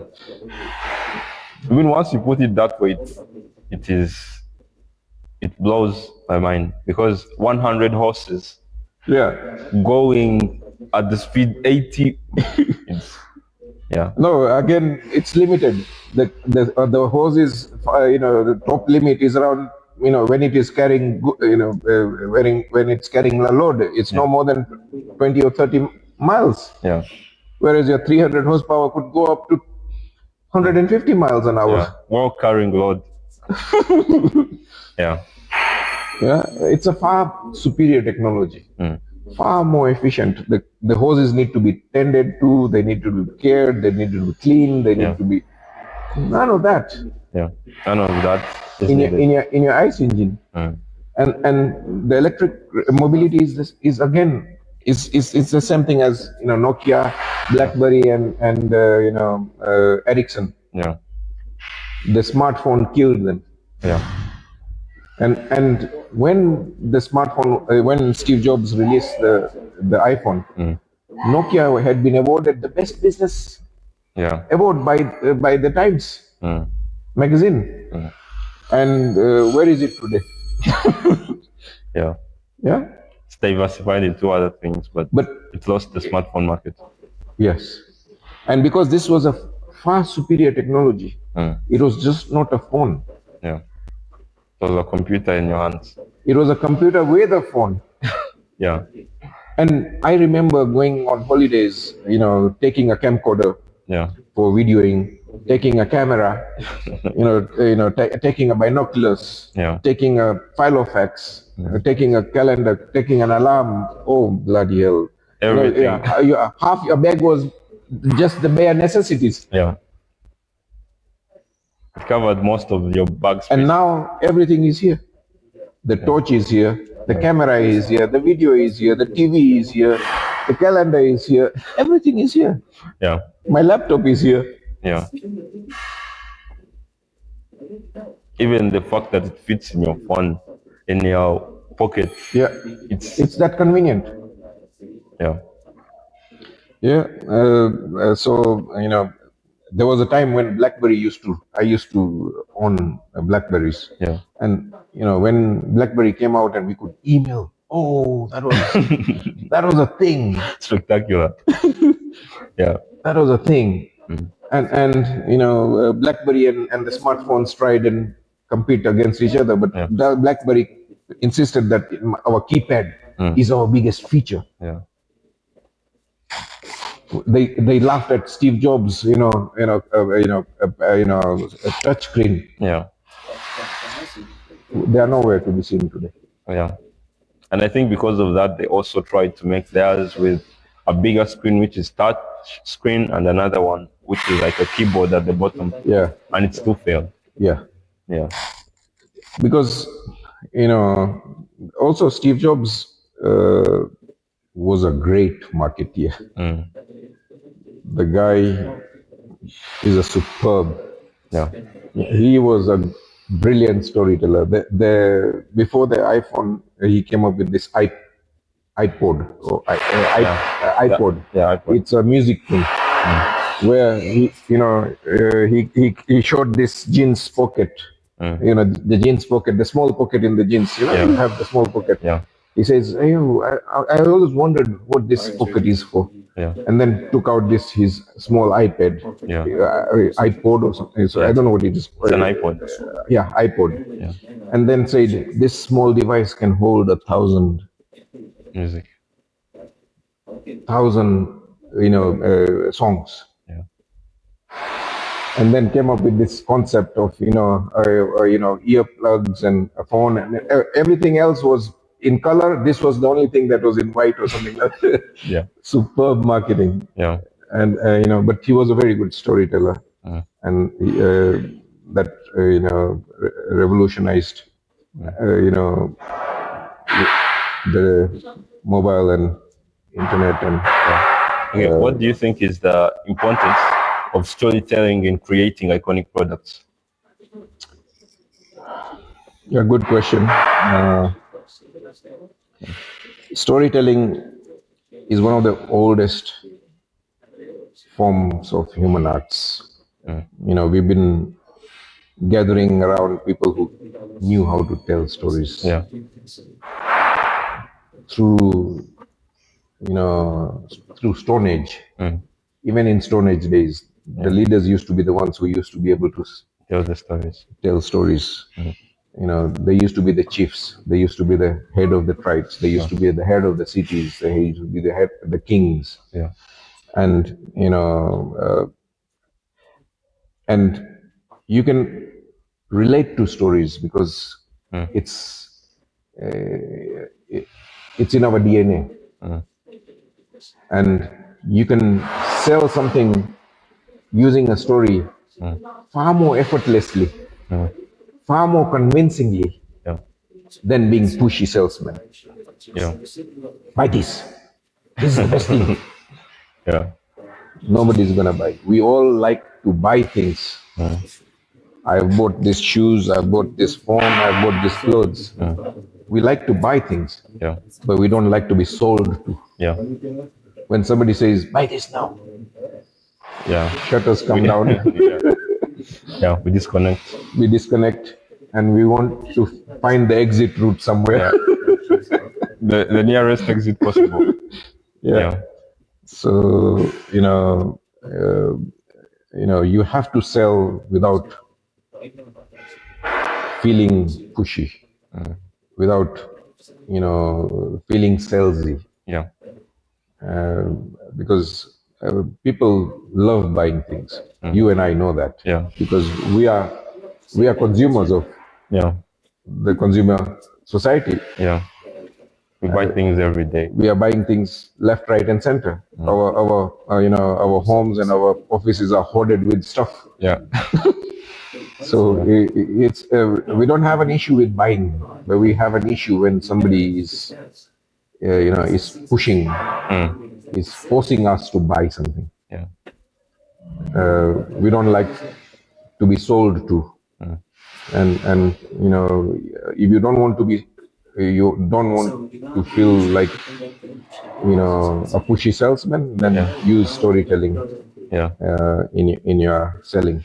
Okay, what would you say are if you had to give them a practical example or like tip so that they can use while selling the products? Would you give them like a simple framework they could use?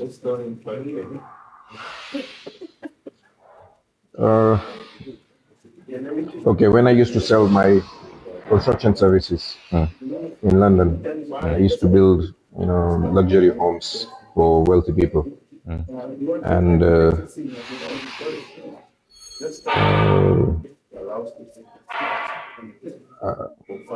let's say let's do a role play. Yeah. You're my client and I'm the builder. Yeah.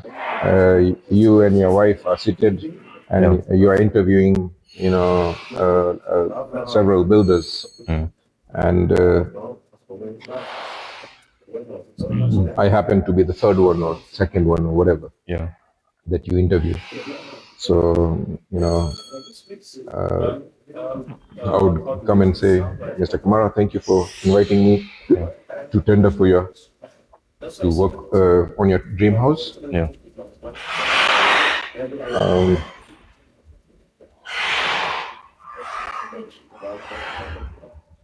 I only do 3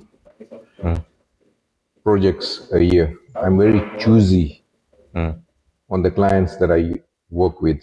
Yeah. I will be expensive. I will take longer to build your dream house. Yeah. But I'll do it right. It will be overbuilt, over-specified. And even in 15, 20 years later, even if your bulb goes, I will be there to come and fix it. So I've moved the conversation from being a builder to being a peace of mind provider. I'm going to do it right. Yeah. It will be built top notch. But I'm so confident with the build that I will do that even 15, 20 years later, if something goes wrong, I'll come and fix it. Yeah. So I'm now no longer selling a construction business. I'm selling peace of mind. And as soon as I finish this, all the other people that are waiting in the queue, they don't even bother. Yeah, they're disqualified. Yeah. Yeah. And then they say, Mr. Dabasia, when can you fit us in? I'll give you Because I've questions. shown that I only do 3 projects. Okay. I'm very choosy. What equipment do you use for recording? I'm expensive. Yeah. You always say the negative first. Yeah. And then end with even 15, 20 years later. Yeah. You want to go low key. Yeah. Because you need to, I'm gradually shifting them from just buying a construction, engaging with a contractor, to engaging with somebody who is going to give them peace of mind. Yeah. So if I had to break it down, it will be you create the scarcity of the product, you make it exclusive, provide exclusivity, and then a guarantee. Yes. Okay. That is a good way to put it. Yeah. Yeah. And you put it well. I did this naturally. I didn't go through sales training or whatever, because as I told you from that first example of the tender opening, I just needed to be different. Yeah. Just show him the video or And so and that's how, differentiation. because I've always realized that to stand out, you need to differentiate yourself. Yeah. The worst thing you can do is blend in. Yeah. So this was What's the best thing the business owners can improve on that you think they are lacking behind on? Do you think they should get more into artificial intelligence? Do you think they should create more content? Or? Yes, we've moved away from social media to content media consumption. Before, the content that you used to create before 2020 used to be only distributed to your followers, to your friends. Now it is not the case. There is a huge shortage of content, so they are pushing everybody's content everywhere. Let me start, and thank you for inviting us again. This distribution is free. It has a global reach. No borders, no boundaries, no restrictions. Is showing light. If you want to sell and reach as many people as possible, then being on YouTube, being on Instagram, being on TikTok is the way to do it. Because that can amplify your voice and your reach that you could never imagine. He's unfiltered. He's just if you had to go and meet people and knock their doors, you'll get tired. And the other thing is, this is an intellectual asset that can be sweated again and again and again. You build it once, and there was a parenting guru that I came across. She helped me deal with my daughter's speech impediment, and she used to run a school in London, just behind my office. Ironically, and because she was dealing with very difficult kids with behavioral issues, ADHD and all those things, the kids that had been thrown away from the mainstream education system, she would then be given, and then she would reform them and put them back into the mainstream. And she was making a loss because each kid needed two teachers to handle them, and it was not cost effective. And she was about to, because it was making a loss, she needed to close down the school. And then she shared this once we became friends, that this is an issue. That I said, Noel, what you do is extraordinary. Instead of just teaching a few people and working with a few kids. Why don't you write books? Now she's a prolific author. Her name is Noel Janice Norton, and her program is called Calmer, Easier Parenting, and she's she must be in her ninth or 12th book now. But it all started because one of us, her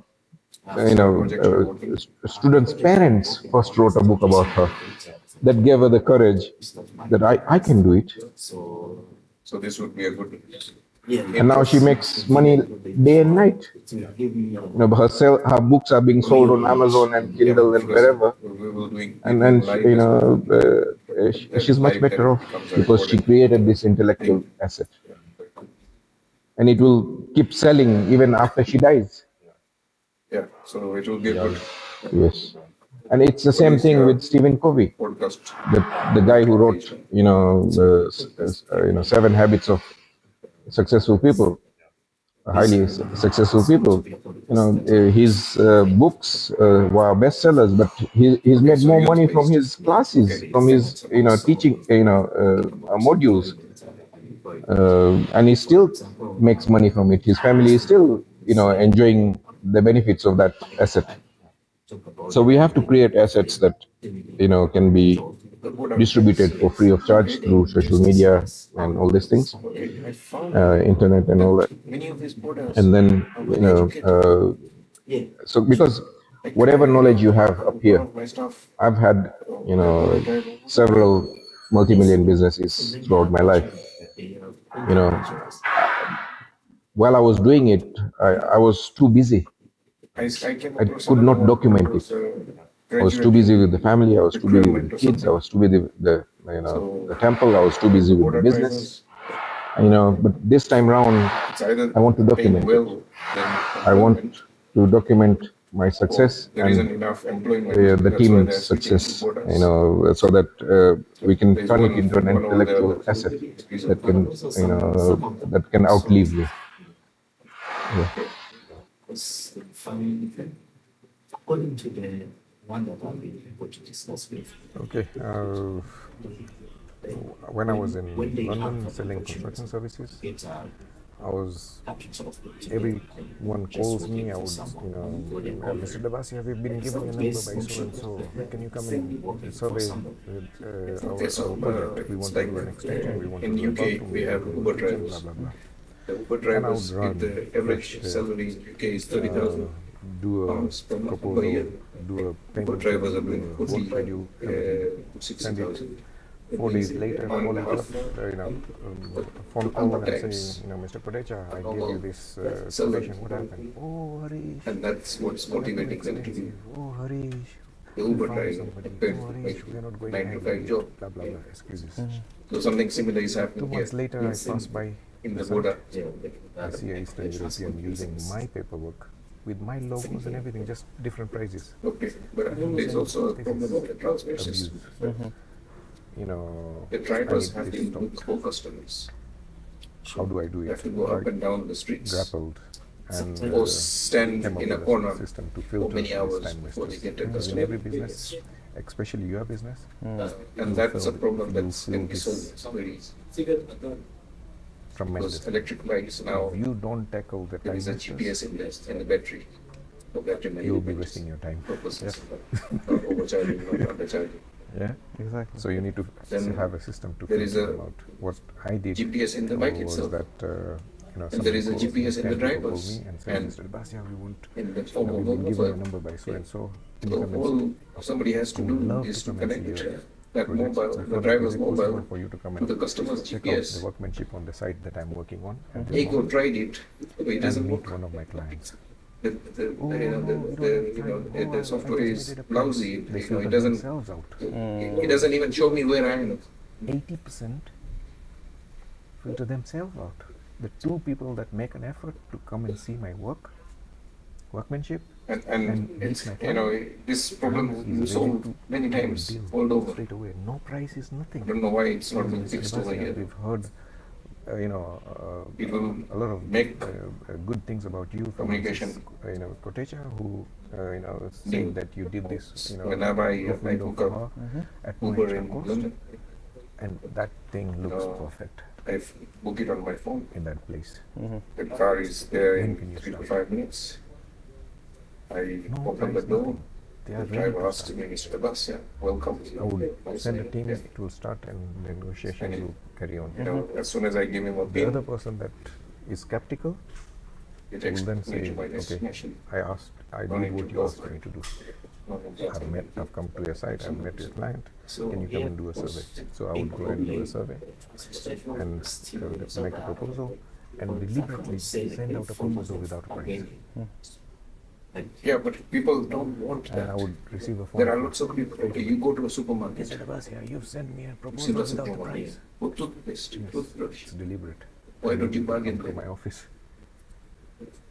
25% again filter themselves out there. I would say because The 75% who come, No, I get because another there is clarity of half price. conversion there. There is So from clarity of two display. There is qualified clarity leads, of purpose. I was getting 1.5 Go to jobs. Simba because you don't want to be high low. They You give you need to have a amenities, they system give you similar car to park, this. they give you trolley, they give you bags. Because as It's soon as you process. put out an offer, you will be They inundated. keep all your creams in one Yes. pile. One Even now that I'm just talking about growth mentoring, all your breads, business mentoring, get lots of I'm choice. getting requests for, can you Quality introduce us produce. to investors? On my Supermarkets are DM, doing on my YouTube, more on my business. TikTok, But can there's a you job local give us corner a shop job? that is And bargaining I'm not even with every advertising. customer. Yeah. I'm Because just he's bargaining, he educating. can't serve other customers. Please. It's And I'm wasting getting, daily couple of this Supermarkets messages. are succeeding So when you are because offering of clarity of price, clarity to of elevate purpose, and somebody clarity of with a bucket load of cash, message.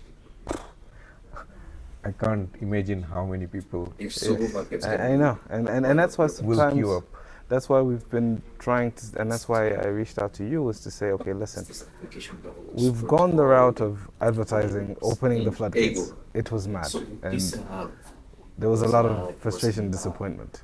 So we said, what would be the best way to make sure that, we're able to filter out the right type of people that we want. We know that we still have to do our own filtering and whatever, but how do we just attract where there's the likelihood is higher? Don't need, You need, okay, let's say if you it have doesn't need to do that. 1,000 It need, inquiries. because Of those it thousands, knows they the need to be dwindled down to 10. if I And place my without you GPS doing here, any work. and I Exactly. tell Just it by where to stating end, who this can offer calculate is the for distance.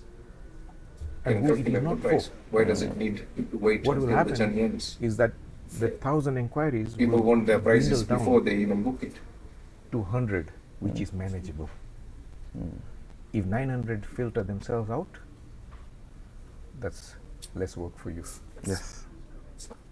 More focus Same thing on the with 100 supermarket. qualified Big time. leads. Nice to get on top. They'll tell you go or next door. Sure. Because it is in the, and there is another thing that is, you could do a All score they app. have to do is You scan the ask barcode 10, 15 qualifying questions. and it comes in your receipt. And from that, the answers, we can do you a score It is also stupid too. of which is Nobody the has most to likely think about the prices. candidate They you just should have to talk scan a barcode.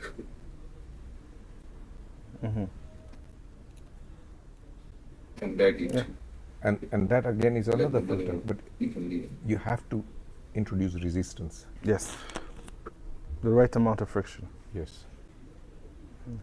It should And not the be advantage open of to this all. is that the app gets Tom, the Dick, money and in Harry. advance, even before the journey starts.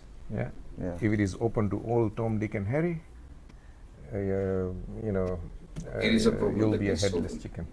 Yes, true. And nobody will be satisfied with the whole event. Neither you, neither And the applicant. Rwanda, Exactly. 60% you need to. of the vehicles There are two ways registered of doing this. 2 weeks. We can help you structure it, and also the message And the economics ad of the also border needs to be is not far superior. that we are open for then have a investments. taxi or anything. No, we are open for investments for What is only happening is this. that a normal car weighs around Not 2 tons. this. Yes. But only carries that needs to be 90% of the clearly journey is done by one person. stated. The driver himself. And No that will, passengers. you know, Look at the that will cars. do maybe 50% of the See, work, and then the only score one app of the will do the other 90% of the work, and that will help you Whereas in a Voda, attract the right a 16 or 18 audience, kg the bike right is carrying 2 people, inquiries, which is and, 200 kg. and this needs to happen Economics with is anything that you're absolutely- offering. Most, people A just 2-ton pray chunk that of I see metal somebody. carrying 100 kg. No. And 100 kg. There is no need of kissing of too many metal frogs, carrying frogs which is not efficient. to find one prince. Exactly. There is a way of filtering things out, and if you can structure it in such a way think that the Vodas are the best solution. it does the job, Vodas then it are will make electric your Vodas already task have of finding the right talent, the right company, And the third one, far the more driver. easier. Not all drivers are going to have GPS. Okay, but tell those the who audience have, what you do. those who have a So smartphone, what I do is should. I work for, superior we've set up a products. venture studio in Rwanda, but which serves the African continent. And what we And do people is are we willing look for because they high don't growth bargain. potential firms that They don't have go traction. to the Voda. They don't need to be profitable right I'll now, prefer- I'll but prefer it there's a myself. we can I work don't want together to to negotiate multiple find drivers. a path to profitability. And what we offer is to make sure I that don't want to we explain get your what my management destination team is. You should know it in top shape, yourself. so that you can address all the challenges that you're faced with, so you can get on the path of growth faster, thanks to our experience. And while we're doing that, we also But nobody's engage only using it for investors that we have in our SPWs. networks who've invested in companies with us Some, before, so who trust us, and if there is a and make sure API that you on this, become one partner with an interesting target for them for investment. Amazon, so You are a bridge Spiro. Yes. And that between will be a third investors revenue and stream for them. potential and for you. startups. Yes. At the moment, they're making money from selling the bikes. They're making money from There was another servicing thing. the bikes. Okay, and now that They're you've making come money here from and charging this is the a new bikes. year's offer that we are offering you, They could I make wanted money to- from providing how, customers. how many people do you manage? So right now there's Connecting two the Oh, of customer us, to the bike. okay, right? To the So driver. me, I do mainly the management coaching. My colleague does the advisory part. And yeah, we have for now one client. That's it. One thing that And it's not a big problem to do. I want to give you a gift, and that the gift is It a should skill. be something that you can pick off the shelf. We all need to Start be marketing. motivated. Your clients need to be Drivers motivated. Your want suppliers need to be also, motivated. You and your team they needs don't to be want to hassle motivated. of What do you do for motivation? negotiating. For myself? That doesn't They don't doesn't want cost. the hassle of finding a customer. Oh, well, for us that doesn't cost money. Then all they have to do is accept. What we do is we try to be generous in our explanation. We try to at least make sure that we're useful to you. Okay, there is a skill, and And we time all know wasted. that praise is the greatest motivator. So there are very few. Okay, Shakespeare the famously sentence said starts. that The electric I can survive Vodas without are only wages, maybe but not 10% without of the this. Voda population. Yes. So if the Vodas, most artists face this problem. the electric ones are the first ones to come. They'll Even always be Michael busy. Jackson, even the big stars. Then this, when they get this, the they guys who forget are the driving money the part. combustion That's why ones they have who to are have not money getting customers management. because they are not connected. And Will also start if I want to was to switch. praise, sorry, I didn't get your name. Emil. If I Electric was to platform. praise Emil for being a good Because listener, it's a far superior platform. the evaluative way Better revenues, better. that 99% of the world does it badly goes like this, and that I would say is a bad style. It is a problem that is so. It goes, Emil, I've Because enjoyed public talking to you. transport You're is a brilliant, non-existent. super fantastic listener. Very few buses. That ends there. Very few routes. The more effective one is called directional And praise. the Voda provides you a And this is door-to-door how it would service. go. Far superior. Emil, you've maintained eye contact with me. You've been brave enough to allow us to record you. Okay, there is the issue of the rain. Asked me probing questions. You've explained your pain points clearly, concisely. That shows me you're a good listener. Look into that. So, of the two praises, which one did you like? The second one. Why? More contextual. If you need marketing It's for evidence-based. Yeah. Contextual, evidence-based. I've just told you what I want you to do more of. And instinctively, we are designed to please. If somebody tells you what pleases them, you are more like, the likelihood of you doing it has gone up by 1,000%. You just have to notice and mention the things that they are doing right. Catch them doing it right, they'll do more of it. The stupidest mistake people in power and authority do is they take out the cane too early. How many times have I told you? Why don't you listen? You're stupid. You're lazy. You come late. Blah, blah, blah. The intention is what? The person barking these instructions, what is his intention? He wants the behavior to change. But does it help? No. Why? Because he's just relieving his himself. He's just unloading his emotions on the person. Because there is a clash of egos. Yeah. What happens is that Emil is on his tornado. Let me bear with it now. It will pass in 5 minutes. I'll get on with what I was doing anyway. So the intention to improve that person has failed miserably.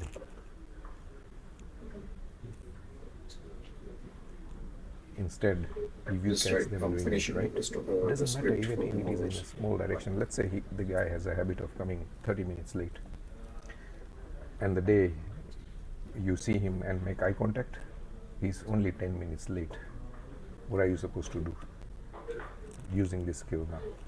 Then you acknowledge the fact that he made this improvement and praise him directionally.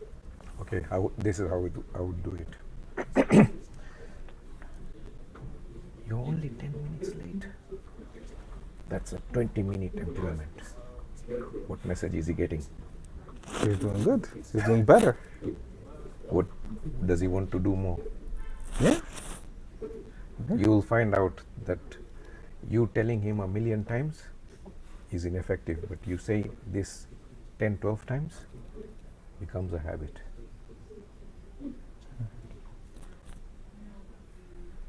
This is my gift to you, Emil.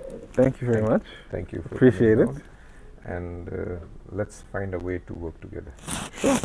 And if there are ways that I can also help you in identifying people who need mentorship, and if there's anything else you're interested in, please feel free. We will. Let's do that in the next meeting. Sure. Thank you. Thank you. Yeah.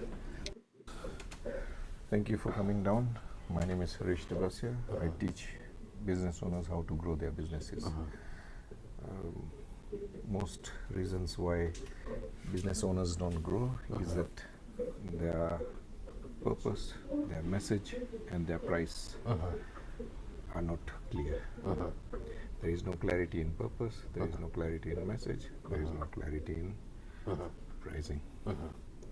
And that's the reason why most businessmen don't succeed to the level that they need to succeed to. Yeah.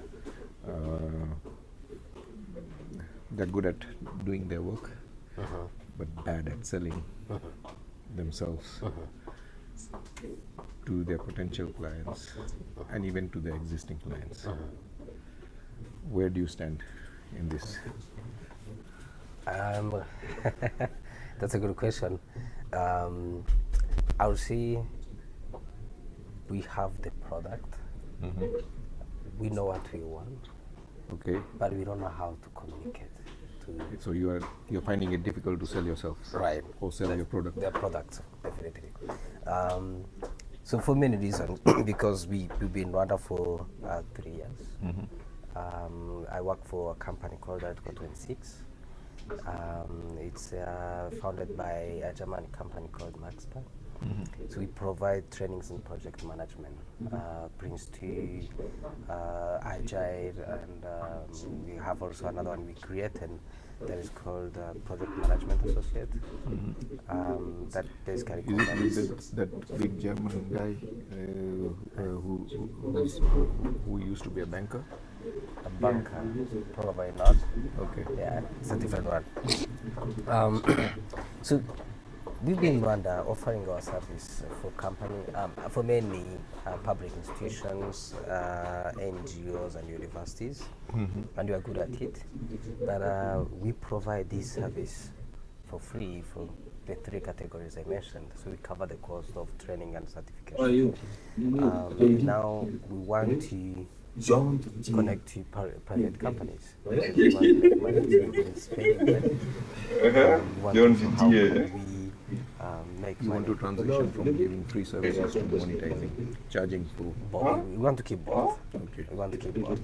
So basically, by keeping both public institutions, NGOs, universities, benefiting from us for free. and you make it better. Yeah. Your users. Definitely. So it's more of sustainability. Like instead of always getting money from Europe, how can we get money from generate cash right. locally? Definitely. Okay. So that is the challenge. So we've been trying to sell. It's been, I would say, almost 3 months. Let me give an example, and you then try and speak say Swahili? it in the similar way. We've got a Yeah, client Swahili who's or Arabic. Droge. He's a clearing and Can forwarding you? agent. This is how he used to introduce himself. And he used to say, "My name is Joroge. I am a CEO of this company. I am located in this location." I said, "Joroge, stop it. Tell me what you do, who for, and why you're different." The guy had to scratch his head. I see. But he did come up with something and which we helped Sent it to you on WhatsApp. and this is how it went. It's just 11 questions you have to. He says that I can help Don't need to business memorize the clear their words. containers in 2 days compared to 20 days. I said, that's something sellable. I can sell it. It's a solution. Never memorize. I said, what's the benefit of that? Let's add another line to it. And we added this line, said that it allows business owners to Memorize, take give a their message. goods to market 18 days earlier than their competitors and turn it Training into card. cash. Yeah. I see. I get your point. That sound bite. If Somebody will remember. They will not remember Joroge. They will not remember his company. They will not remember his title. They will not remember his location. But not perfect, but remember that and there is a you can clearing and use forwarding guy the who phone can clear it in 2 days as a prompt. and it allows my You know, customers while I'm to beat explaining their competitors. first question, Taking their goods to market 18 Your days earlier next and question. turning it into cash. That explaining sound the bite second one. is clarity of message. So, and again, What do you have? you know, the for questions your may be business big, similar to what but just I did focus to on one or two Joroge? two You mean words. how? Do you want me to practice Highlight saying, or you want me? I need you to pitch. Yeah. Or come up. We need to come If up you with a remember pitch. those 3 words, you will remember the That, question. you know, I'm giving you a gift of New Year's. The only thing I can give you, or I can help you with, is clarity. It's of a message technique today. we use for public speaking. Let's do it together in front Teach. of the audience. For your benefit as well as the audience's benefit. Okay. So you want me to pitch now? Like, what do we do? Memorizing. Tell People memorize Tell me how, can never. like Joroge did. What do you do? We provide project management trainings with well-known methodologies. Yeah, they that can't are express proven it. practices from They're just recalling it. all over the world, from Europe. They can't do And hand we gestures, offer can't the same do eye training contact. to big companies, big banks in Europe. Okay, what does this training do for the customer? So for And this in training, communication, we 70% is body language. We save a lot of time, we save a lot 20% of money, is we tone. spend Only 7% is words. because we Put too show much you emphasis So on the give me an words. example of a client or an NGO using it and They what don't benefit it has given. concentrate on the body language. to them. Yeah, good question. We have Perhaps to companies say- like Smart Africa, we have One Acre Fund. Pick Mina- one, yeah, pick one JD. and tell me It's a what very difference. You know, show me the before and after. By tone. So I would say, okay, I hope this will be moved from the final video. Maybe that brings the question, have we going to do a follow-up to do a research? So people don't realize to say, sometimes with this, the they haven't tone put this, but what I would say, companies like one of the biggest NGO in Rwanda called One Acre Fund has already mandated them to take project management trainings because they see the improvement of process, because they have farmers. So you're dealing with farmers? We support the NGO that support farmers. Okay. So basically our project management His job needs to can be applied in any field. First So an example was that One Acre Fund that is asking the managers to take this training because they see it as a benefit to reduce the process, to save time, to save money, and to have efficiency in their services. Okay, yeah. I know 3 leadership skills exporters you know, that could benefit from your software or your system or whatever. Okay, so you are a student governor. You've not been able to even describe it well. Okay. Whether it is a software, it is a... So what's it's a training, what is it? Okay, so it's a training, it's not a software. So basically, it's a training because we offer trainings, Prince 2, and Agile methodology. So these are trainings, hands-on practices that we offer to people so they can... How do you deliver it? So online, or they have to come in person? We have I'll say 3 options. We have online, we have face-to-face, one of the things I do, so people can choose which expose them to different things that they learn. Okay, because the farmers or the managers of the farmers could be far and away from all over the country. Limiting beliefs may not be possible for them to travel to Kigali. Yeah, definitely. Yeah. So basically, the way we do it, we have a place we do training, and you have trainers who are available. Do you utilize the NOSCAN facilities, or do you do it outside? We are still considering using NOSCAN, but there's another place called the Digital Transformation Center. Even if I talk about it or Zoom, so as a mind. Okay. That's okay for Zoom, not for me. Face to face. Okay. Will I take and you for to online, our trainers can also do it from Germany because we have qualified trainers from USA, from Rwanda, from Germany. Okay. Yeah. Question. Okay. You've broken it. If we by meeting different people, we need to come up with a pitch that we doing can different sell. activities. We can market. We can advertise it to maybe 2,000. Going to different places. Help people Your pitch or whatever communication we say. We've been told many attract at least 50 to 60 participants. DJ has been told of then only that ad spend is going to be worth it. You don't know what to vote. We do ads as well. Eat. And we've been told that millions of times. People view it. The person who may be saying these things, their intention may be positive. In person, in a boot camp. They may want, and I have been doing this for 3 years successfully. But the road they choose. So it's a tried and tested method. Okay. But I So need a violent, message to so sell to the audience. Okay, cool. The I receiver. this message you definitely use, and I hope you cut some parts of the video. But here is the message.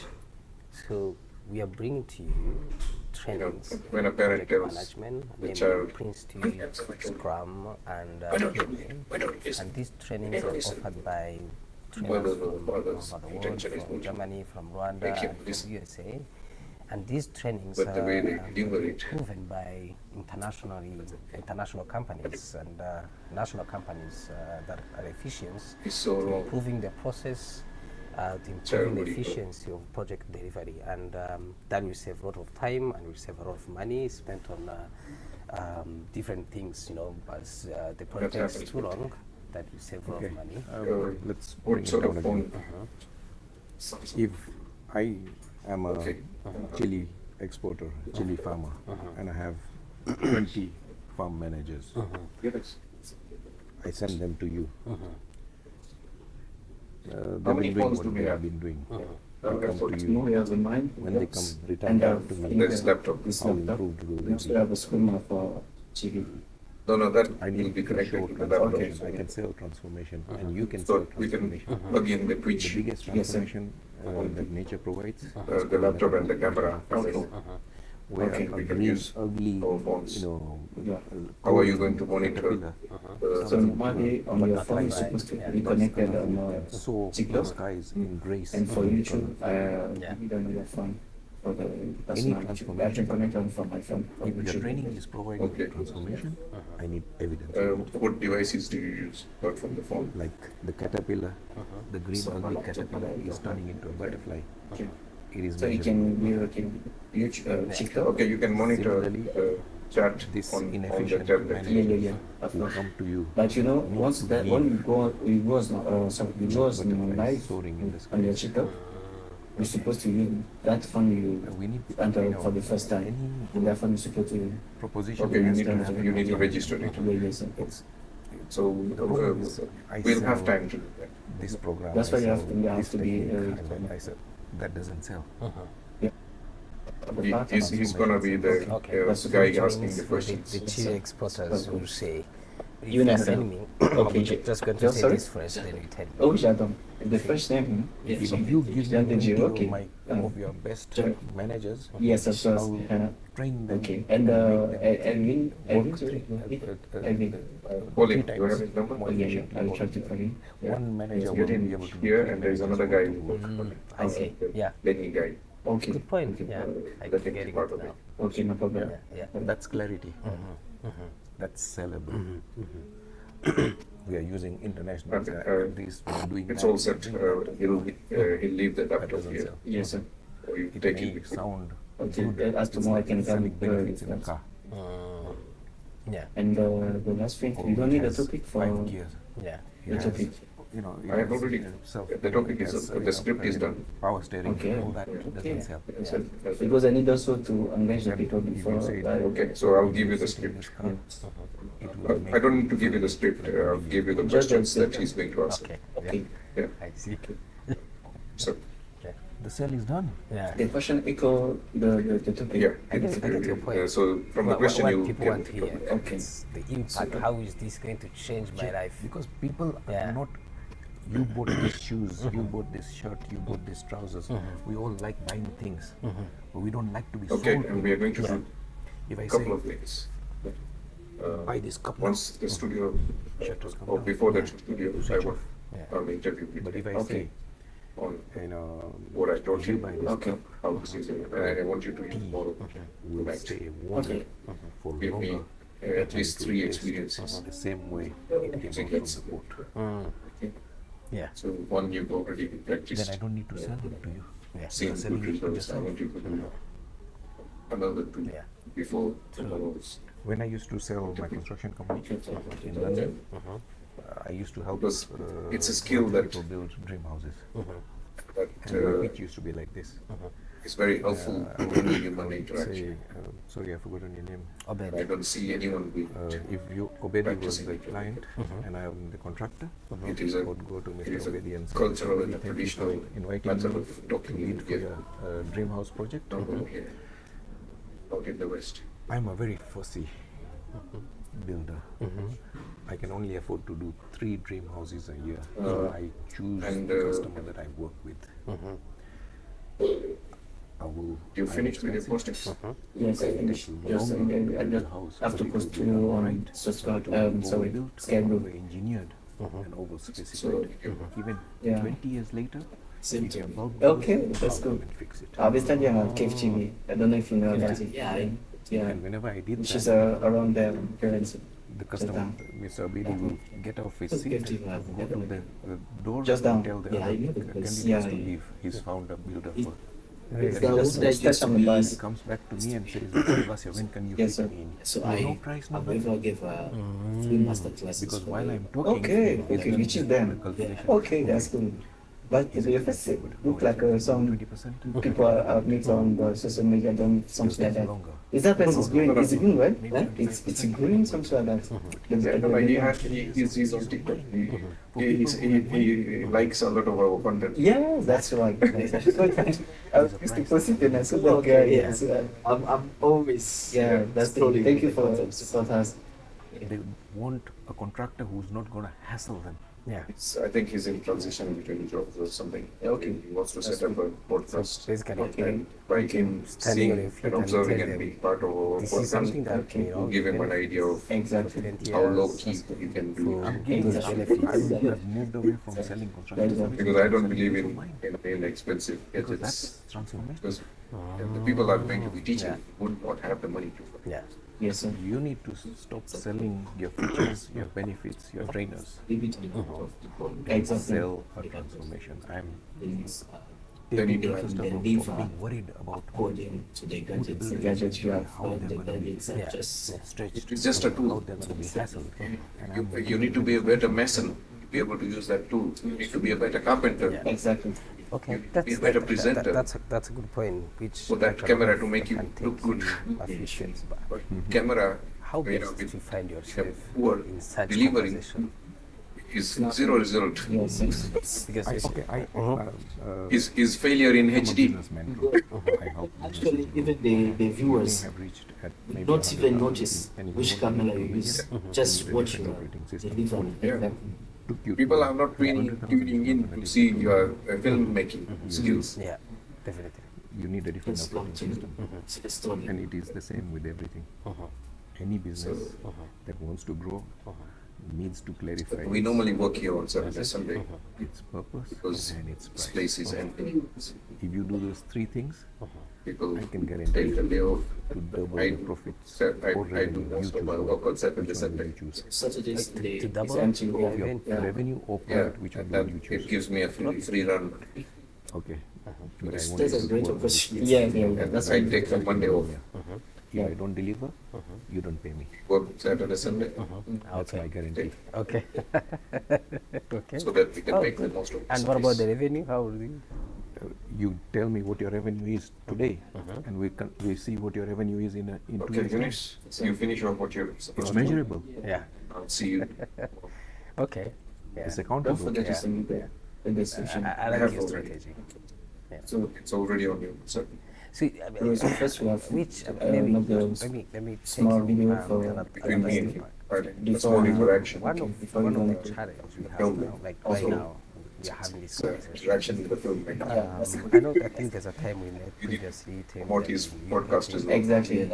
You need You to. also to add your social media, so you can just Now, Instagram you're addition. finding ourselves here. Before we come tomorrow, it needs to be a new podcast. We need to announce it. I think that's what we're working, yeah. People can We are going to announce it tomorrow. because here are things we tried so far. I tried to Launch it. find emails, run That's good. on website, send emails and so on, scheduling meetings. And But we have I'm to- just Kevin is not going to come coming back. Are we calling Cold for text will not generate Just sales. that.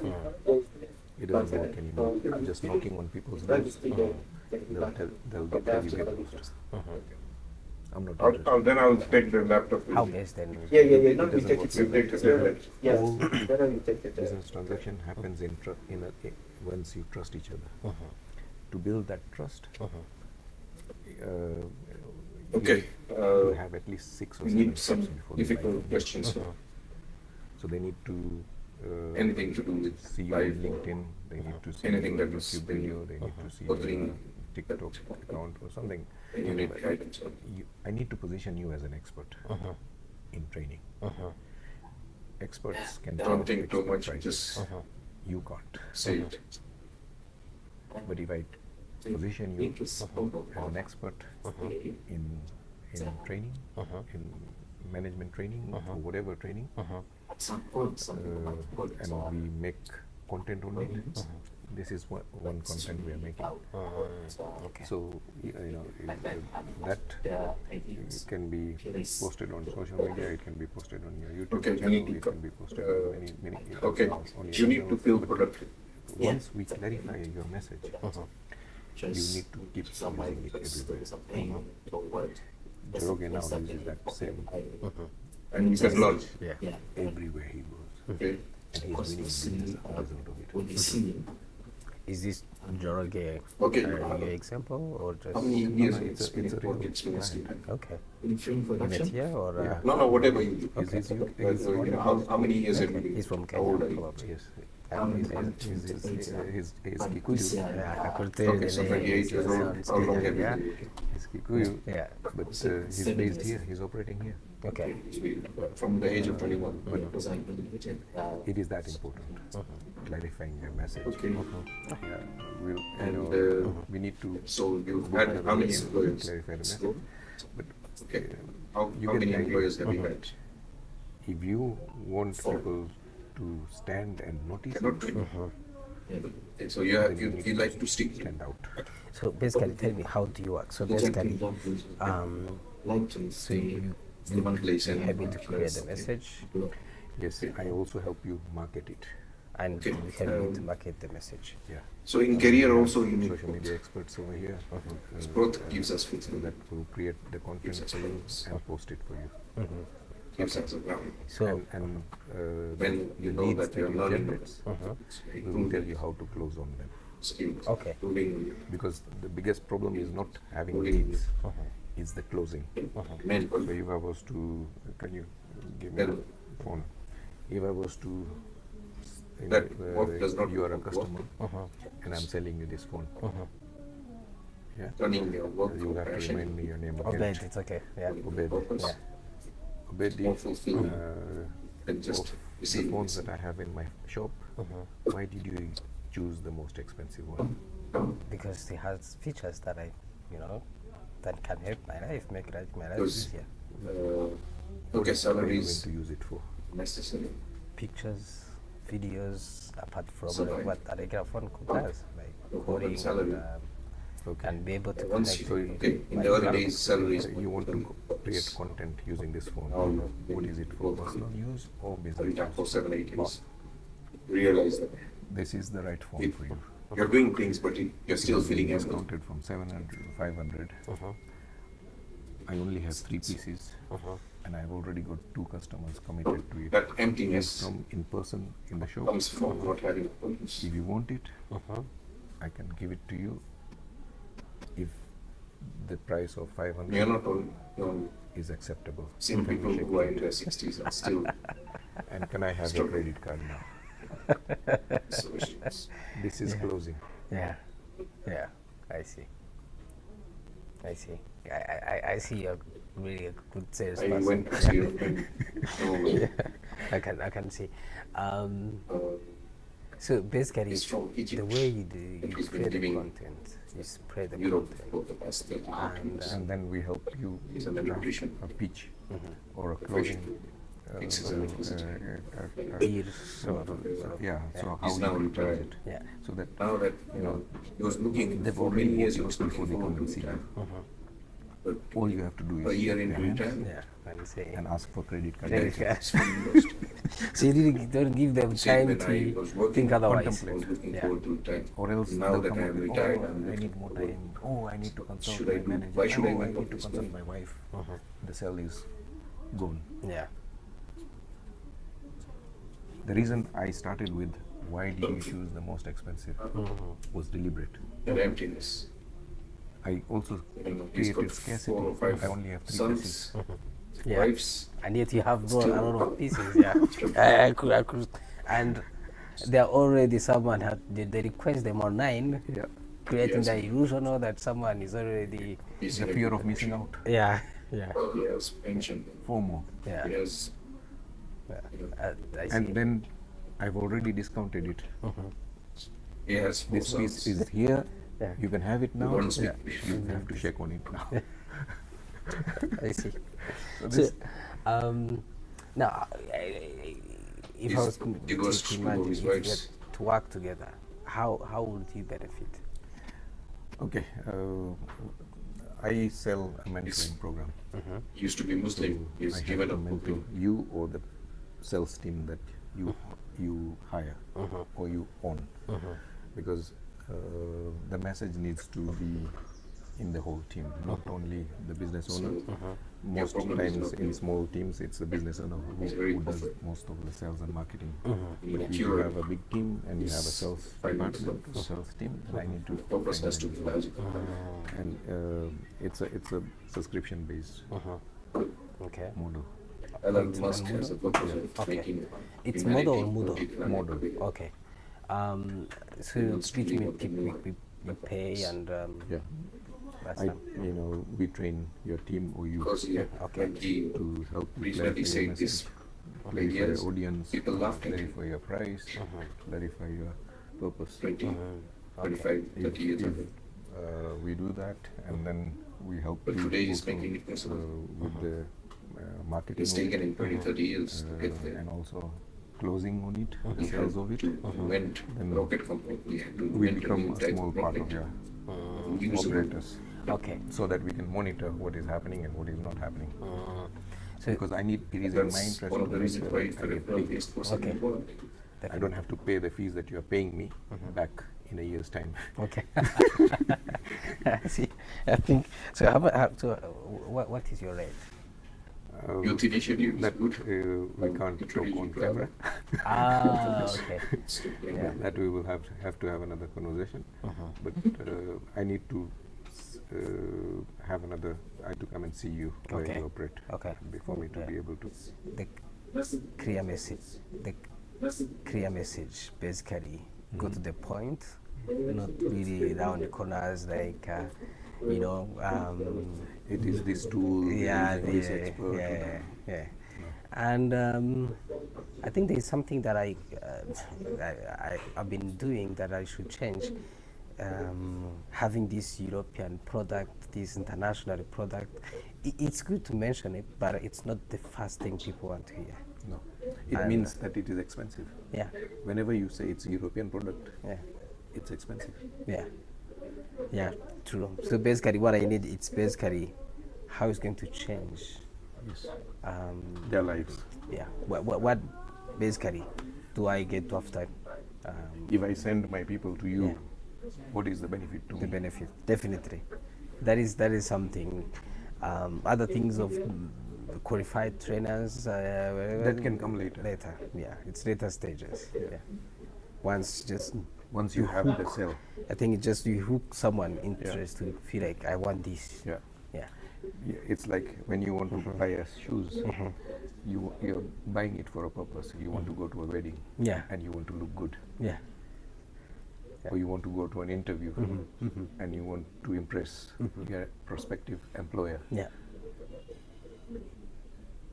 You have a reason for buying anything. Women buy clothes because they want to look good in a wedding. That they're going to or a party that they're going to. True. I see. Yeah, she wants to look Cinderella. And that's what I was going to mention. I think people like examples. Like I remember you mentioned. If I say Cristiano Ronaldo or this star bought this or this shoe, or is using the same phone to create the content. Harish is using the same phone to create the same content that is going viral on different. I think that's the things I've got from this conversation. Let's work together. Let's have another meeting. Definitely. And I need to understand your product and your services better for me to be able to assist you better. True. I think some of the next steps. I think we can schedule a meeting. I'm a country manager of the company. Okay. So the owner is a German and is in Germany. But we can do another meeting basically with my line manager to understand how you do it, then you can see how best. Before that, I want you to show me what your product does, what it is. Okay. I thought you don't keep it with you. You try to generate, not be distracted. As I said, before and after is what everything. That's a good habit. So what I'll do, I think I have your email. I can send you. I'll exchange the numbers. That I can send. And I can send you some emails that I'm sending to people. And let me look at them. dive deep into your because we need to change the wording, the messaging that you are communicating with. Okay. Maybe, I don't know if you can stop the camera, but in every story there needs to be a conflict. What's the conflict in Lion King? The conflict in Lion King is that a new prince is born, and the Scar was not happy about the newborn because he's gonna take over the crown as a king when he grows older. Yeah, so Simba, Mufasa, the current king, gives birth to a new, the family, the pride gives birth to Simba, who's going to be the future prince, future king. He's announced as the prince. They take him to the rock, display him to the jungle kingdom. And there's one person who's unhappy about this situation, and that's Scarface. And with every villain characters, they have a deformity. And Scarface is not only the name, but also he has a huge scar on his face. Yeah, and so there, and that tension, that jealousy, leads Scarface to plan the downfall of Mufasa and Simba. Mufasa tells Simba, "Don't go to the graveyard, the elephant graveyard. Never go there."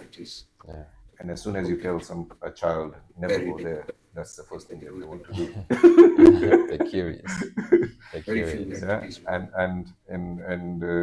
Scarface in the background hears this and says, "Simba, I'll take you there myself. I've been there many times. There is nothing scary. So you let me know when you're ready." "Oh, I'm ready now." He was one of the virgin places. And he takes him to the Tell me why. It's a 2,000 years later. trap. He has his hyena friends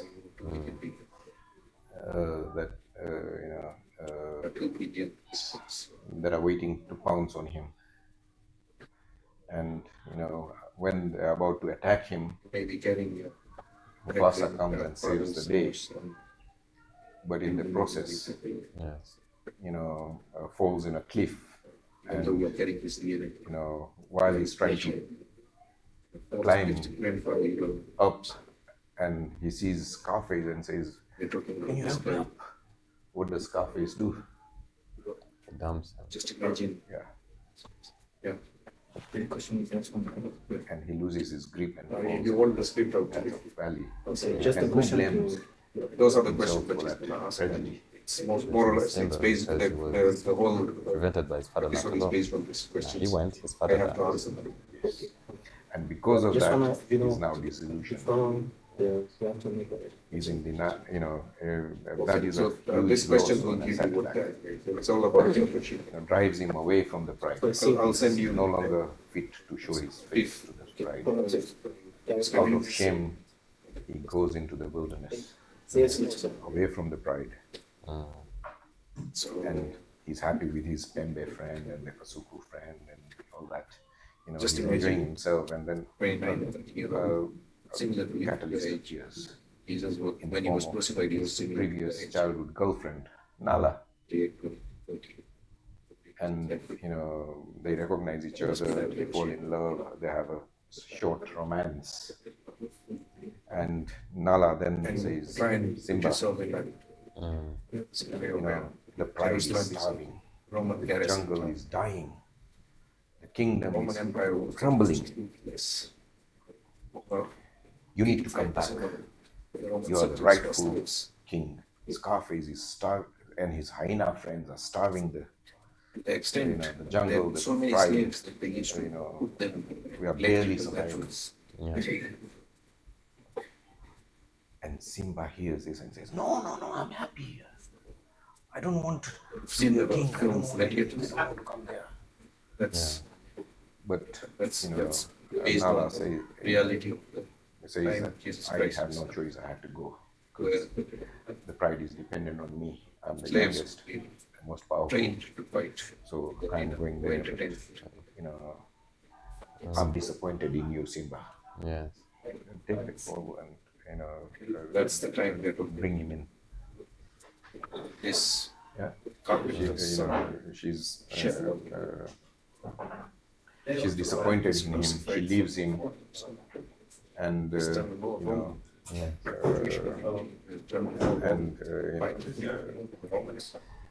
so yes, committed no crime. She leaves. Close the door. Close it. Yeah. She leaves him, and you know that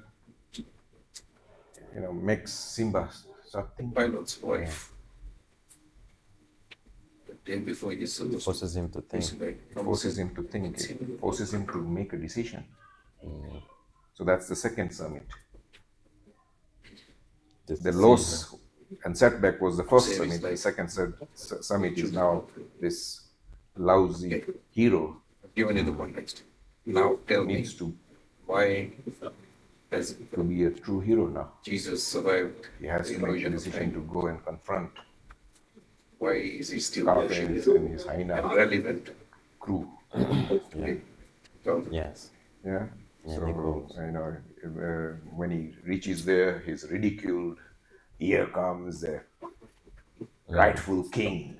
Let's see how powerful he is. Let's see what he can do. And the hyenas attack him. Okay, his actions and his defense. He's losing. Okay, explain it. But then he finds the courage, fends them off, and then attacks Scarface. Wins the day. Yes. And the pride is restored, the jungle is restored, and then he becomes the circle of life continues. Yeah. And then he gives birth to a little baby, and then the same thing happens again. Yeah. So again, it's you know, so the win is the third summit. You know, restoring the pride, restoring the jungle. Balance and all that. It's the third summit. So this is a tri-summit, you know, storytelling formula. Is it something that you can use in your field? Yes, very much, very much. How? Yeah. How can you, Mary of Madeline, implement this? In my work, I can definitely implement this in my work as let's say every movement has meaning. Okay. Yeah, every movement in dance. So in choreography, in dance, every movement has a So similar to what the metaphormesis, you say that you're crawling first, and then you had to, you had to become a butterfly, and then you're flying. Yes, and then we carry each other. We carry each other on our backs. They were dispensing justice. On my back, I'm carrying him on my back, and then somewhere in the middle there's a conflict in between because we do not understand each other. I want to get there, he wants to get there, and then we start fighting, and then we follow our own journey until the life brings us back together because we need each other, you know. And every hand gesture, every word, every finger point has to have a meaning. Like you said earlier about what was it again? What are they saying for the people? We're praising ourselves too. Okay. So you're dancing for the audience. Yes. Okay. Yes. The story is for the people. Like it might not. Of course, it pleases us because we're dancers. However, it might not please me, but I want to please. I want to. You are an entertainer. You want to please the crowd. Yes. So I believe this will definitely help my creation, my creative movement. So there have been many scenes. So there have been many. I really have to think about it more often. You see that's what happened, but it happened unconsciously. It happened unconsciously. Like I did have a story, but that's not You what didn't I know based. that. You didn't know the meaning of it. You Yes. didn't know the structure of it. Yeah, I did not know the structure of it, and I did not base off of that until I met you. Okay. You know, now it makes sense. It's clear now that I have, that I really have to, being 28, 29, 30-year-old, being crucified. Your body is hanging. One thing you mentioned about every movement has gesture, every finger, every eye, blink has a. That is very common in the Eastern culture. You have the Bharatnatyam dances, or the Japanese dances, or the sumo dances, or all of them have every finger movement, every lip movement, every eye blink, every head turn has a meaning. Yes, and it's one of the oldest and most well-defined art is dance and music. When you go to an Indian or a Hindu or Eastern culture temple, all the columns, entrances are full with statues of dancers and musicians. Yes, because that's the highest art form that humans have created, and it's the best to welcome somebody important. So if a president visited you at your house, how would you entertain them? By dancing and singing. Yes. Which is what's done mostly at the airport. There's always choreography for dancing when somebody comes to visit the country. Still shining. Because that's the highest form of art that humans have created, and it is also a very useful tool in elaborating on a story, giving it some movement rather than just using words. You're also using actions. Actions, yes. You're using movement. You're using music. Yeah. And in movies, music, apart from the movie images, you also have music to enhance the mood, to enhance the fear, the excitement, all these things. And Bollywood has a successful formula of using dance and music within the films. Yes, they do. Yeah, and it's getting popular throughout the world. Not only Indian viewers are watching it, but also rest of East India or East Asia is watching it, as well as Middle East, and now Western countries are also watching Bollywood. Yeah, it's famous now. Yeah. Christians accept. I'm glad that I was able to teach you this Tri Summit. If you want to go into detail on this Tri Summit, then there is in the Tri Summit, if you are looking at the whole thing, if you're just describing the scene, so you have 5 A's: the scene, suspense, star character, speech and dialogue, and segue. And within the just describing the scene. So if I was to describe a kitchen scene, then I would say it was 2004 April, English summer day. As an interviewer, it was midday.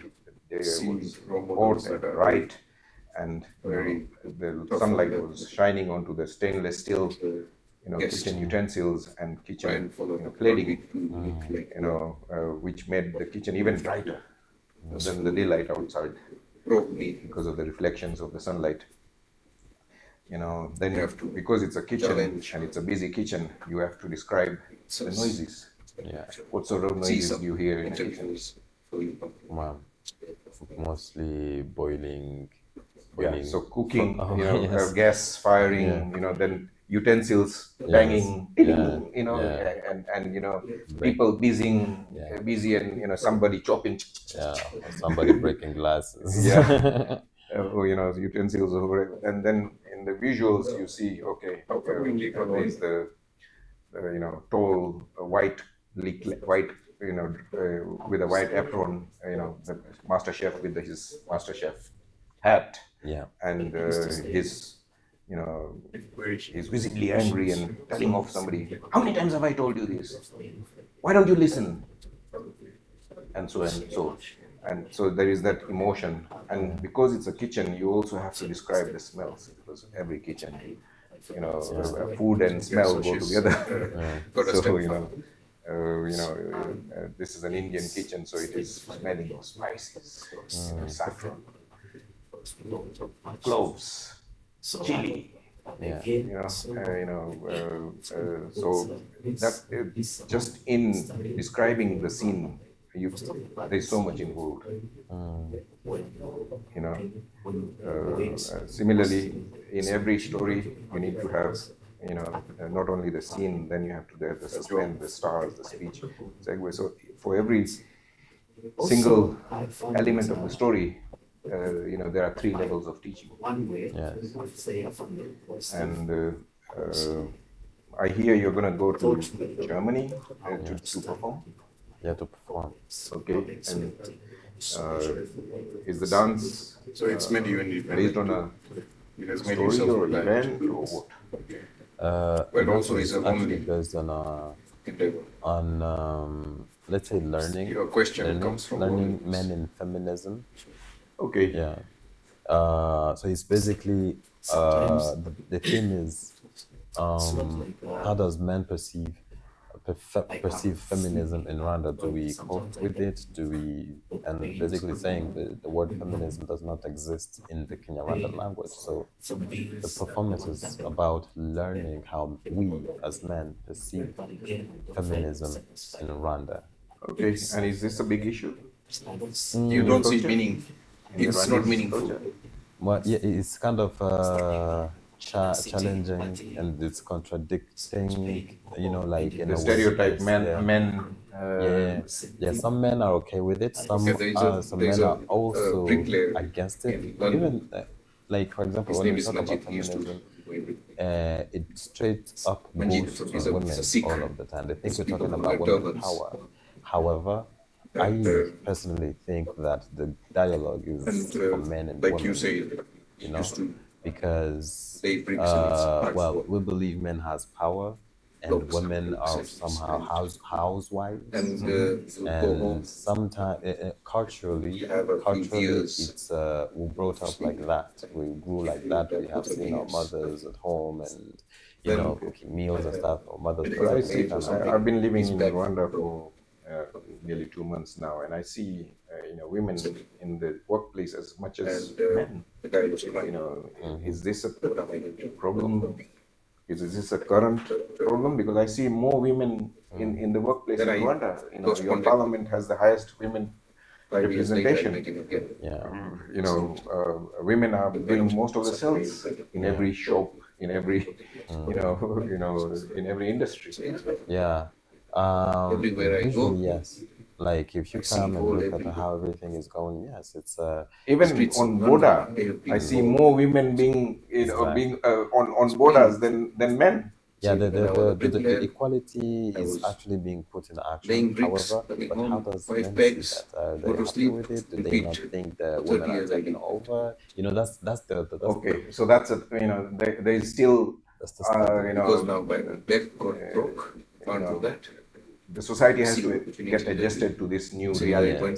Yes. And also, was it there before? I mean, is it being brought by the Westerns, or did we have it before?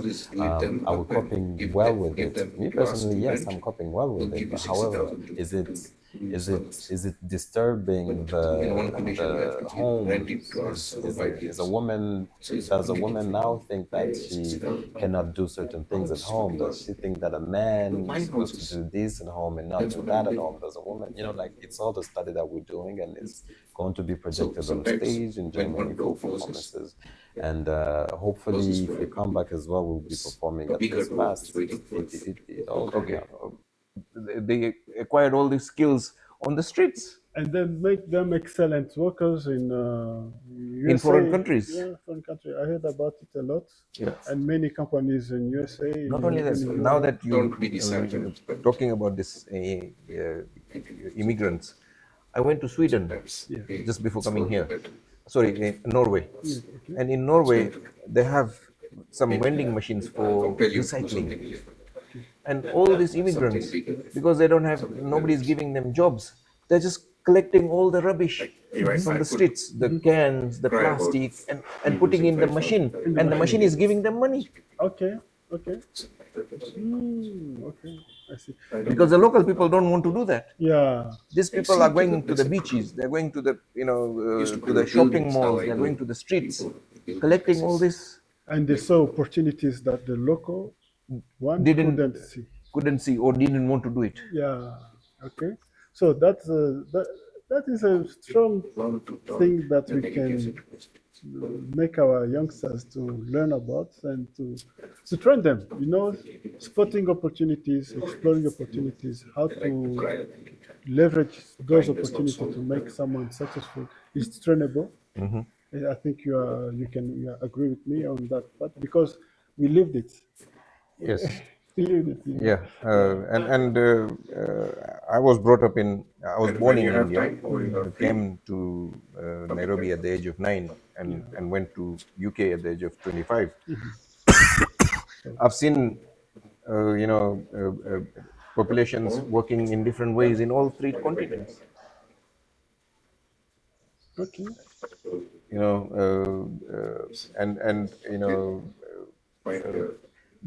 Okay, now, if we change gears, you are now 40 something. Yeah. What's your age, if you don't mind? 45. You're 45. Yes. You are trained and educated in assessing businesses or something, and now you're you've shifted from that to coding. To coding. How did that come about? Okay, when you're I started my career long before I studied economics in secondary school, and even in university. All of those trainings that we can get, and going from there, working for organization like International Handicap, I was doing monitoring and evaluation. So you can find many opportunities of learning how the society works, human behavior, how you can change human behavior by advocating, like GBV, gender-based violence. You can run an organization that can make people aware that GBV is there and set the solutions that can address that problem. So those are theoretical things. Yeah. So when I went from there, learning trading. So trading meaning stock market? Stock and the forex. Okay. I started thinking that I have many things that I have as ideas, but how to make them livable, like monetize them, how to make them pay for your rent or pay for your expenses. Okay. The one thing that I saw, the way you can create and bring to life your idea is by coding. You can create a software or a platform, and I've had many an application that can address certain problems in the society to bring a solution by just taking an idea, coding them, in a very young age, and to see how those ideas can be applied in creating solutions. That was the first solution. So that's why I'm doing it. I'm learning. Okay, so it's not only about going to a course and then just leave it without any okay. So you're learning on the job. Yeah. Most people fail by wanting to be perfect before they launch something. So people, perfect before I need my product to be perfect. I need my service to be perfect. Yeah. And then I will go to the market. Yeah. But that's a flawed Many of my mentality. friends tell me that, Harish, we didn't have money. We did not start anything while we were being While good. we- perfect, no. Yeah, we all start and then learn on the job. Yeah. So you learn more by doing. By doing. Not by studying. No, not by studying. Even I studied a lot. Yes. Okay, I cannot say that I Yeah, studied no, a no, lot. but again, it's just studying alone and not practicing it is pointless. Yeah, yeah. What is the point of having, a pot of knowledge without that you cannot use, yeah, or you don't use it? Yeah. That's why I said Black people think part of the solution that I think for me, I think many people, not only coders or people studied IT. I think people in general should study, but the basics, only the basics of coding, to be able to create something out of the ideas or their experience in life. But also coding is becoming easier. AI is becoming a very good aid. I don't need to know the coding languages. I can ask AI to do it for me. Doing music editing. Then I have to say to ChatGPT that you're a one-man band music editing. And you're making a present team. You have to do the music, synchronization. You have to do the dance synchronization. You have to do the light. You have to improve the lighting. You have to do this. Yeah. So all that comes into your prompt. You give it. You give as if you are talking to an assistant, to somebody who's going to do the task. Yeah. Prior to the prompt, you just place it in that context. Yeah. You create the context, the good context. You give it the whole context, and after prompting, you see. Yeah. It will create it. Yeah. If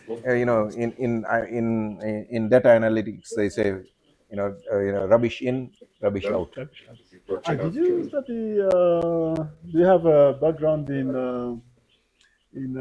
accountancy? Yes.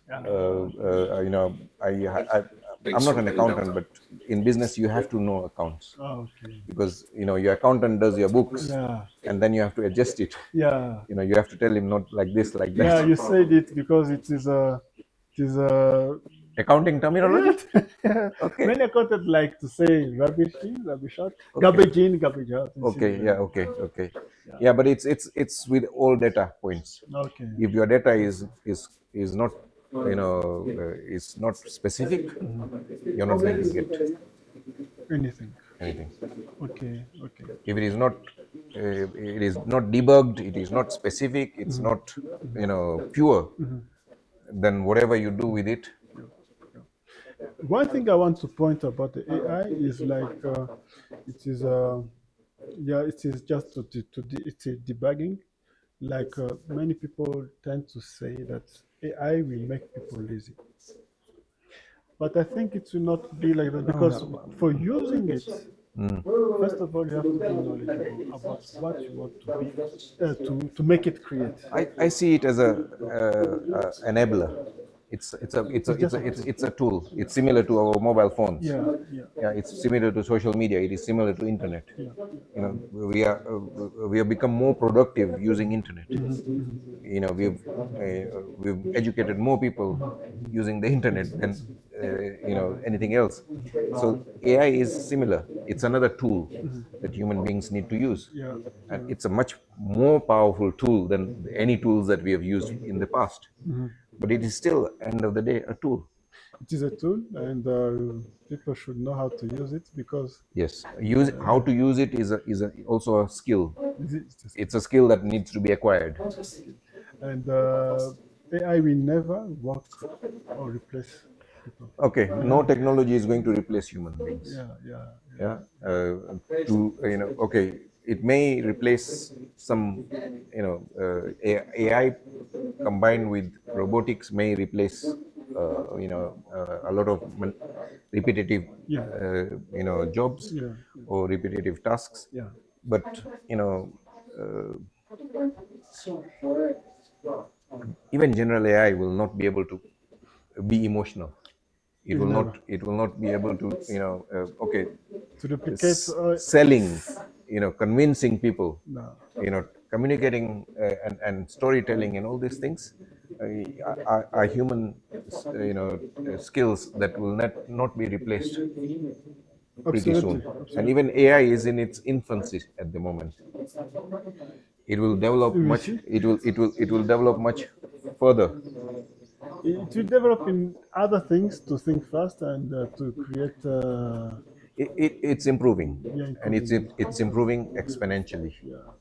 So that's why I took that opportunity to use even AI in coding and to learn fast and start to think how to create things or services that I knew that people need while I was working in my career. Yeah.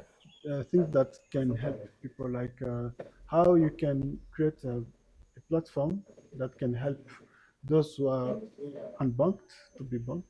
Okay, so is that an issue in Rwanda? Yeah, it is an issue, and okay, the gap is closing very fast because of this mobile Momo. Okay. Because many people can put and push the money easily. Okay. From But Momo is not counted as an accounting software. You can't take your Momo account to a bank and say this is my credit worthiness proof. I think we will come to that point that where Momo will even be able to give you a credit score. Okay. Because we have Mokash. Do you heard about Mokash? No. Mokash, it is a way of getting a loan from Momo. Okay. Yeah, you can apply. Okay. And you can get 10,000 francs. Okay. To 50,000, 7,000, even 1 million. So microfinancing will take place using Momo data. Yeah, it's already there. It's already there. So it is like Momo itself, Memtien, is like a bank. It is at the moment. It's a transactional bank. Yeah. It is still limited. It doesn't allow you to do savings. It doesn't allow you to do transfers, international transfers. Yeah, and I have this idea to create a platform where women selling vegetables, they can save their money collectively. Also cooperative. Okay. And they used to do it, but it is not formal. It is unstructured. Okay. Sometimes they end up losing their savings. Yeah. By one member who can steal the Okay, the unbanked issue has been resolved by two major economies, China and India. I know the Indian case very well. Yeah. The Indian government forced banks to accept, people to open accounts without any deposits. Oh, okay. Every citizen needed to have a bank account, whether they had money or not. Okay. Yeah, so that worked wondrous. Okay. And then all the benefits that the government was giving, food aid or medical aid or whatever aid, it would only go to somebody with an account. If you don't have an account, no benefit for you. Okay. I understand now. So and then people thought, okay, these are poor people. What are they going to do with this account? And they were surprised that because now they have an account, they can do more business. They can travel more. They can do many things, and they started putting little savings, and you're talking about engaging nearly 400 to 500 million Indians into the banking system. And the other thing that they did innovative is that they used QR codes. They know QR code now. They even a vegetables stall woman would have a QR code, and you can pay with your phone. Wow. And the transaction fees up to 2,000 rupees or something is nothing. Okay. So the access of on smartphones in India is more advanced than Yes, even because European and Australian and Canadian, governments are using it because India has open sourced this, technology to any country that wants it. Okay. If Rwanda wants to, adapt the UPI and the QR code systems, then it can adapt it. It doesn't have to be the government led; it can be private led as well. Okay. I see it because my platform, what I'm thinking of creating, it is in that sense of making the payments or contribution, that Okay. saving contribution, Okay. be able to be easy. Mhm. Like because sometimes you can find someone in the cooperative, someone can have a smartphone and another will have a dumb phone. Mhm. So the other one we have to push to Momo, like using USSD. Mhm. It is an old technology, the old way, and it will But be there will also, be a discrepancy of. and Momo is very complex. Like I used to use Safaricom in Nairobi, Okay. and you have to hashtag number blah blah blah and then something and all that. Yeah, that uses the. Yeah, it's a lot of secret. effort. Yeah. You need You have to know. effortless. You have to know those codes. Yeah, it first. needs to become effortless. Okay. You need to try, and QR code allows you to do that, because the adoption of smartphones is going to rise, and Yeah. smartphones are becoming cheaper. Okay. Because it's the technologies have a cost curve, declining cost curves. Mhm. Wright's law says that every doubling of production equates to 25% reduction in Yeah. cost. Yes. Okay, let's okay, now you be the client. The client, and I'll be the salesman. Yeah. Yeah. Okay. Yeah. And Mr. Kamara. Yeah. I'm glad that you checked the car out on the website, and you've made the effort to come down here. Yeah.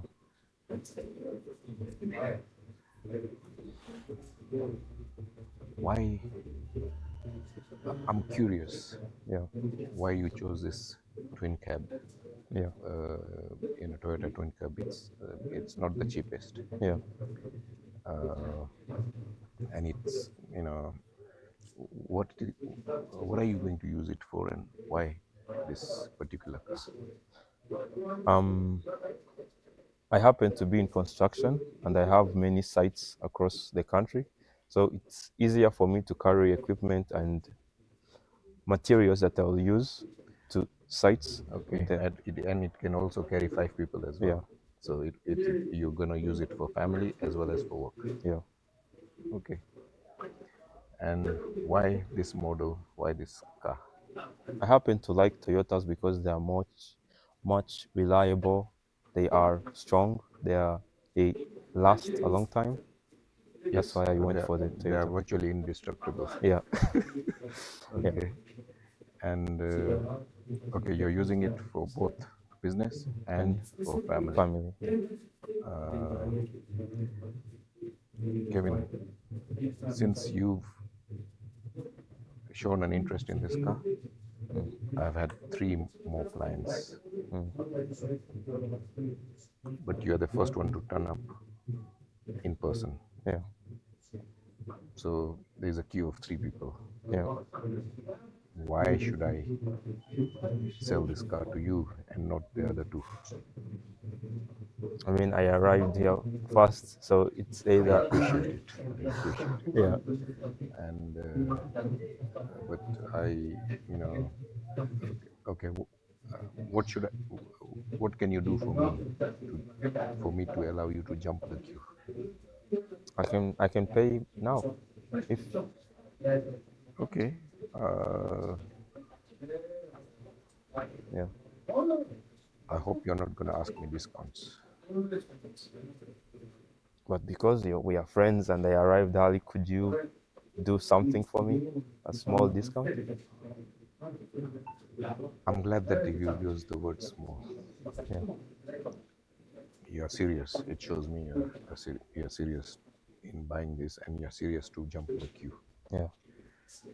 Okay, I cannot do a discount on the price, but I can give you a full tank, so that you'll get 500 miles complimentary of Mr. Dabasia. Yeah. The full tank will give you 500 miles. Free of charge? Yes. No, I'll make sure that when you receive your vehicle, the tank is full. Yeah. It holds 80 liters, and it will be full. Yeah. That's the best I can do. Yeah, I'll take that. Can we shake on it? Yeah, shake on it. Yeah. Yeah.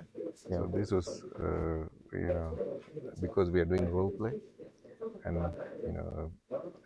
there is a good way of selling and a bad way of selling a car. Yeah. And because you've taught me what was your good way, and I've taught you what is my good way. Is there something that you can learn or implement from what we just did?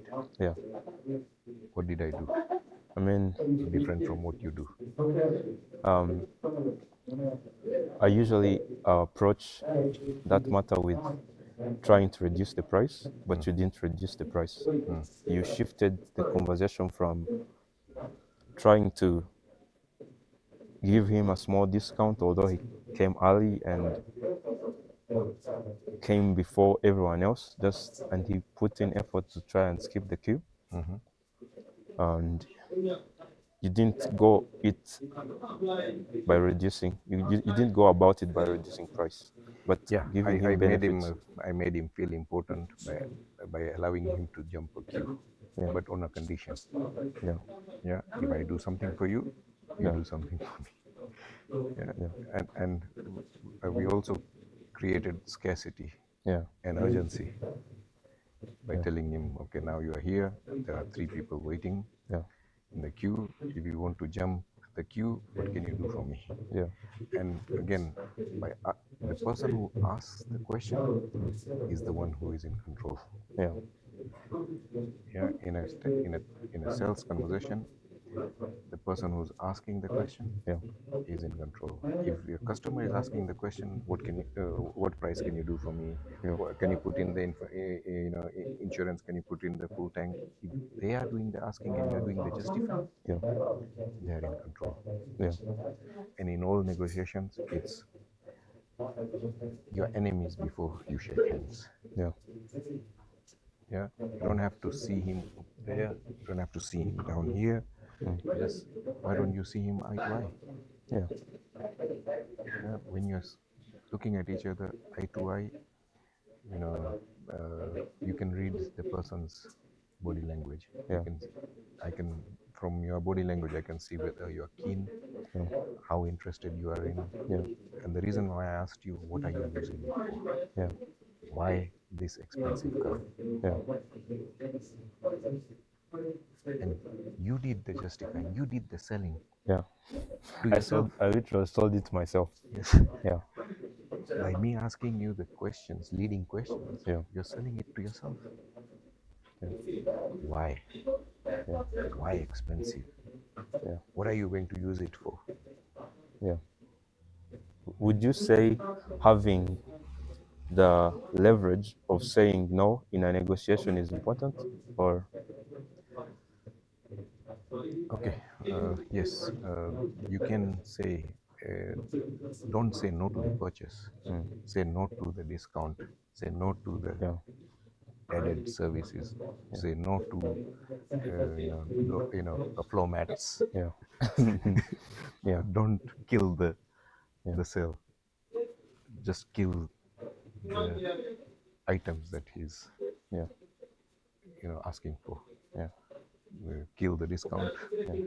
Kill the full tank. Kill something else. Kill the free insurance. Kill everything else, but not the sale. Yeah. Do you think giving discounts reduces the value of the product, or it just makes it more accessible? Okay. In my experience, the customer who haggles the hardest, for them it becomes a game of tug of war. they want to see how far they can drag you down. Yeah.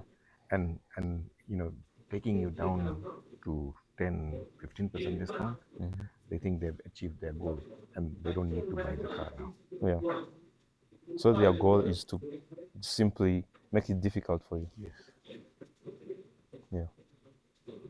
They've won the battle, not the war. Yeah. They can win the war somewhere else. Yeah. The war, winning the war is getting the car. But Yeah. by haggling you down, they've won the battle. Yeah. Which is why they don't buy after that. Yes. But also, most of them who haggle, they were interested in just the price. Yeah. They were not interested. They The were not product. that keen on, like you were keen on buying this car. Yeah. You are keen on using it for business and for family. Yeah. They didn't have those, motives. Yeah. Their motive was the lowest price that they can take Kevin Kamara to. Yeah. And then escaping with an excuse, oh, let me talk to my wife before purchasing it, or let me, I need to talk to my boss, or blah blah blah. So they find excuses to, not complete on the sale. Okay. What's your advice to reducing those kinds of customers? Okay. I used to, in my construction company, I used to force them to do certain things before I could give them a price. Yeah. So I would have, 10 people calling me and saying, Harish, we've been given your number by so and so. We would like you to come and do our extension. Can you come and, survey it and give us a price? And and I would say, I would love to do that. Yeah. But before that, is it possible for you to come and, see one of the jobs that I'm working on, so that you can judge for yourself the workmanship, and meet at least one of my previous clients, before we can proceed, before we can talk about price. And the 8 out of 10 people will say, oh no, I just wanted a price. Oh no, I don't have time. I don't. Oh no, blah blah blah. And they'll disqualify themselves from the equation. And the two that turn up on the on site and meet my client, one of them doesn't even ask for the price. He says, Harish, your previous client Sunita gave us flying reviews about you. She liked the way that you put that additional roof light, that wasn't part of the contract, and you didn't charge them for it.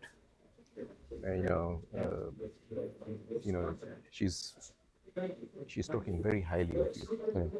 We would like you to start our work. No price is, they want me to start. When can you start, Mr. Dabasia? No price, no nothing. That person's job, I will accept it straight away.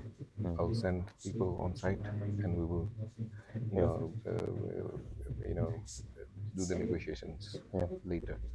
And then there will be one guy who would, of the two, one guy would say, okay, now can you come and do the survey, and give us a price? So I would work on go and do a survey, work on the price. And while doing survey, I will also understand what is the motive behind, behind the construction. Is it they need more room? Is it that, they want a bigger kitchen? What is it that they want to do? So I'll understand their motive behind the build. And and once the price is ready, I don't email it, I don't text it, I don't fax it, nothing. Invoice it. No. Once the quotation is ready, I invite them back to my office. So they don't get it on message or email, they just have to come back again? Yes. Yeah. They have to come and see me at my office to receive the price. And when I present it to them, I will explain the price and why, and what are the things that were not included in the In the quotation? In the quotation that you are still going to do, or what you're not going to do, or why, So I will explain it before I hand it over to them. Yeah. And when I'm handing it over, I'll have eye contact with that person and say, now that I have explained the price to you, yeah, you've now received it. Yeah.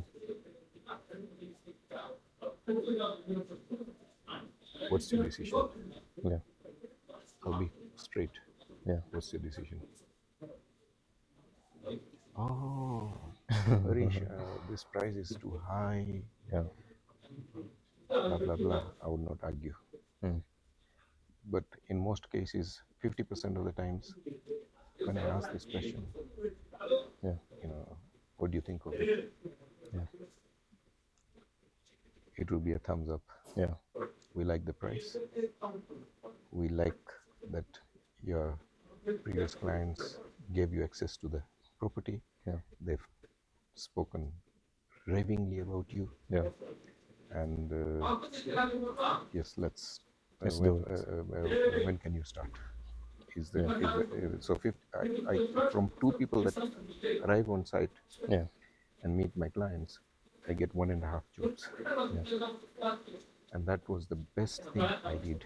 I created a filter system to avoid time wasters, people who just wanted a price. Yeah. And is there something that you can do in your car salesman like this? Yeah. I did this for the construction industry. Is there something similar? Can you set up a system similar to this with your car salesman? Yes. Your car dealership? Yeah. So they're supposed to, to give them a call and say, okay, can you talk to my previous client, Jacob, so and so. He bought a pickup like you, that you're interested. Yeah. Get his feedback before we can discuss price. Yeah. Why do you think it's important to do that? It creates a more trust, and it moves the focus from the price to more about the value they are getting. True. Yeah. If your customers are, are willing to talk about you, then they are definitely happy about the sale, the purchase, and they like you as a salesman. Yeah. And so that validates you as a professional, as a professional person. Yeah. And it makes the sale much easier. And once they do that, they will definitely come to you. That lead is now qualified lead. Yeah. People phoning you and sending you messages, they're unqualified leads. Yeah. How important is doing after sales services for clients, especially like giving them? Most people give gifts like sweaters, hats. What do you think about experiences like taking your clients to tennis courts? Okay, I think once the sale is done, you want to build friendship with that customer. And giving them hats or jumpers is not going to do that. Yeah, it doesn't. It doesn't. It doesn't. Make connections. It makes them feel good that they've got something.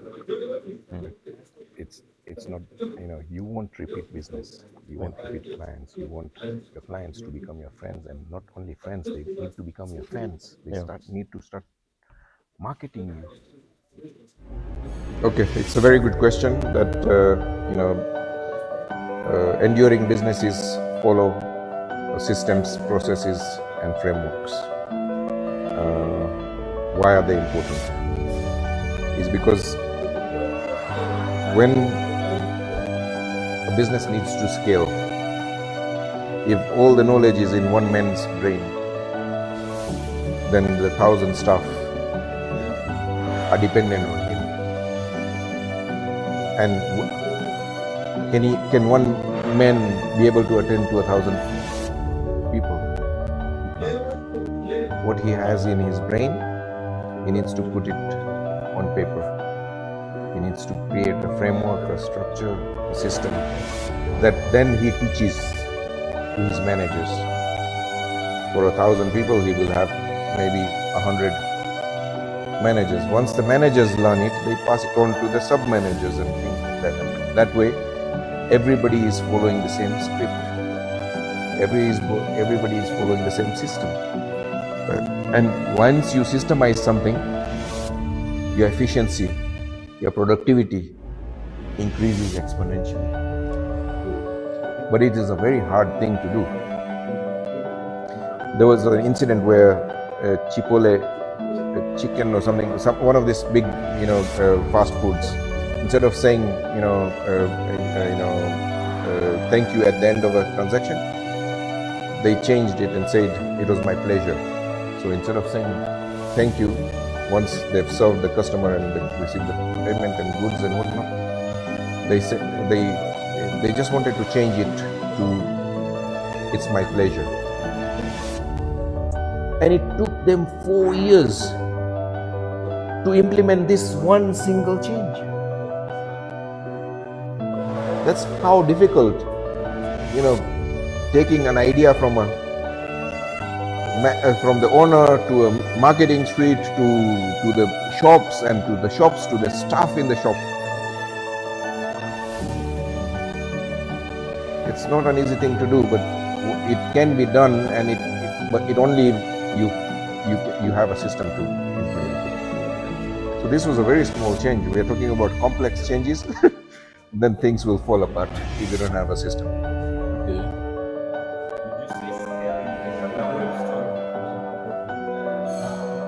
Yes, if you scale too fast and don't train enough people, then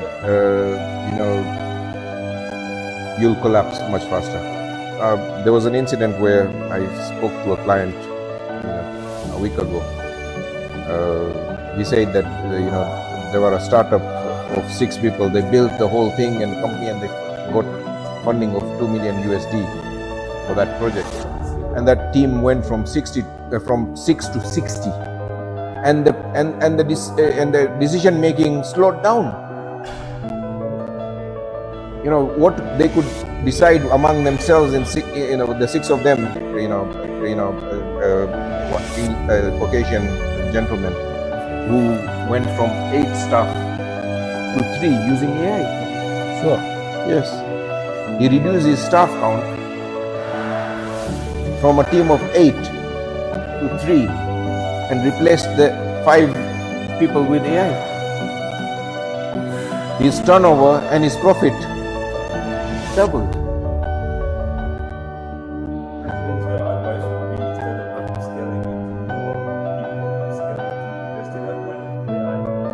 Into technology. It's easier to, it's much harder to teach and train people. Yes, there are things that only humans can do, that you keep it to that, but whatever that a machine can do, you should make the machine do it. because machines don't get tired, don't need to go for a break. You get it. Yeah. And this new age of AI and robotics is going to make labor so abundant and so cheap.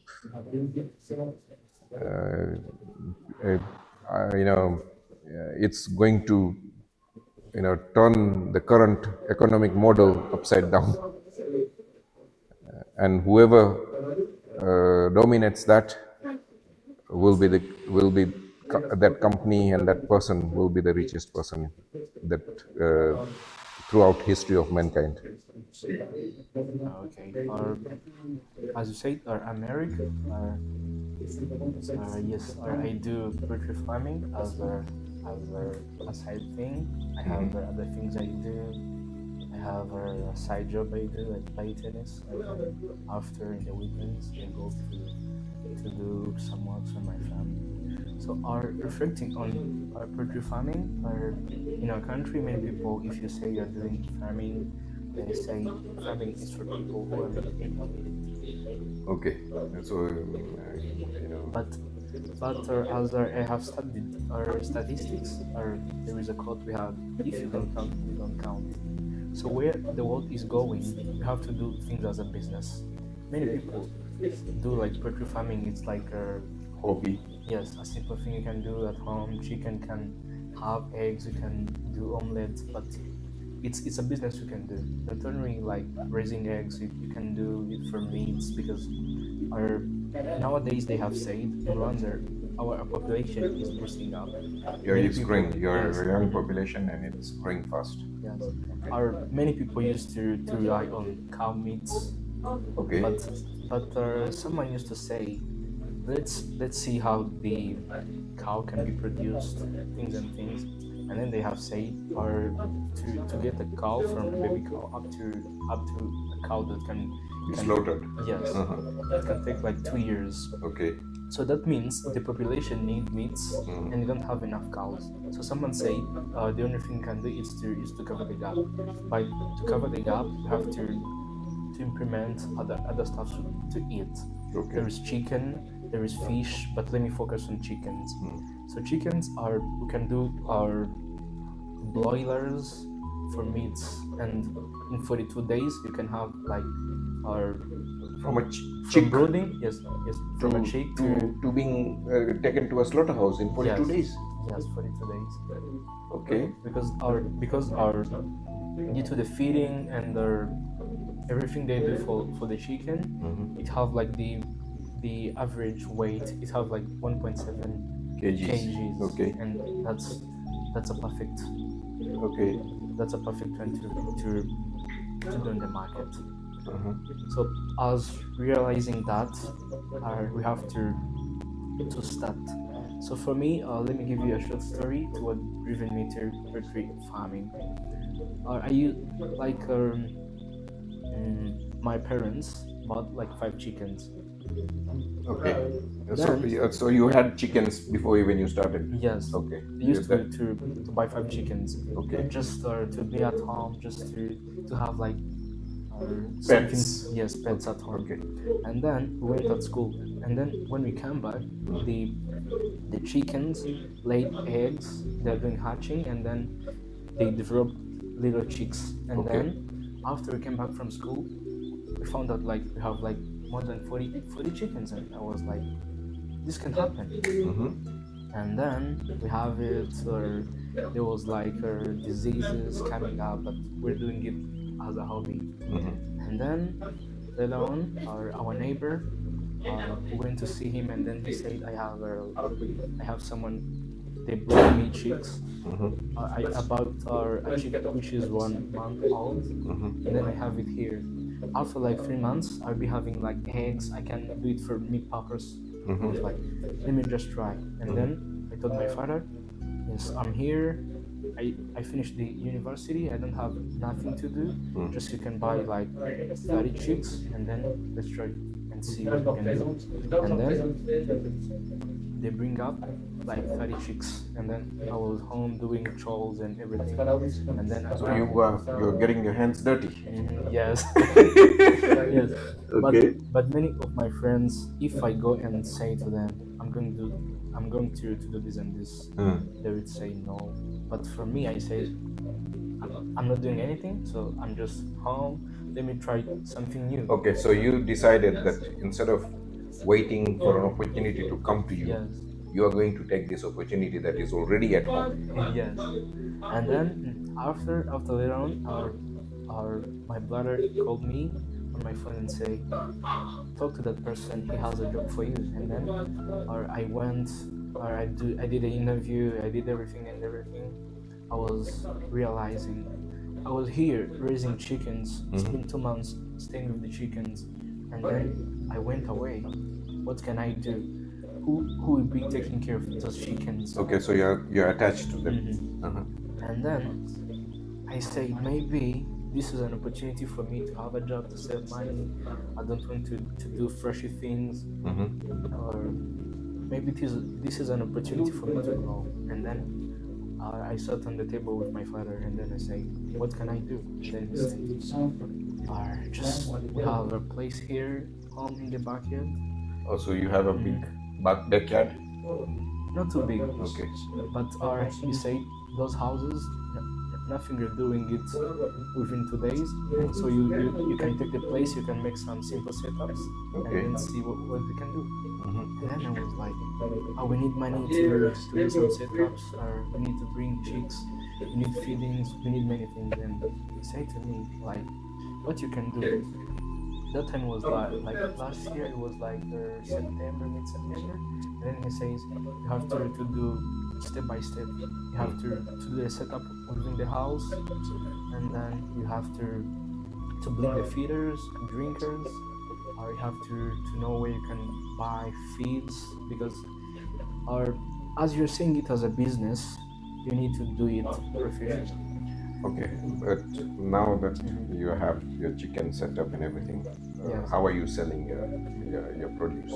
So the eggs and the chicken, how are you selling it? Who are you selling it to? And how talk me through the process of you picking the eggs. Where are you taking them? My eggs are. My mom has like a simple shop. Okay, so there is a family shop that sells this eggs. Okay. Yes. It's because I'm starting up. I cannot do everything on my own, so they have to help me. So there was a shop before, or she Yes. has created this just for this eggs? No, there was a shop before. Okay. She had a shop. Okay, so she used to sell. She sells grocery, or what does she sell? Groceries. Okay, so this egg is something that she would buy from outside. Now she's using your eggs. Yes, that's okay. it. That's it. Okay, and what about the meat? What about the meat? So it depends, because I have the chickens that lay eggs, and then I have the others for meats. So sometimes for meats, are my neighbors come to me and say, or can you give me a chicken? Sure. Okay, so you sell them live. Okay, and people do their slaughtering. It depends. If you want, I have a guy who can do it for you. What you do? Okay. Okay. Is there a way you can, you are an IT literate person. You are an educated man. Is there a way you can, document what you do to create a personal brand around poultry farming? Mine is too early here. And share you going to pick the eggs. Take a video, just press the red button, put the camera somewhere, start recording it. You're going live. Once the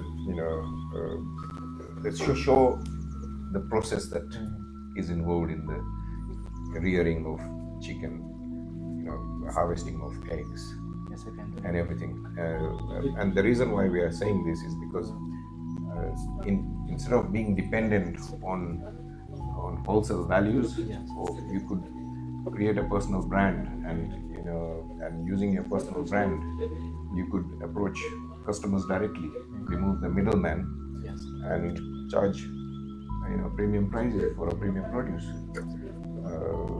That way, and we could all add another business model onto it, and that is,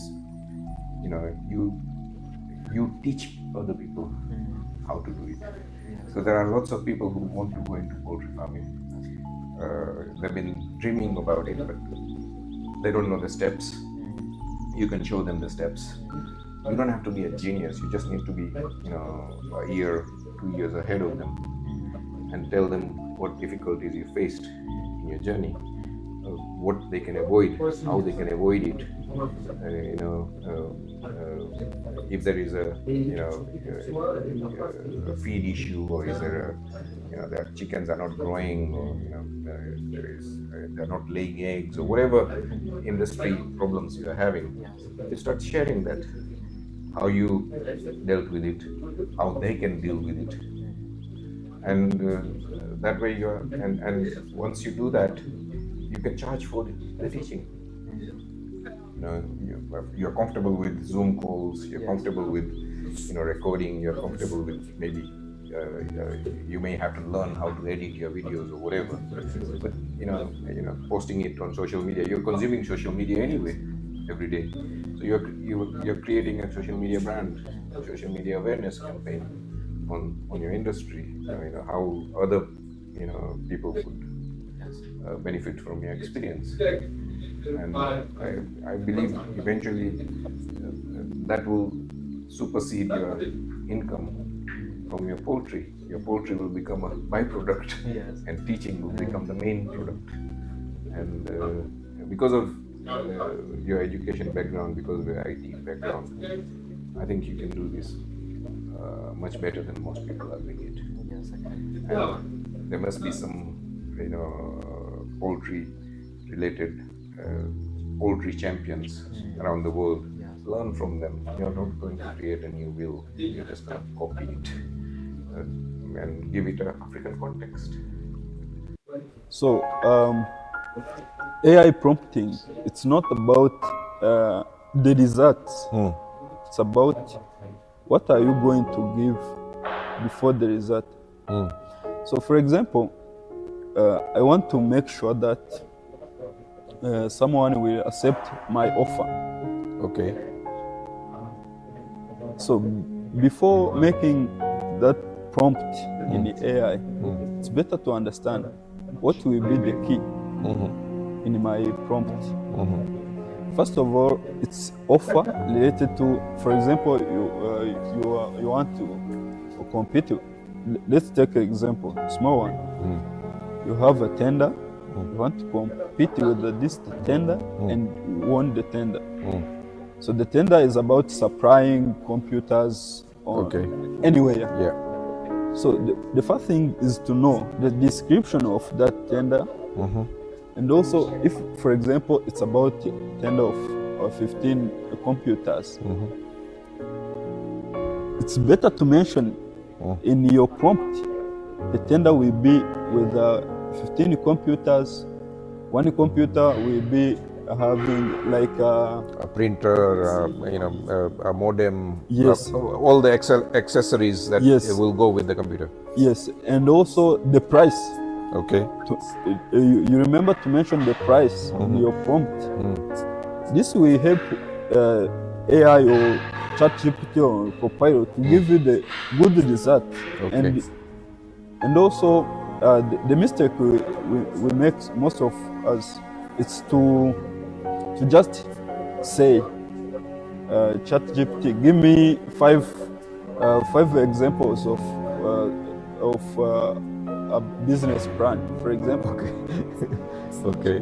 The ChatGPT cannot know what is the business plan. The business plan is for which industry, yes. for which business, and what is the business model behind it. Yes, of course. But when you say, please, ChatGPT, I have been working on this project, and I need to get a business plan of this project. It is based on, for example, agriculture. It will have implementation of 4 years. The project will be based on this location, and the total cost will be this. ChatGPT will give you, or any AI tool will give you the good structured business plan. Okay. So on my side, I think that will be the good way. So just in simple way, it's just to think, what are you going to ask? And what is the information, the key one, the key information I'm going to ask this AI tool. Yeah. Like we use it for video editing.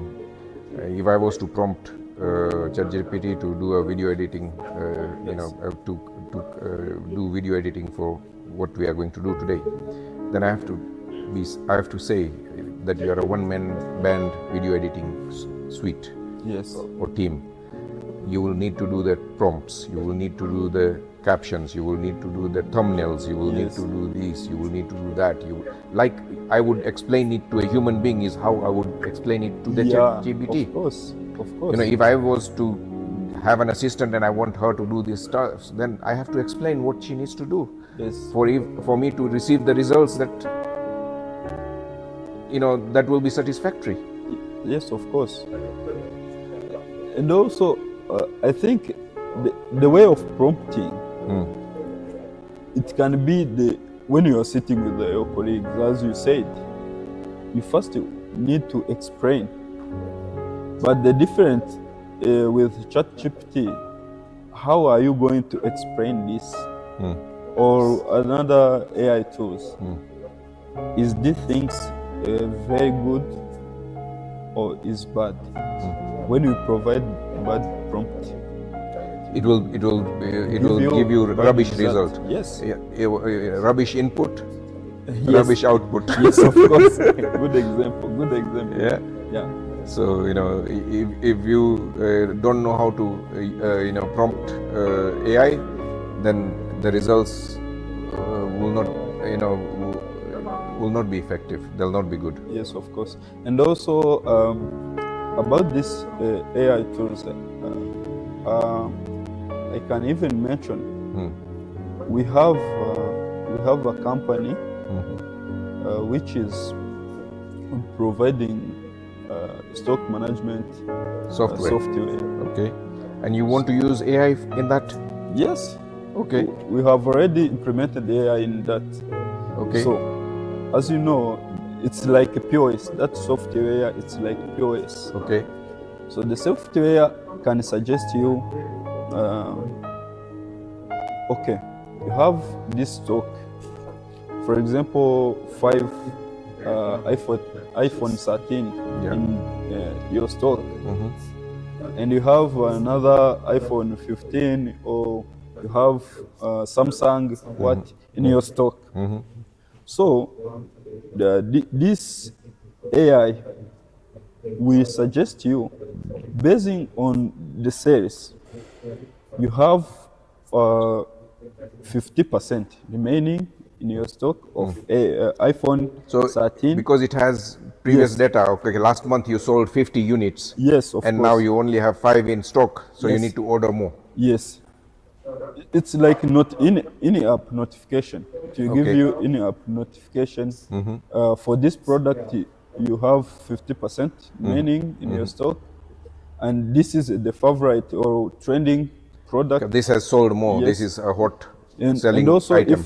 if you have a big company, you can even track in your employees who is the best performing. Okay, so it can also track who is Yes. selling more, Yes, and who is not, or who is selling. performing and who Yes. is not performing. Yes, of course. Okay. And also try to predict what will be the stock for next month.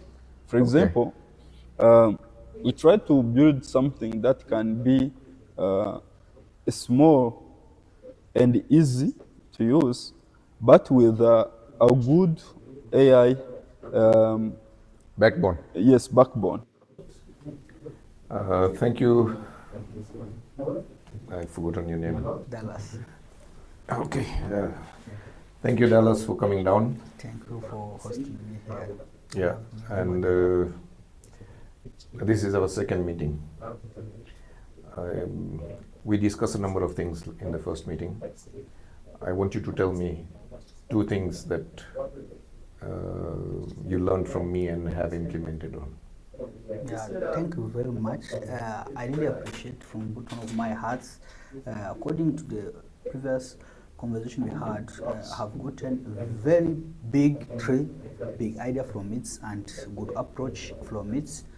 For example, first one I can say, the strategy I used from beginning of my business and where business is now,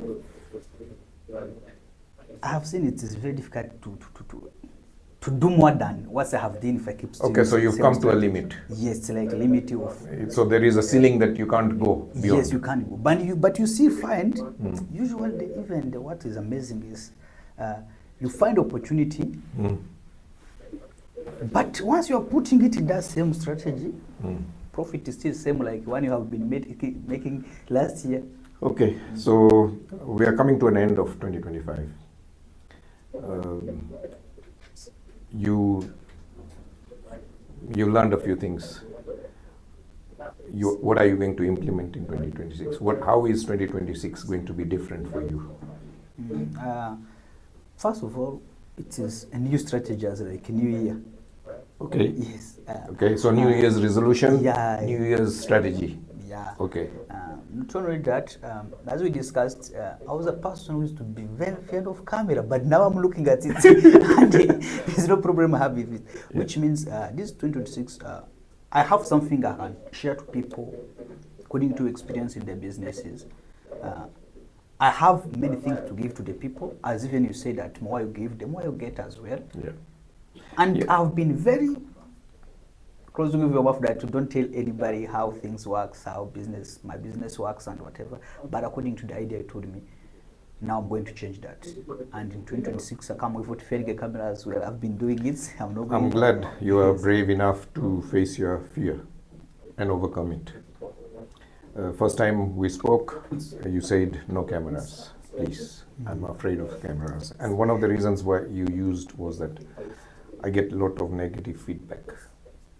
So a lot of people procrastinate going on camera because they feel, what is my family going to say about me?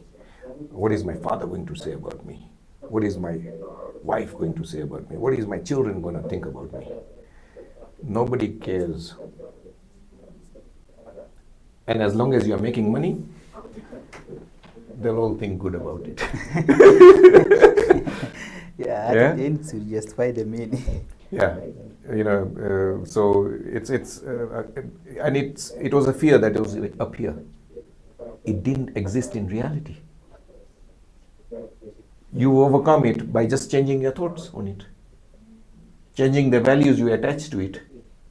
Before you attach the value of criticism, now you are attaching the value of creating, generating sales and generating marketing, generating revenue. You're using it as a tool. So that's one thing. You mentioned there were 3 things that you learned. Continue. Sorry, for disturbing. Things I learned.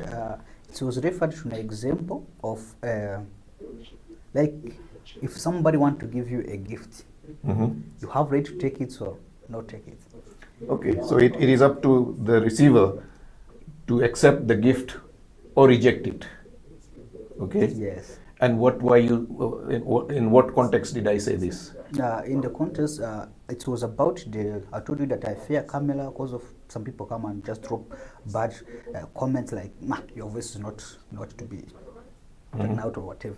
So what you told me is, take it as a gift. But this gift of that comment, you are the one who have to donate and say, is it gift I can take? Or I don't need to take it. If I don't take it, it will be kept for somebody who gave me that gift.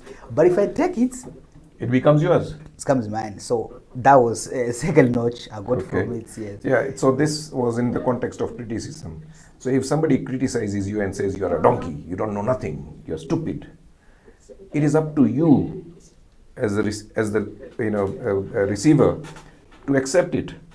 Am I a donkey? Do I have big ears? Do I have a tail? No, I don't. You can keep your criticism to yourself. Thank you. I don't need it. Yeah? Yeah. So, okay, that's the second thing. Now, let's go to the final one. Yeah. The third one was about, I have, let me say it's like a bad strategy. I was thinking I will be behind of the scene and I will brand my company. But I'm not going to brand myself.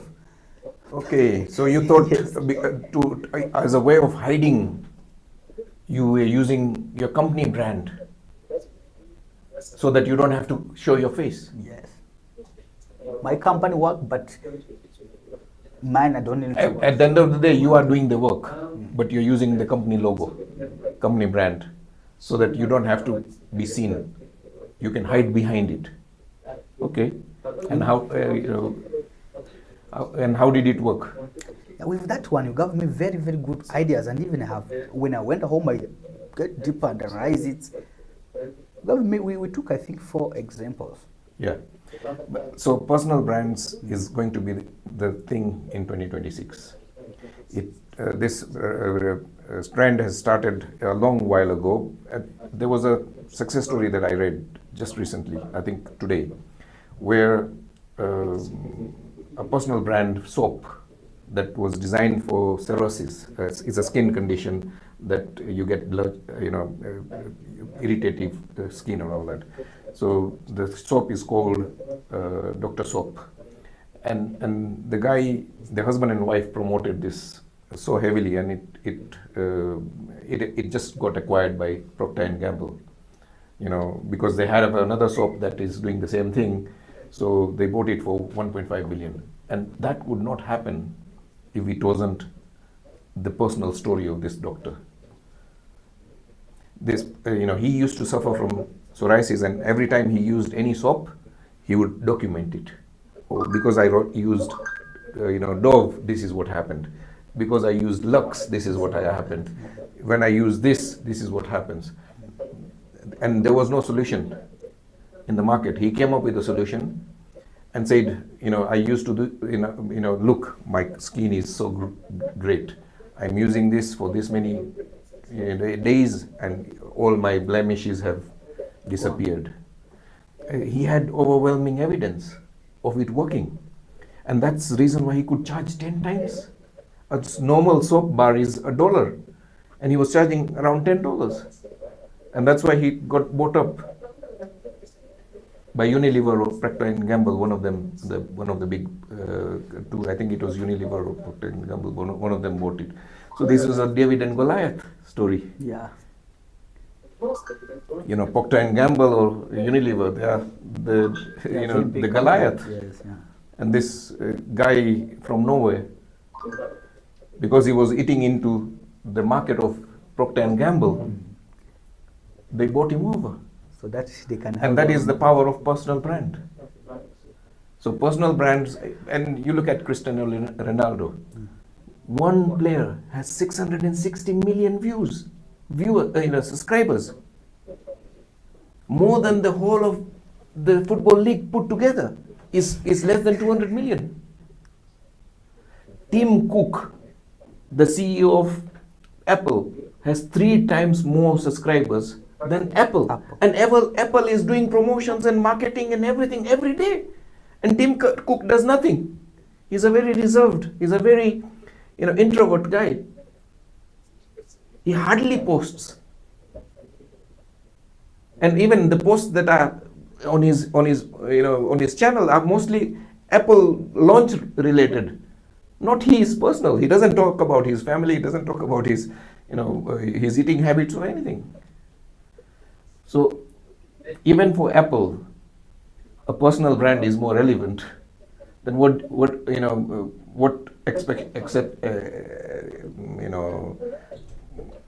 why should we be any different? If for football, Cristiano Ronaldo is a better ambassador than Manchester United or Real Madrid or whatever, for your own product, for your own services, there is no better ambassador. There is no better sales and marketing person than you. And they'll connect more to you than your brand, than your company brand. Because a company is not a person. The company has no eating habits. The company has no lifestyle choices. You do. And that's why people connect to you. Because you are a human being. Tim Cook is a human being. That's why they connect to him, not to the Apple brand. So personal brand is going to be the next big thing that is going to blow out in 2026. If you don't have a personal brand strategy, then you'll be left behind. And if you need any help on that, we can help you at B2A system. You also delayed the launch of your products. Yes. Why? I wanted to make it perfect, like 100%. But that perfection, I'm trying to... What is the product? Tell the audience what the product is and why you delayed it. Yeah, I have a product called Booker.life. It is a marketplace that provides accommodation, tour worker, renter, photographer, spa, massage, and manpowers and skilled laborers. Mm-hmm. Yeah, and it's a lot of things. Yeah, it's a lot of things. Yes. In one platform? Yeah, in one platform. One website? Yes. Okay. We we dread to launch it because we wanted to make it perfect. But the issues with, according to the correction I got in from you, was, are you making it perfect for who? You are not a client, you are a provider. Where are you getting the ideas for what the client will need? If you don't launch and the client gives you the reviews that maybe this one is not working good, this one is not working good, then you collect. How are you going to position yourself as the producer? As a client. Yes, as a client, Yeah. and also act as a producer, which means I'm making my brain to overthink while living is a long door. Yeah, so a classic example is Apple launched Apple One. Apple One was an inferior product. iPhone 17. It took them 17 years to get to iPhone 17. And you want to get to iPhone 17 from day one. That doesn't work. And that all from your own little brain. You can launch it, do a beta testing with 500 or 1,000 people, and they'll give you the feedback. Oh, this works for me. This doesn't work. Oh, this one has this glitch. This has this problem. Oh, whenever I'm booking an accommodation, I don't see this or I don't see that. That's a far superior. You will be able to make a far superior product much faster by doing this. And if you build something that is perfect in your brain and you go take it to market and the market spits at it, what are you going to do? Yeah? I'm gonna use that strategy you told me. I will look for what the client are saying. I see what we can create. So I see even what can fit, because other things is, I don't think like anything client tell you have to do it. No, you have to accept it or reject it. Okay, this guy is complaining about, no sleepers in my apartments. Sorry, we are not a 5-star. We can't provide sleepers for you. You don't have to take that feedback, because that's not the level of service that you are charging or providing. This is just an example, but every price point has a service level. Somebody who is paying 3-star cannot expect to get sleepers in his bedroom. Yeah. Or like the breakfast they might provide on the 5-star hotel. If we come and expect it, it will be a continental breakfast. Bed and breakfast service. Yeah. Yeah, it's gonna be. Which means you have to vary how much you are paying according to the services you are receiving. No. If people deliberately chose 3-star because they wanted it to save money, or they didn't have the money to pay for a 5-star. So if they have paid 3-star money and expecting 5-star service, there is some mismatch. There is a mismatch of expectations, and you don't have to entertain that. That is also the reason I got in from you by that day. Yes. We took an example for the phone, bargaining of the phone. I think if you're okay, you can share it to my viewers so they understand. Okay, can I have that phone? Okay. You're going to be the customer that wants to buy this phone. Yeah. And and you like haggling, you like discounts. Yeah. And I will try and sell it to you without giving you discount. Let's do this role play. Okay. What's the offer of how much you charge this phone? I want it. Dallas, I have many more phones. What is the reason why you're choosing this most expensive one? According to what I have seen from the catalog, the storage, the way it's working, even the recommendation from the people who have been using it, and even to what I want to do, because I want to be storing my video as a content creator. So, and some of them are big, so this phone I think can fit. That's why I'm very interested on it. True, it is one of the best in the range. And I like your taste. I like that you're using it for business. In business, you want something that is reliable,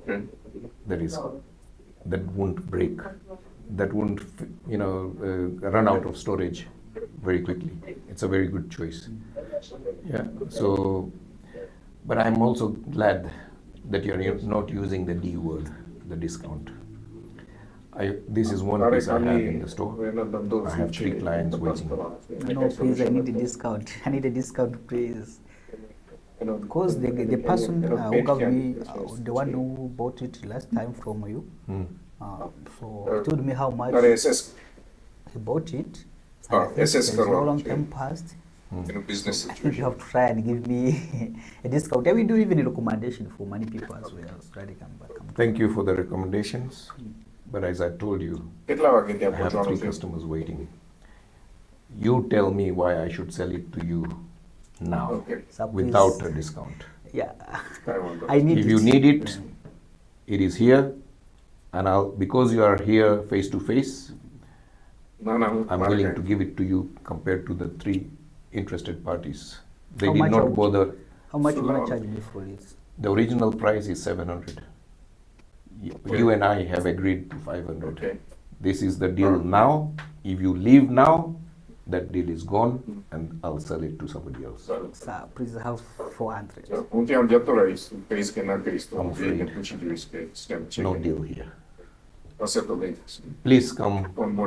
You can come back when you have the money. I really needed it. I really need it. So nothing you can do on it. Maybe try go down small. You're trying very hard, and I'm not going to entertain it. Okay, let's make a deal, and maybe leave all those other packages like. Okay, I can give it to you for $490, but you have to shake on it now. Just $10, sir. Yes. Thank you. I like people who are decisive. Okay, now let's do a review of what happened. This situation is faced by most retailers every day. And every time you discount a product, who is getting the short end of the stick? Most time is seller. Seller. Why? Because he's cutting into his margins. Yes. And with most technologies, the margins are very thin. Thin, yes. And sometimes you go out of your way to please that customer, to get their money.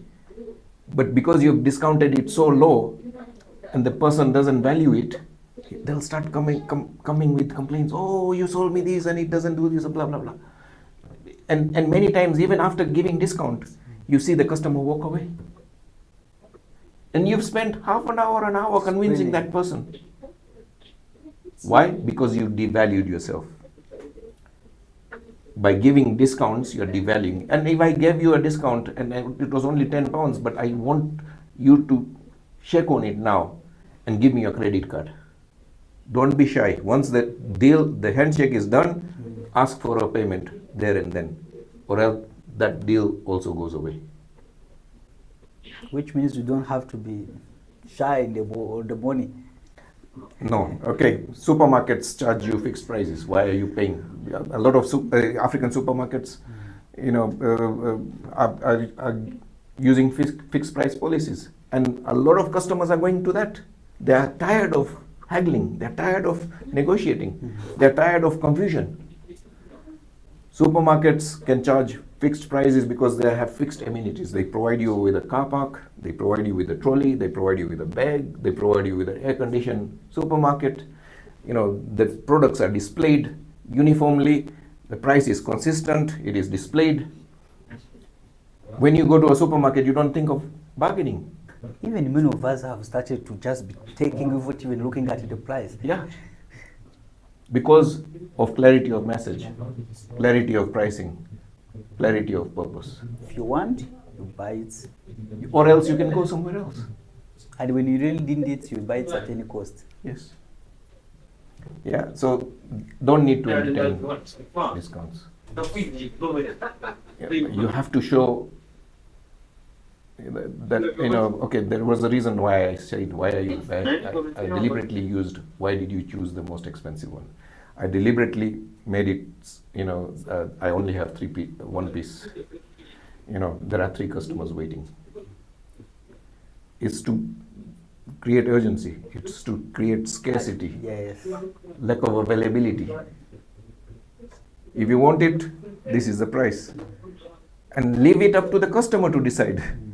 Why are you going out of your way to please him?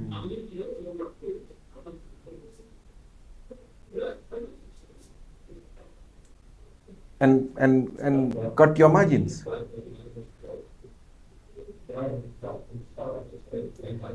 There is no growth without profit.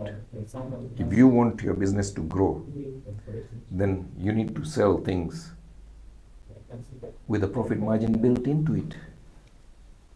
If you discount your profit margin and expect to grow your business, that's not going to happen. Yeah.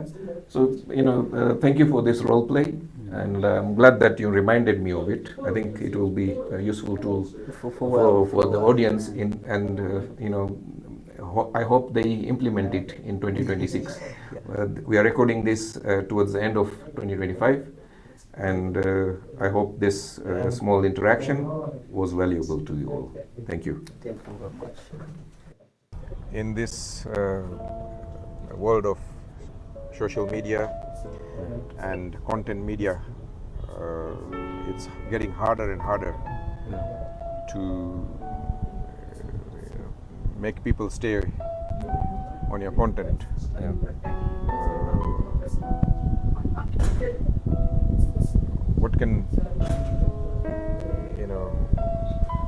What can somebody do to grab people's attention? Let's say you're selling fitness. Yeah. How would you sell it online?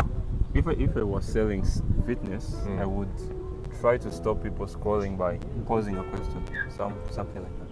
Okay, pose a question. Pose a fitness-related question. I know people who can climb stairs and women who have trouble getting to wedding dresses. Okay. How are you? So if I were targeting the women, I would try something like what's your availability tomorrow? How to help you lose your weight, something. Okay.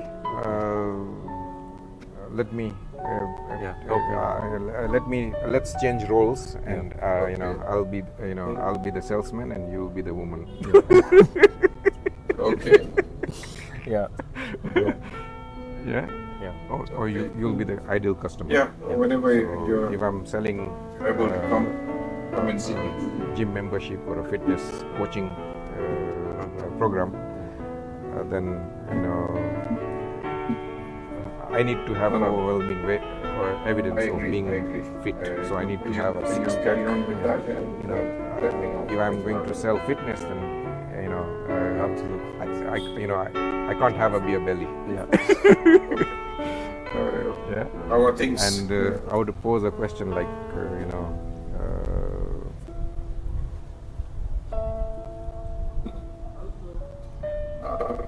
there's an upcoming wedding,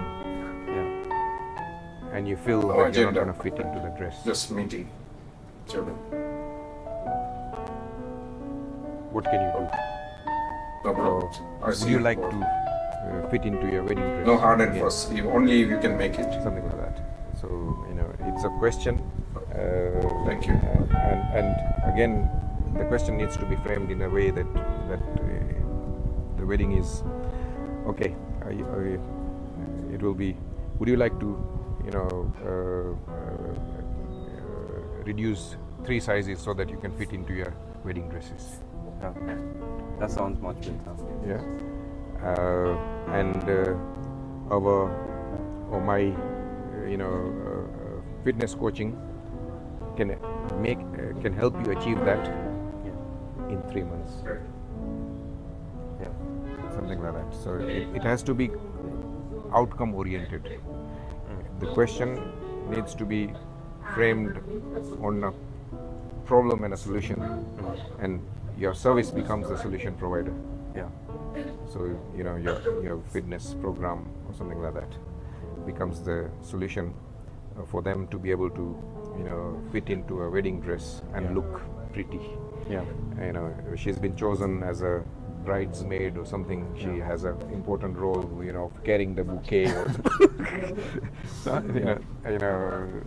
or she's close to the bride, or she's nowadays they have a harem of bridesmaids. They have 10, 12 bridesmaids. All the friends from everywhere. Yeah, they all become bridesmaid, and they all wear matching dresses and everything, and for an event like that,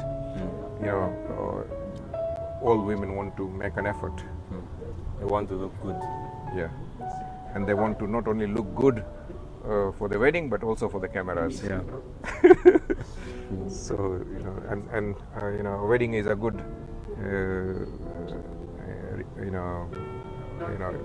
attending a wedding is a good, reason for somebody to make an effort to lose weight 3 sizes down, or something like that. Yeah. So you have to start with a question and make it one with high probability of agreement. Yeah? And make it about an outcome they want. So they want to look good on camera. They want to fit into that size 4, 4 sizes below. Make it about an outcome that your solution provides. Your fitness program will help her lose 3 sizes in 3 months or something like that. Yeah. And then you also have to get positive affirmation from your audience. Yeah. So you have to engage with the so can I have a thumbs up for those who would like to fit into a 3 sizes smaller dress. So in public it would be raise your hands if you want, you would like to fit into a size 3. Yeah. Or for audience online, it has to be wave your hand, or put a thumbs up or a heart, or type in 1, or something like that. And then you have to repeat it again. You have to do 2 positive affirmations. Raise your hand, and the second one is it's an optional, but I see that if you want the person to get the message, then you have to repeat the positive affirmations twice. Yeah. And you would say, say I. Yeah. If you want to reduce your weight by so and so kilo, or reduce your size by 3 sizes. Yeah. Or say for the social media it will be type yes. Yeah. Yeah. Or say I. Yeah. Type I. Yeah. Yeah. Something like that. So that's how you hook people into your content. Yeah. And this same format can be used in live presentation, it can be used on social media, and it can be used also on written text. Yeah. Because what happens is that questions force the audience to start answering it. It engages with the audience much faster than anything else, than saying boring facts. Yeah. Being healthy is so good for you. Yeah. Being healthy, you will lower your cholesterol, will lower your blood sugar, we all know it. Yeah. But that's not gonna keep people will scroll away. Yeah. Yeah. It has to be something engaging, it has to be something something that has a sense of urgency. Yeah. It's not about lecturing, it's not about it is something that is a goal-oriented. Yeah. An outcome-oriented. An outcome they want. Yeah. You know, we all want to lower our cholesterol, but we know that just being fit is not going to lower your cholesterol. Yeah. Interview. We are in Kigali at Norscan, our offices. Eunice has been working with me for a while, and we are coming to an end of the 2025. Let's see what Eunice has in plan for 2026 and what he wants to live in 2025. Tell me one thing that you want to not bring with you to 2026. Okay, thank you. First of all, I want to say thank you for this opportunity you gave me to explain myself. And to be back on that question asking me, the things I really want to avoid it on my 2025. Okay. So that thing I want to leave it for 2025 before I get 26. And is my wasting time first, because if I remember myself, I used to wasting a lot of time enjoy with my brother, watching the movie, doing the fun things, I think, more than to be concentrate on my personal challenges. So I really want to avoid the procrastination, right?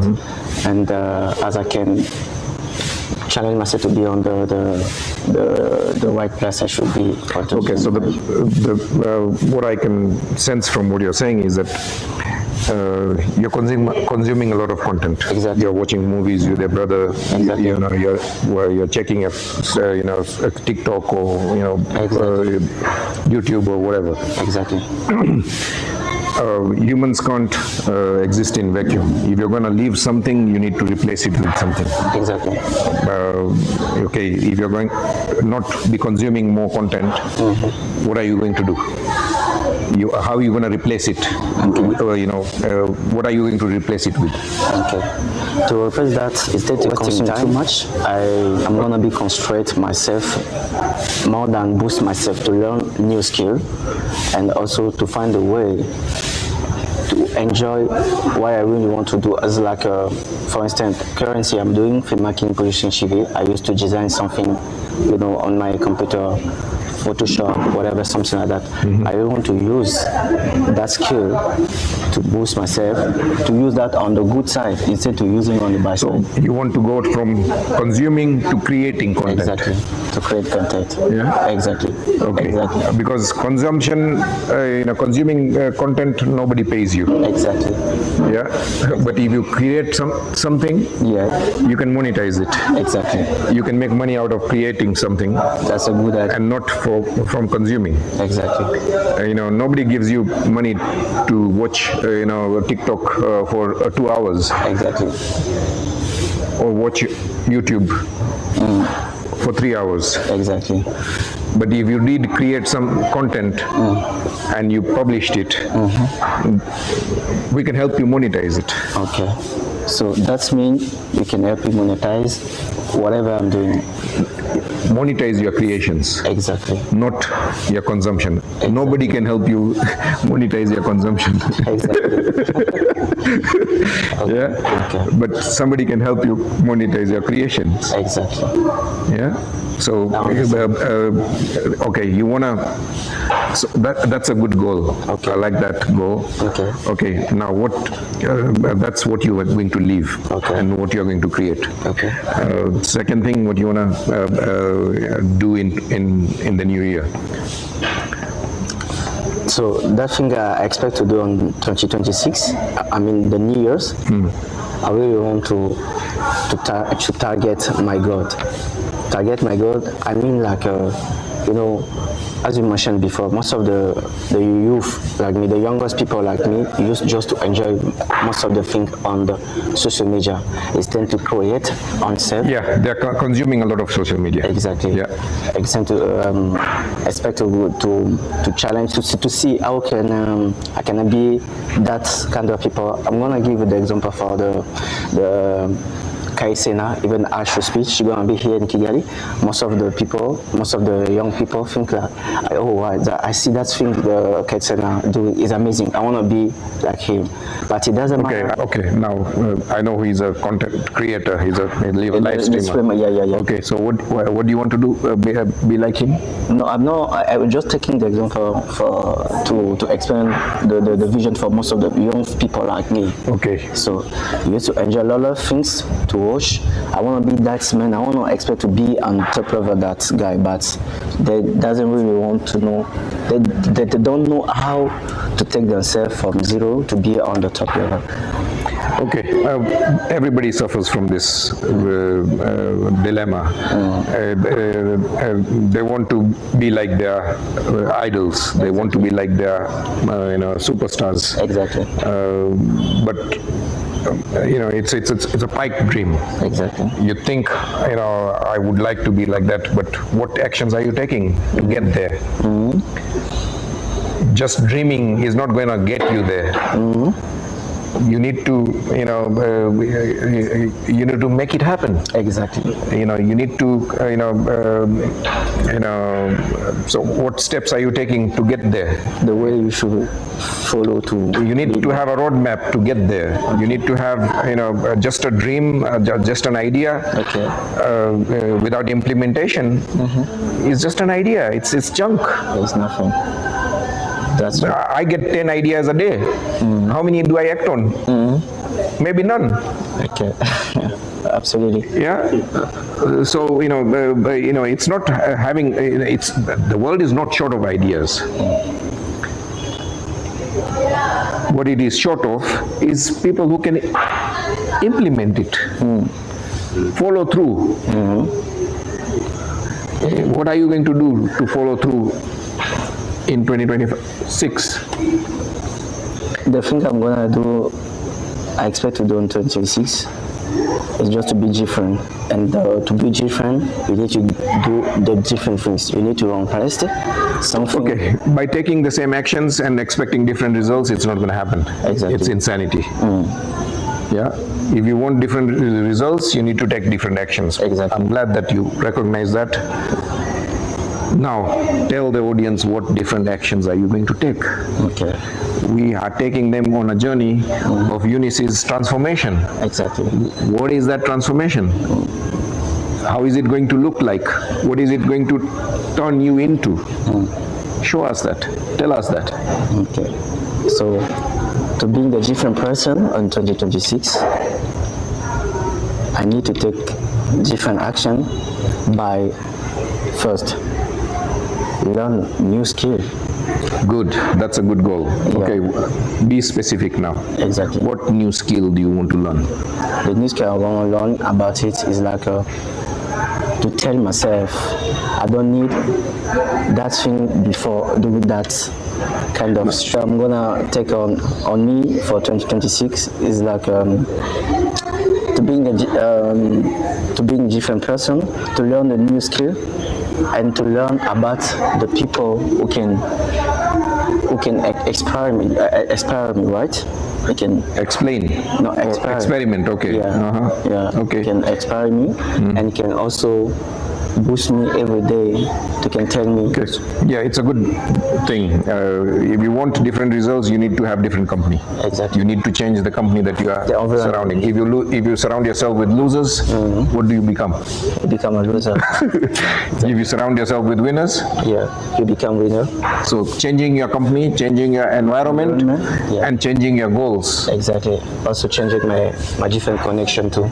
Yeah. So it's again company. Exactly. If you keep good company, you become good. Exactly, sir. You are an average of, if you keep company of rich people, you become rich. Exactly. Exactly. If you keep a company of poor people and expect to be rich, exactly. I'm afraid it won't happen. Yeah. That's true. That's true. So good. You're going to change your company. Exactly. You're going to stay, keep company of skilled people that you can learn from. Exactly. Yeah. Exactly. That's a good goal. I wish you best luck. Thank you so much. In your and endeavor. Also, I encourage a lot of people, a lot of younger people like me, to challenge themselves, to avoid the wasting time. Thank you, Harish, for coming down. Tell us what you do and where are you from? Oh, I am Latali Vares from Cameroon, and I am a food technician. So I do everything from food processing, food preservation. And today I just met with Harish, and he wanted us to discuss about a very concerning matter. So yeah, I came across a number of Rwanda has become famous for exporting chilies, dry chilies, red chilies, and but they're not getting premium prices. What is happening is that the chilies, you get premium prices in the Far East markets, because they have this hot pot culture, where you put your meat or whatever in a boiling pot in front of you. You cook your own food. It's that culture, but and they use a particular type of red chili, and Kigali or Rwanda has been exporting a lot of these chilies, mainly to India and China. What is then China doing is that it's regrading it, taking away the brown chili, which are classed third grade or fourth grade, and keeping the red ones as premium quality and selling it to China, to Korea and Japan. It is something that the chili farmers locally can do. I think there is a problem in how they are drying it or how they are curing it that is making it go brown. I don't know the science behind it, but if the Chinese or other producers can maintain the color, the red color of the chili, and get paid premium prices, why should Rwanda be left out? Rwanda, and they already dry chilies. It just there is no preservative required. No, nothing is required. They could the Chinese are vacuum packing it, grading it, vacuum packing it. The Rwandese can do that. You've been in packaging, so tell us about what entails in vacuum packing. Okay. So first of all, to start with, the browning process starts from the harvesting. So chili is something that is really affected by the sun. Okay. Yeah. So when you're harvesting, is it sensitive to light? Yeah, or sure. to heat? Which is it? It's sensitive to UV light and visible light. So UV light and visible light kind of cause some breakdowns in the, we call them like polyphenols. Okay. Yeah, it causes some breakdowns and it starts changing the color. So from the point of harvest, there's kind of like a degrading that already starts. So as soon as it is off the plant, or exactly. The process of degrading it already starts from that point in time. Okay. So from the harvesting, they have to make sure they kind of harvest and keep it in like dark containers or dark polythene or something. Exactly. Okay. So that the sun doesn't like kind of affect the product. So they need to make it put in a dark room. Yeah, in a dark room. Like okay. the plants, I mean, I don't know how they harvest it, but the plants need to be kind of like covered. No, the plants are in open, but they have picked up the chilies. Yeah, I mean now they are taking it into a drying facility. The drying facility needs to be covered. Covered. Yeah, that's the first thing. Okay. Yeah. So during the drying process, they need to make it as short as possible. So they need to shrink down the drying process. So if they need to get to 6% humidity, they need to get that instead of waiting for a week or 2 weeks. Exactly, they can do that like in 2-3 days. Okay. Yeah. So because we have a common misconception about drying, Drying is not mostly a problem. A heat is not the heat is not the main.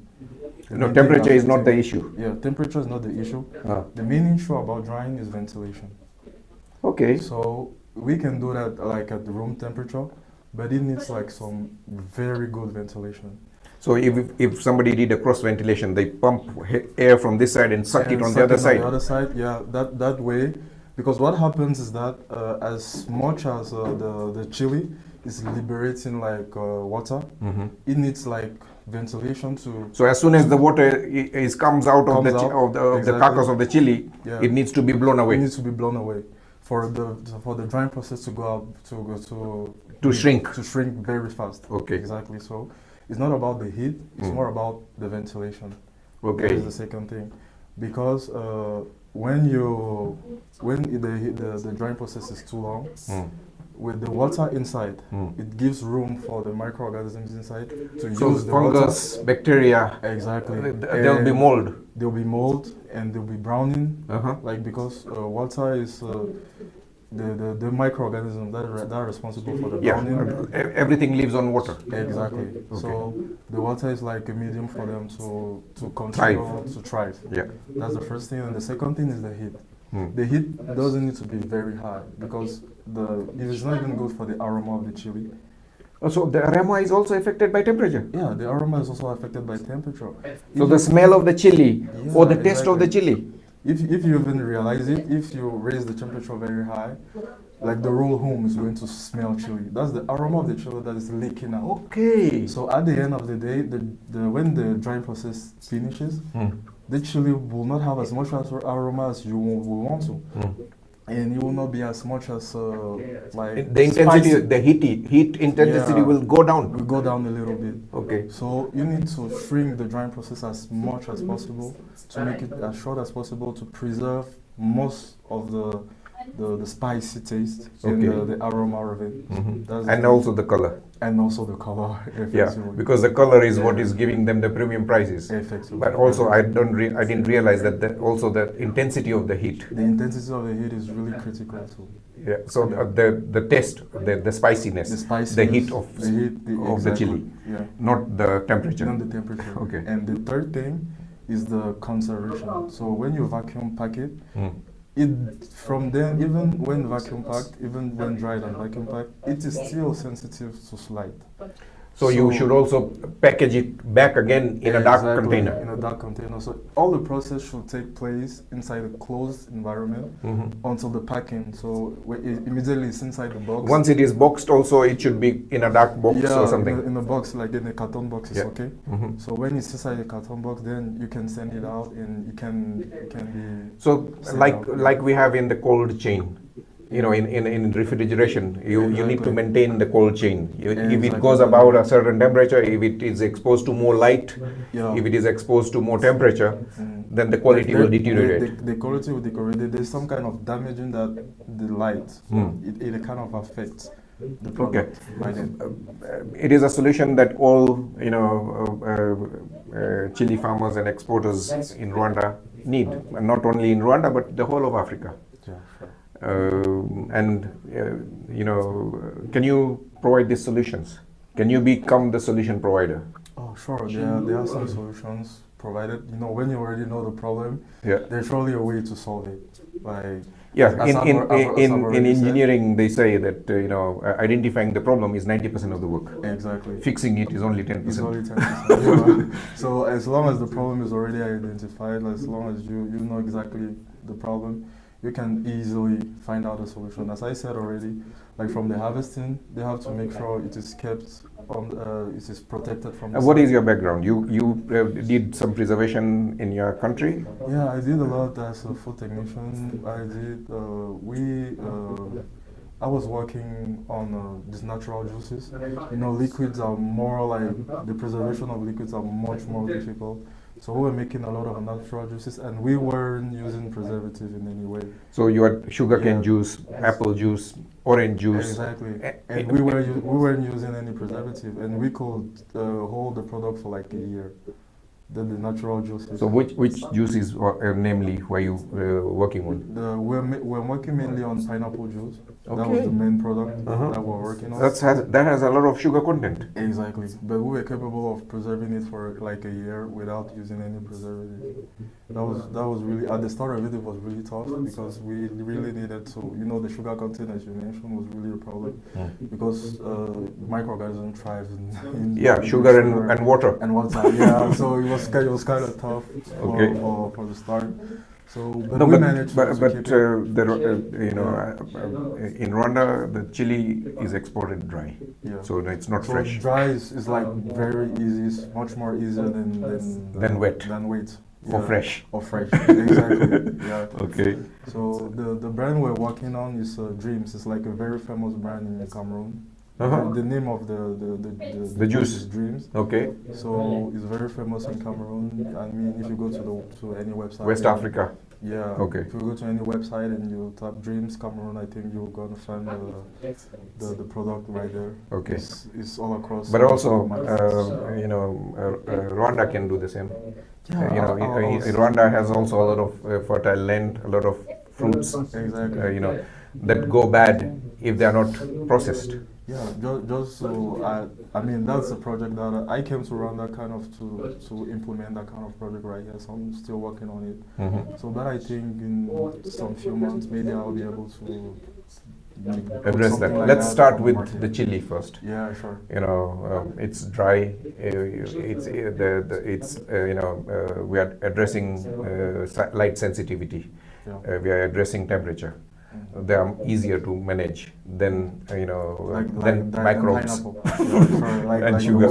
Like the wheat environment there, that's much harder. Yeah, there are a few chili exporters that I've come across. I'll introduce them to you. And we want to document this process. I want you to interact with the farmers, go to the field, and everything you do, I want it documented. So that it doesn't only benefit the few Rwandan farmers over here, but it becomes a global solution. Yeah, it becomes an African solution first, Rwandese solution first, and then a global solution later. Because the demand for spicy foods is increasing. It's not, even the Europeans have started adapting to spicy foods. You go to London and the Caucasians, favorite dish is butter chicken. Oh, an Indian butter chicken curry is become the most preferred or a favorite that's English food. I never really knew that. I thought like chili was always something like African. Yeah. No, it's a global phenomena, and I think it has also some health benefits. I think it helps dementia, reduce dementia and Parkinson's and other diseases. It's kind of beneficial for flu. Okay. You can even give chili like in small doses to kids. It helps in like the immune system. Okay. It's really good. It's really beneficial. So, but let's make sure that the chili that people are consuming is grade 1, and the farmers are receiving top-notch prices. Exactly. Yeah? Rather than substandard 3rd grade, 4th grade brown chilies that have diminished value, diminished potency. The temperature, the heat, the sensitivity, the spiciness, the color is faded, or the aroma or the smell has faded. It's faded away. Yeah, let's make it possible. Let's make it happen for the Rwandese farmers first. Yeah, thank you for coming down. Thank you. Yeah. Okay, nice to meet you. Yeah.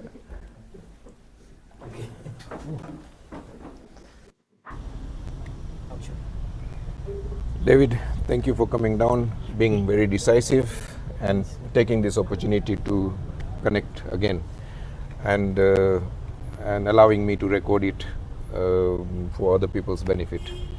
We had a brief conversation yesterday regarding your startup, regarding the product that you're building, and you shared what you're building, how you're building it. I was introduced to you by Norbert, and you made time to connect with me. I enjoyed our interaction, but what is it that you enjoyed, and what did you like about the interaction? Yeah, thank you. Me too. Just thank you for welcoming me in this conversation again. Yesterday I saw something new in my life. Okay. I learned a good lesson. Hearing, speak, just listen before speaking. I enjoyed more just how you can just listen me.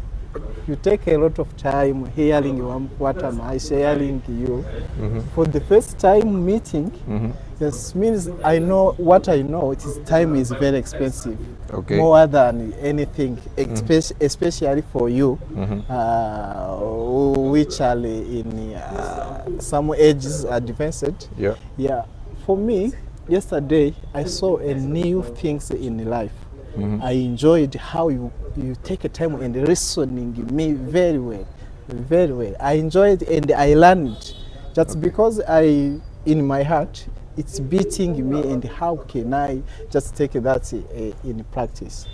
Okay, the skill I used yesterday is called reflective listening. In reflective listening, you are supposed to allow the person who is speaking to speak freely without interruptions. And then, for things that you're not clear, you say, David, I heard what you said, but why did you wait so long to go to market with it?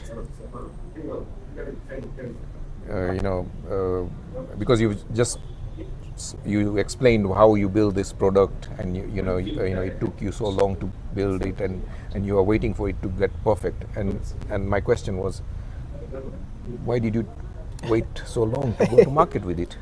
Yeah. Why could you not go to market with it as you are building it? Yes. And by asking you, and by trying to be in your shoe, by imagining what you are going through, I just rephrased or mirrored what you are feeling, and that is more engaging. It's more connecting. Yeah. If I were to do a role play here and say,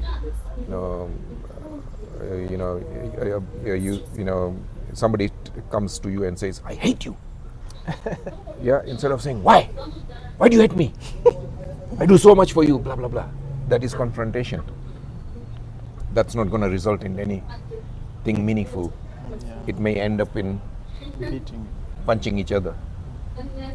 But instead, if I was to do it this way, I can see you're visibly angry. I can see it in your body language, in your tone. What is it that has triggered this anger, this hatred? That's a more meaningful question than why? Why are you angry with me? Why you hate me? Yeah, sure. That is gonna result in resentment. It is gonna result in more anger, more hatred. To demystify that, the approach is that I can see that you're visibly angry. I can see, in your eyes, in your tone. And can you explain what I have done wrong? You generally don't know what you have done wrong. Sometimes you know it is. Yes. So, but that's a way. That's a technique. But God gives us one mouth and 2 ears for a reason. We are supposed to talk less and listen more. That is why you have one mouth. Yes. If God wanted us to talk more. Yeah. Yeah. You can start from the 2 years. Okay. Yeah. God gives us 2 ears and one mouth deliberately, because 2 ears means we have to listen double and speak less. We have a tendency of empty talk, useless talk. Yes. That has no meaning, that has no purpose, that has no direction. Yes. We have to avoid that. And by putting emphasis on what you're listening, stops you from talking rubbish. You have to balance what you are telling me. You have to balance what you are listening. Yeah. Before in your mouth come just saying other things or. Yeah, we need to control. We need to filter what comes out of our mouth. Oh wow. Yeah, but also we need to avoid talking trash. Just talking for the sense of talking. Sure. Instead of doing that, if you paid attention to what people are saying, you'll get further. Sure. Listening is a skill that one needs to master. Yeah. And it's a much powerful tool than talking. Yeah, sure. For the younger generation, we have the things that's in our heart to convince only by speaking. What is, what am I? How can I say this? Just for younger generation, a lot of people use to speak. That's what is listening from media. What is listening? He wants just all things to tell to all those things to speak in one time, without just filtering. What am I going to say? What am I going to share? Why I'm going to share that thing in this time? What choice may I choose at this right time? That's why yesterday I enjoyed to see your face, enjoyed how you responded to me. Remember, you asked that question you told. Why do you stay this time doing this thing without you go at market? I take time and reflecting. Why? I used to tell many people by my mouth, but I didn't take a step to go at market. So you are preaching it to others but not practicing it. Yes, that is okay. Young. Yesterday I saw in your face and I realized that I must go on market. Yeah, when you're building a product, especially a software product, it's much easier to go to market on the build stage and get feedback from your customers. Okay, this feature is not working, this feature is good, this feature I use more, and that gives you direction of how to develop your product further. Just relying on your own intuition or copying something,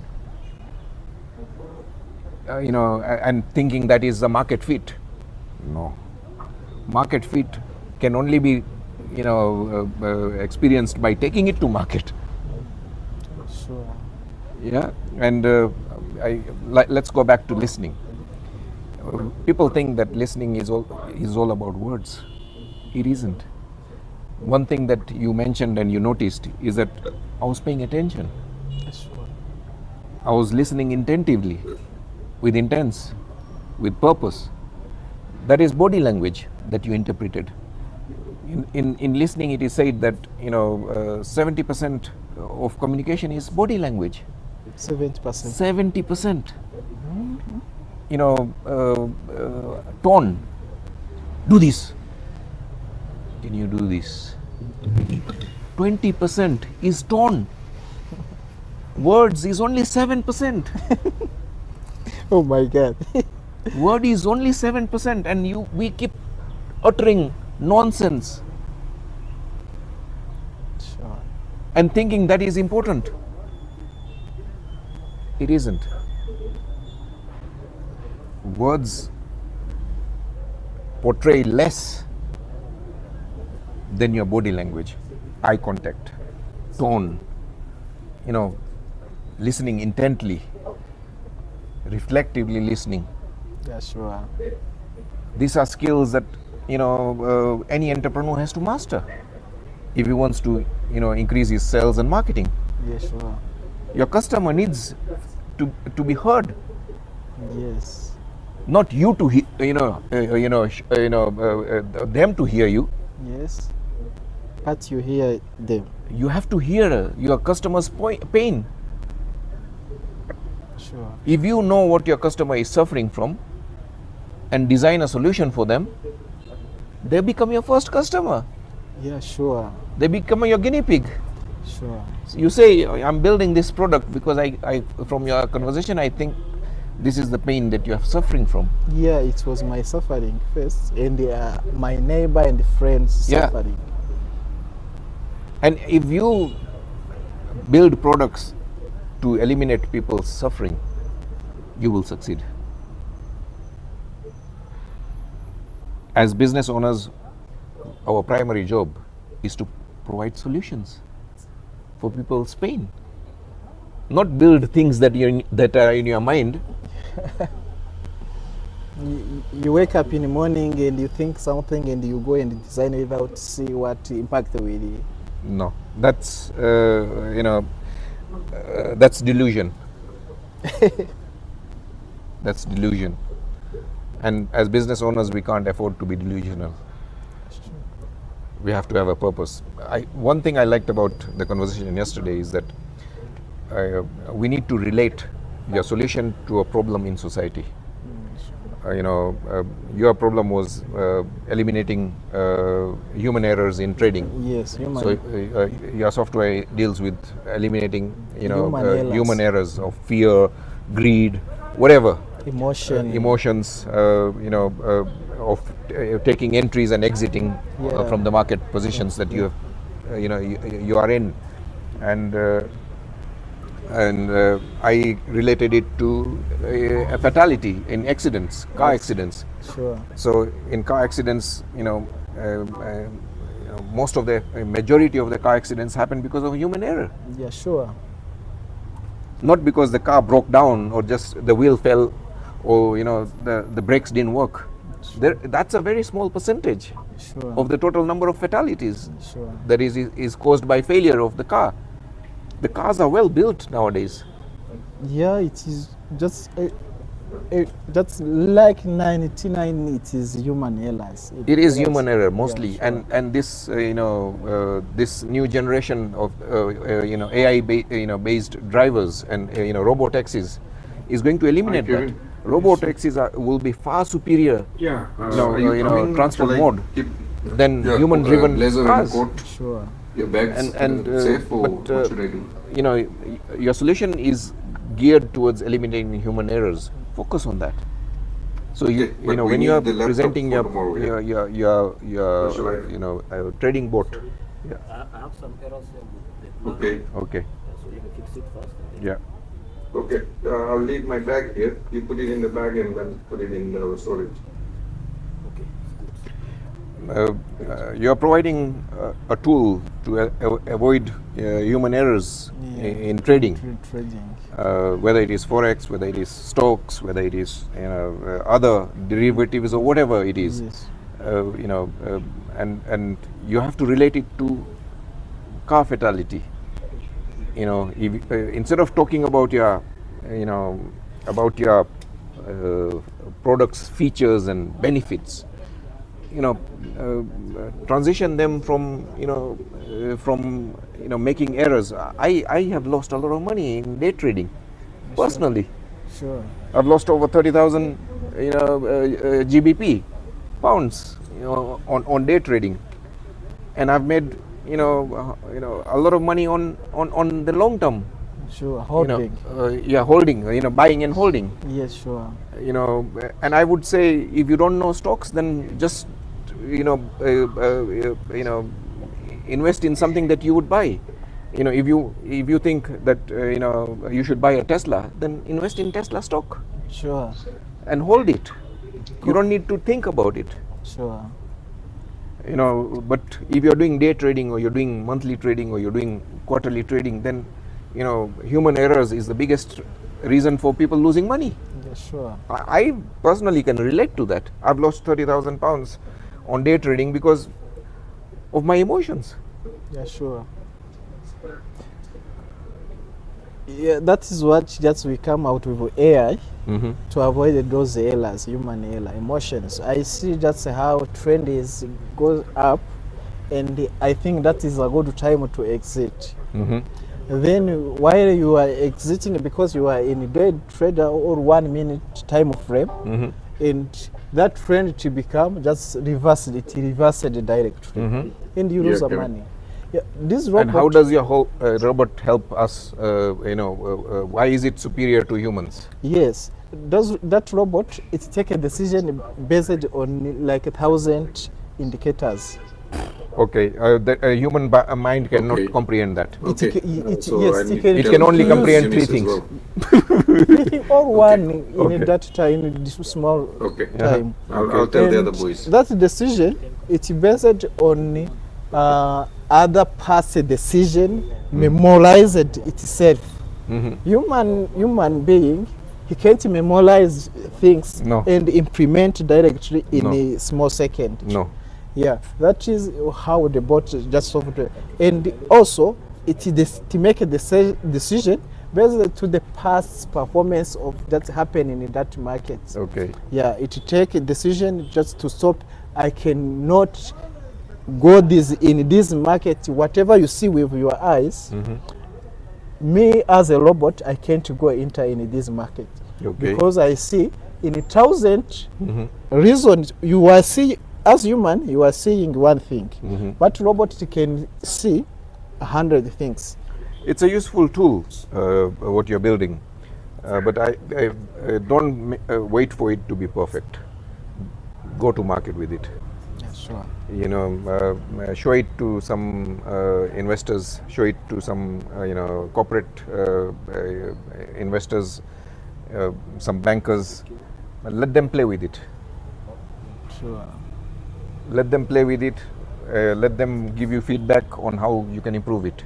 Sure. But I want you to go to market sooner than you think. Sure. We want your 2026 to be fruitful, and it can only be fruitful if you focus now.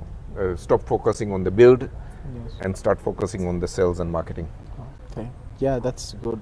And in your sales and marketing, your pitch should be that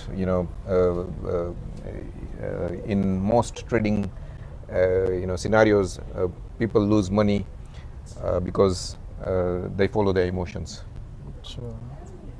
My robot eliminates Those emotions. human errors and increase your profits. Sure. So we need to work on it to make it more compelling. Sure. But this is what you have to say. Sure. You don't sell the benefits and you don't talk about just the features and the benefits. Sure. Relate it to something like the car accident figures, and they may have no connection, but you have to relate it because the human brain only understands comparisons. Okay, thank you very much. Yeah. Yeah. Yesterday also, back a little to yesterday, you asked a question. Why do you wait? Why do you wait just things to be perfect? Even human people is not perfect in all things. And I try to just to reflect in that sentence, and I come in myself. I see that I'm not perfect. Me too, I'm not perfect. And the other things I see every day, there is improvement on. We was talking about iPhone. iPhone every just 2 years or 1 year. Every year they are improving. Yeah. The first iPhone was not perfect. Yes. Steve Jobs did not produce a perfect product. Every year it is becoming perfect. Sure. So iPhone 17 or 16, whatever the range number is going on. I don't own an iPhone, so but whatever 15 or 16, that is a far superior product than the iPhone 1. Sure. The same thing could be to your software. Sure. So your software, the launch software, doesn't have to be perfect. It just needs to function. Sure. It was through releasing the first iPhone that they realized that the battery capacity was less. They need to increase the battery capacity. The screen was small. They need to increase the screen. The camera was shitty. Yeah, sure. You mean it is just the customer or client feedback that is helping them improve every year. Yeah, sure. If iPhone can use this strategy, why not you? I may use this strategy, sure. That is what I was telling you. The younger generation, we have emotions of fearing first to go on market. How that people will say these products. It is not when you compare to other products which are take on the market like 16 or 17 or that's whatever years long. Okay, but everybody has to start somewhere. Yeah, sure. iPhone had to start somewhere. Sure. Why, you have to also start somewhere. Sure. And with interacting with the customers and getting feedback is when you will build a better product next year. Sure. And then the year after and the year after. Yeah. So this notion that my product or my service or my boat has to be perfect is rubbish. Sure. Yeah. If you don't go to market, your product is useless.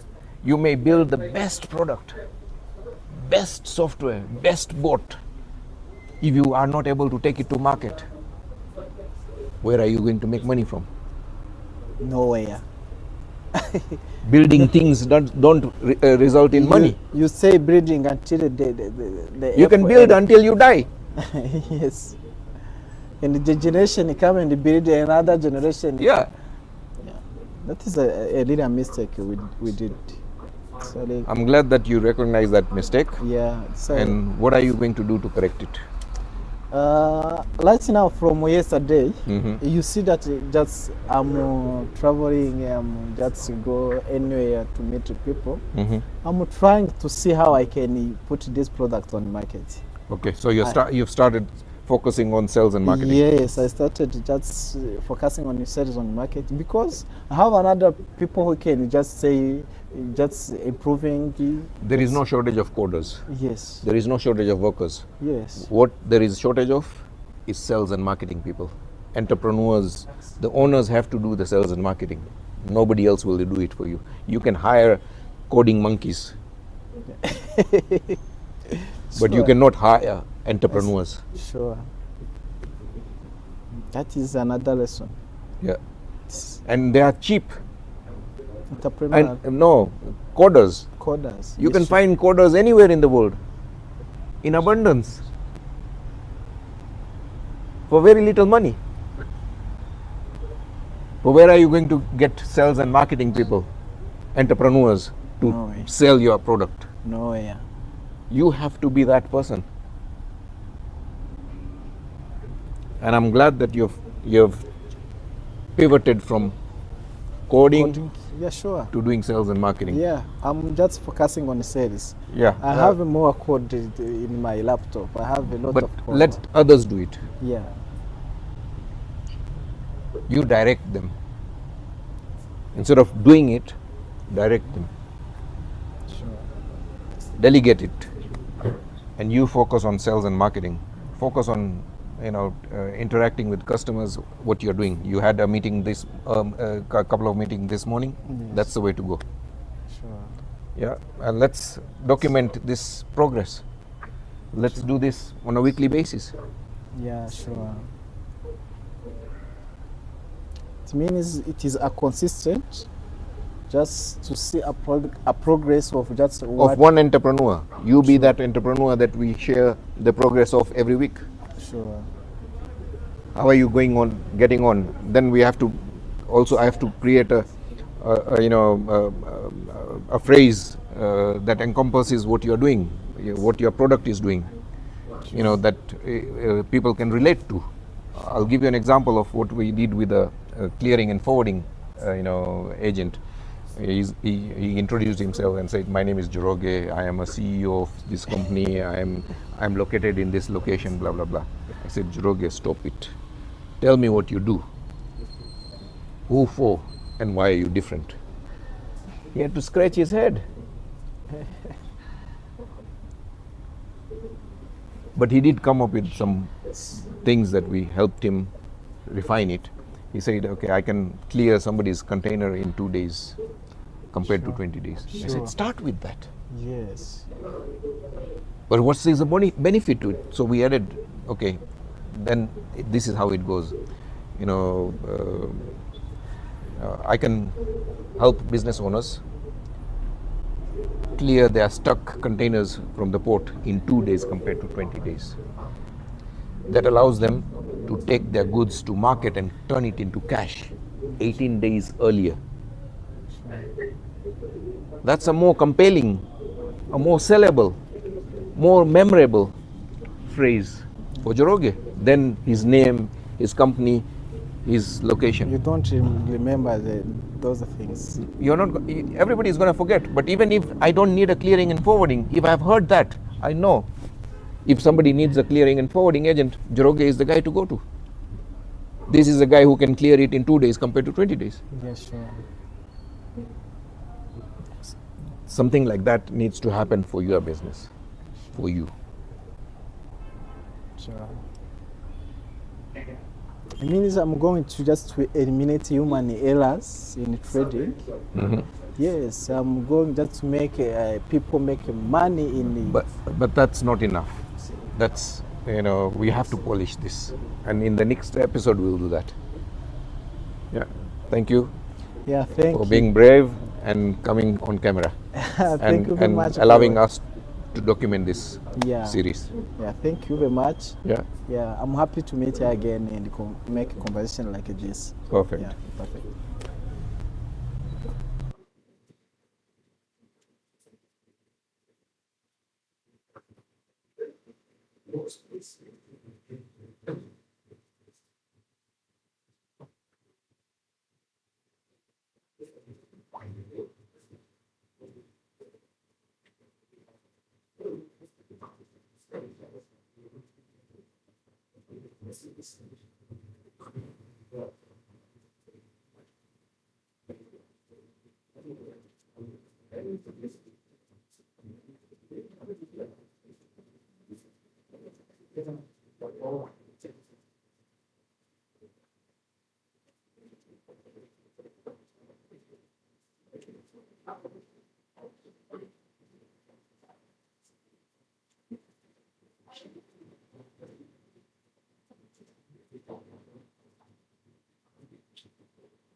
I took a charger.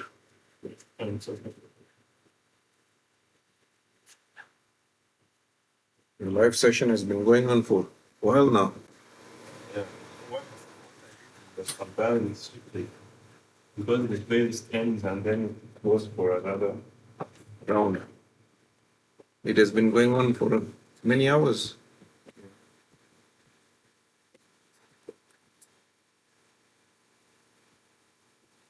Yeah. See. 7 hours. Huh? I don't think this is. We had one for like 11 hours. Okay. And had good views. Okay.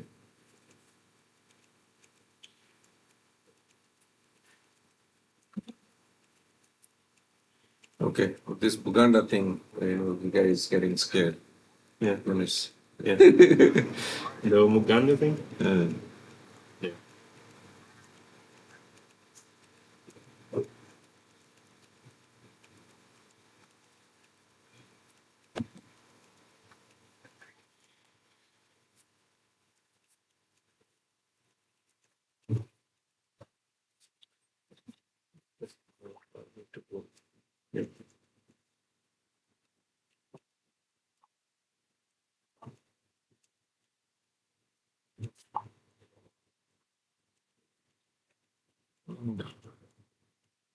talk to him. See, just tell him that if he comes early, he can escape it.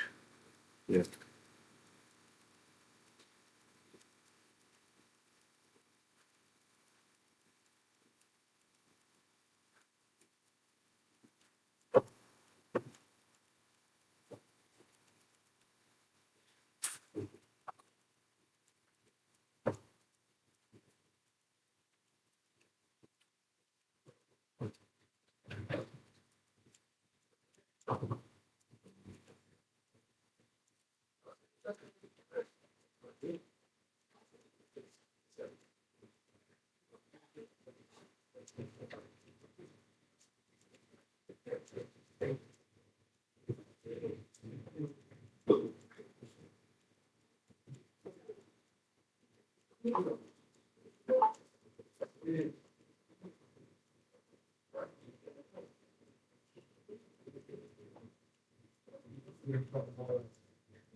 Yeah, how come you're not getting ready for tomorrow? You have to wake up early morning, no? Yeah, but we are used to it. Like you said, if you don't eat in the evening, you can always wake up early. Yeah. He's a good tennis player. Plays tennis? No, sorry, no, table tennis. But he grunts like a tennis player.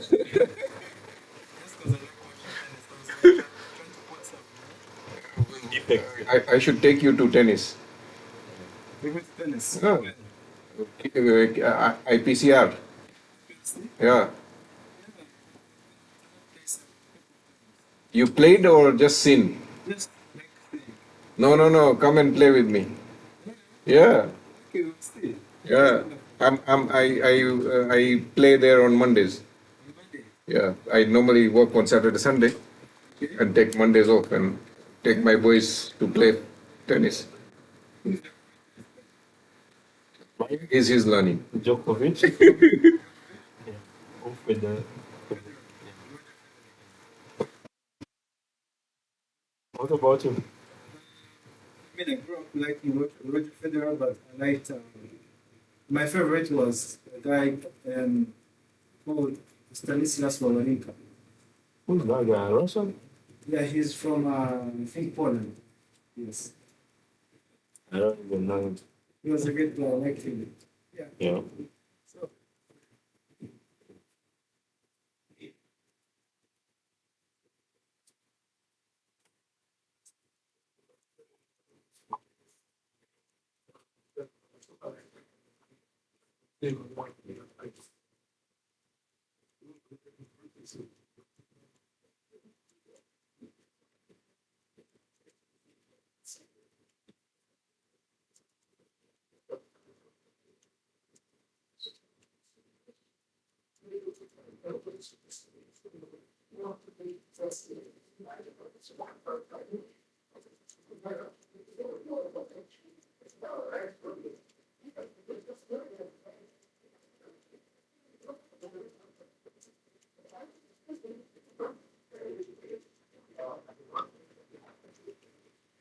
Even if we go early, we can always sleep in the car.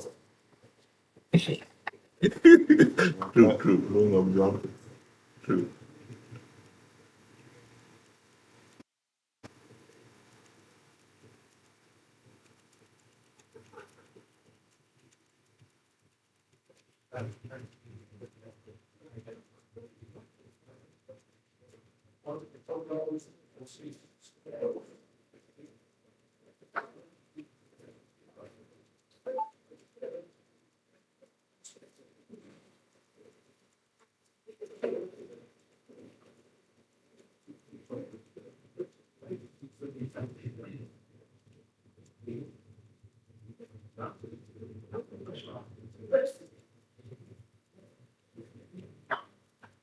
Where do you have to meet up? The station, the road station.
Apagat.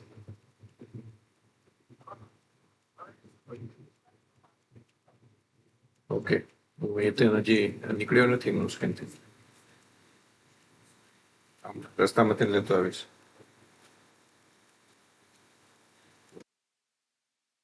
Ah. Amna jau tulis no.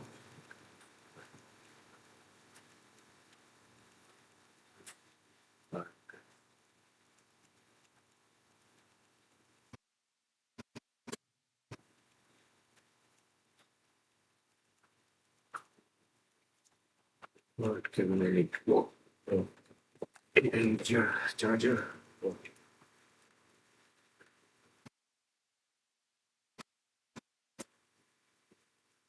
Laptop in the back inside. Yeah, side storage.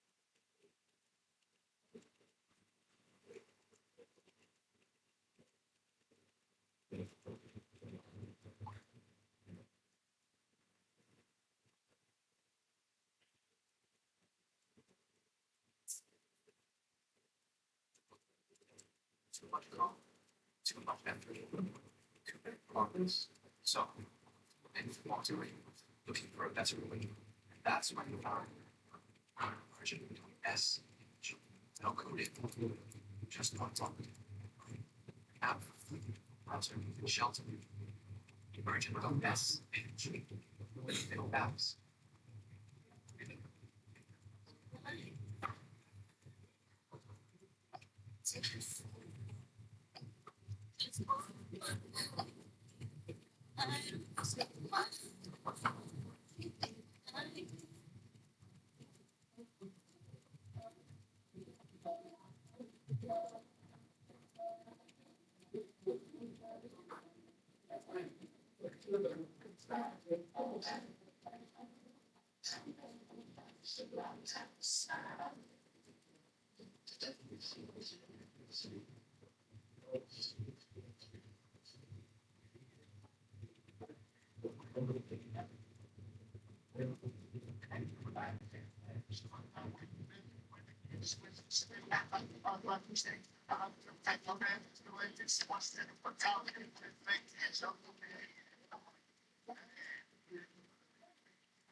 Biggest thing that I've learned over the last 2 years is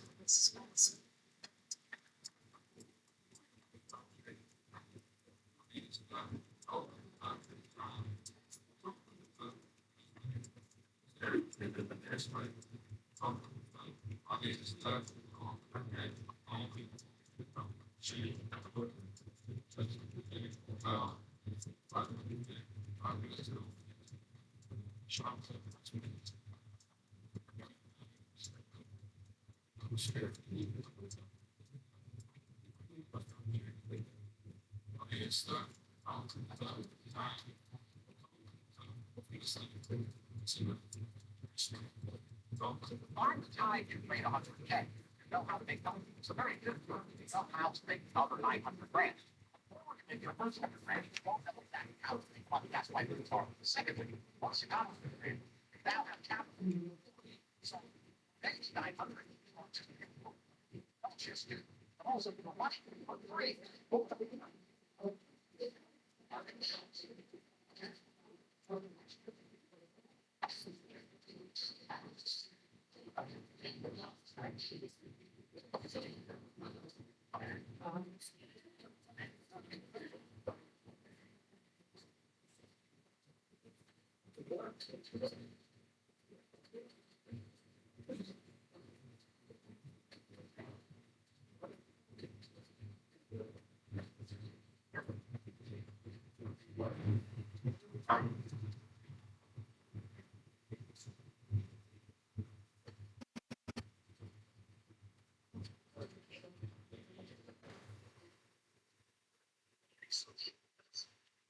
Yes, and an advancement in this system is less than this this is the new basic lesson and also the disease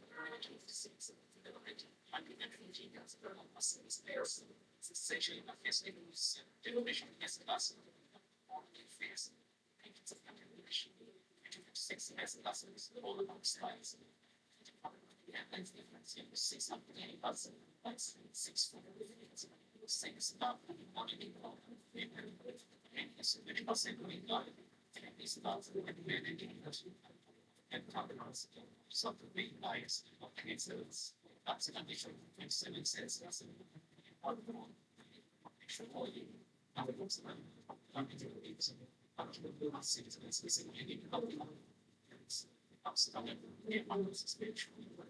sure not it's the constant farms and so possible design is guessing us and nothing to the bottom. Let's have a time starting let's down saying I hear us is living and the cross trees and dreams. I'm crossing it this way and leaving it for payments and digital stuff of the brain.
It never stops, Dad.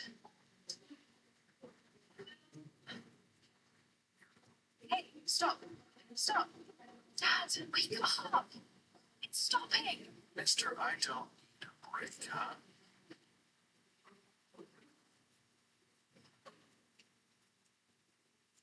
This job is so boring, Dad. So This one again. I think it never stops, Dad. Hey, stop. Stop. Dad, wake up. It's stopping. Mister, I don't need a break, huh?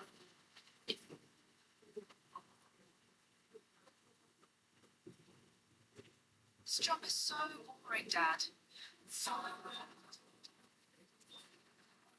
This one again. I think it never stops, Dad. Hey, stop. Stop. Dad, wake up. It's stopping. Mister, I don't need a break, huh?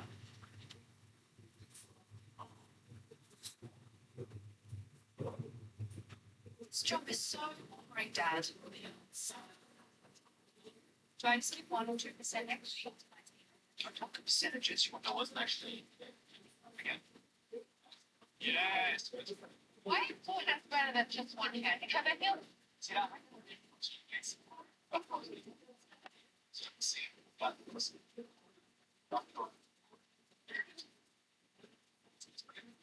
Everybody's in for one.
Let's see.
Today I have a very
Light bulbs inspiring.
Negotiation. Save activity. And then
it's iconic.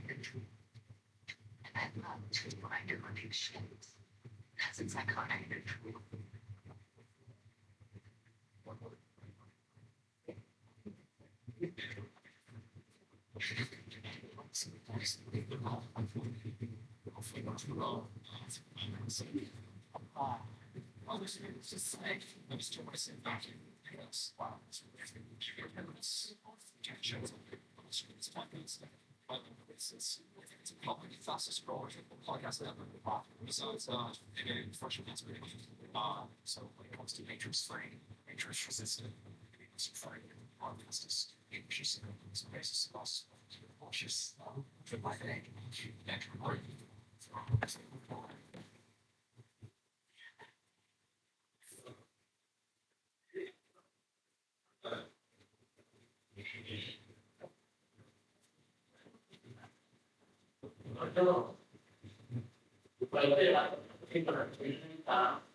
So, bro.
Halo?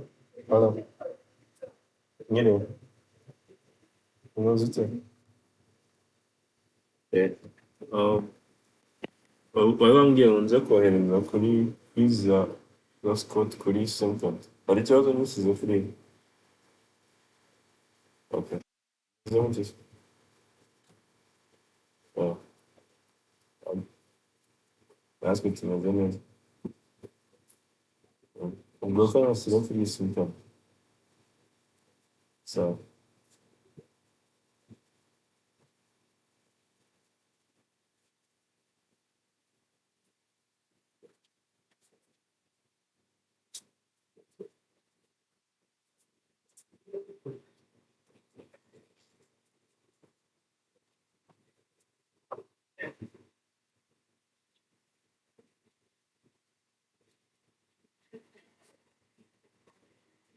yeah, let's go.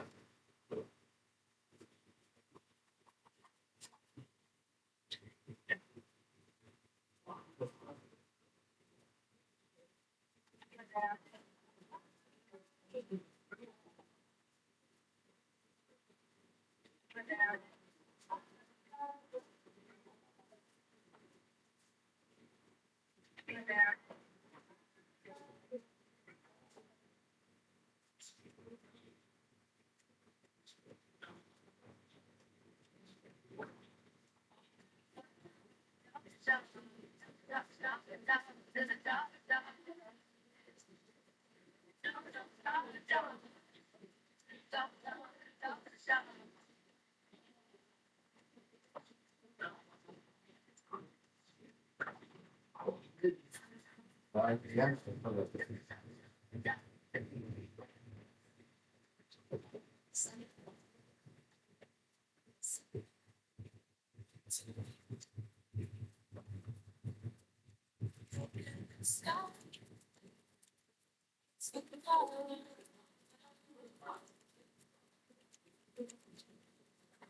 Mm-hmm.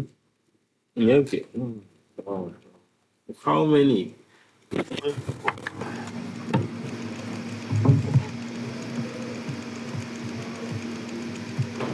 Right.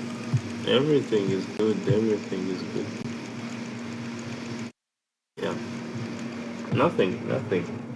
Only mission completed. Like I just kind of. Yeah.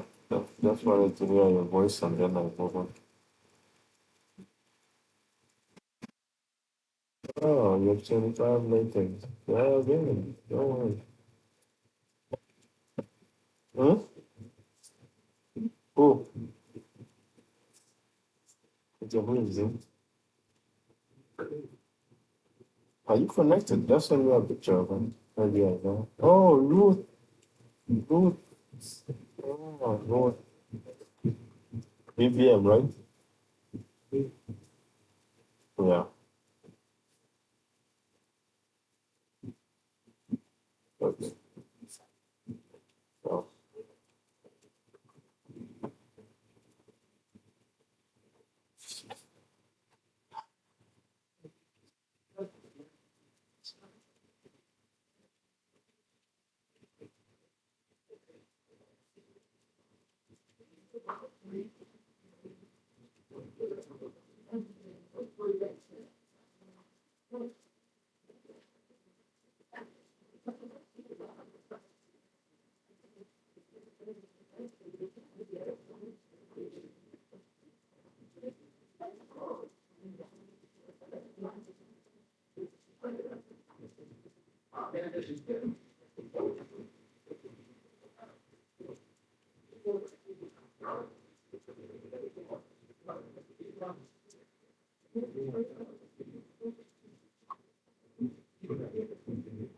Hello?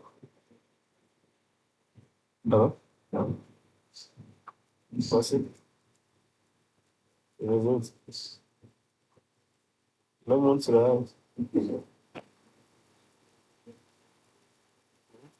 Well, could you smell?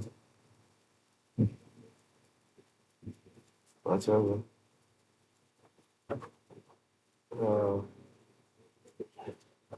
Go. Elaborate on sunrise. Elaborate on sun. Yeah.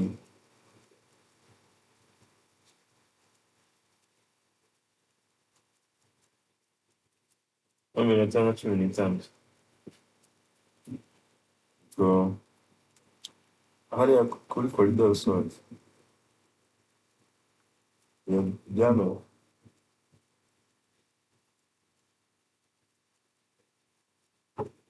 uri kuri moto niyo wajya ku gisimenti nyine niyo wabaza umumotari leta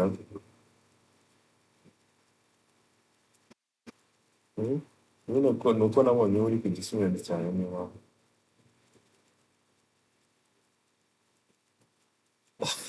iyo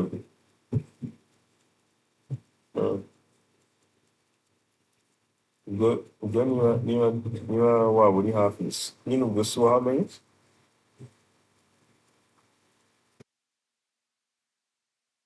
so ubwo ngewe ubwo ndaba ngiye kuri koridoro so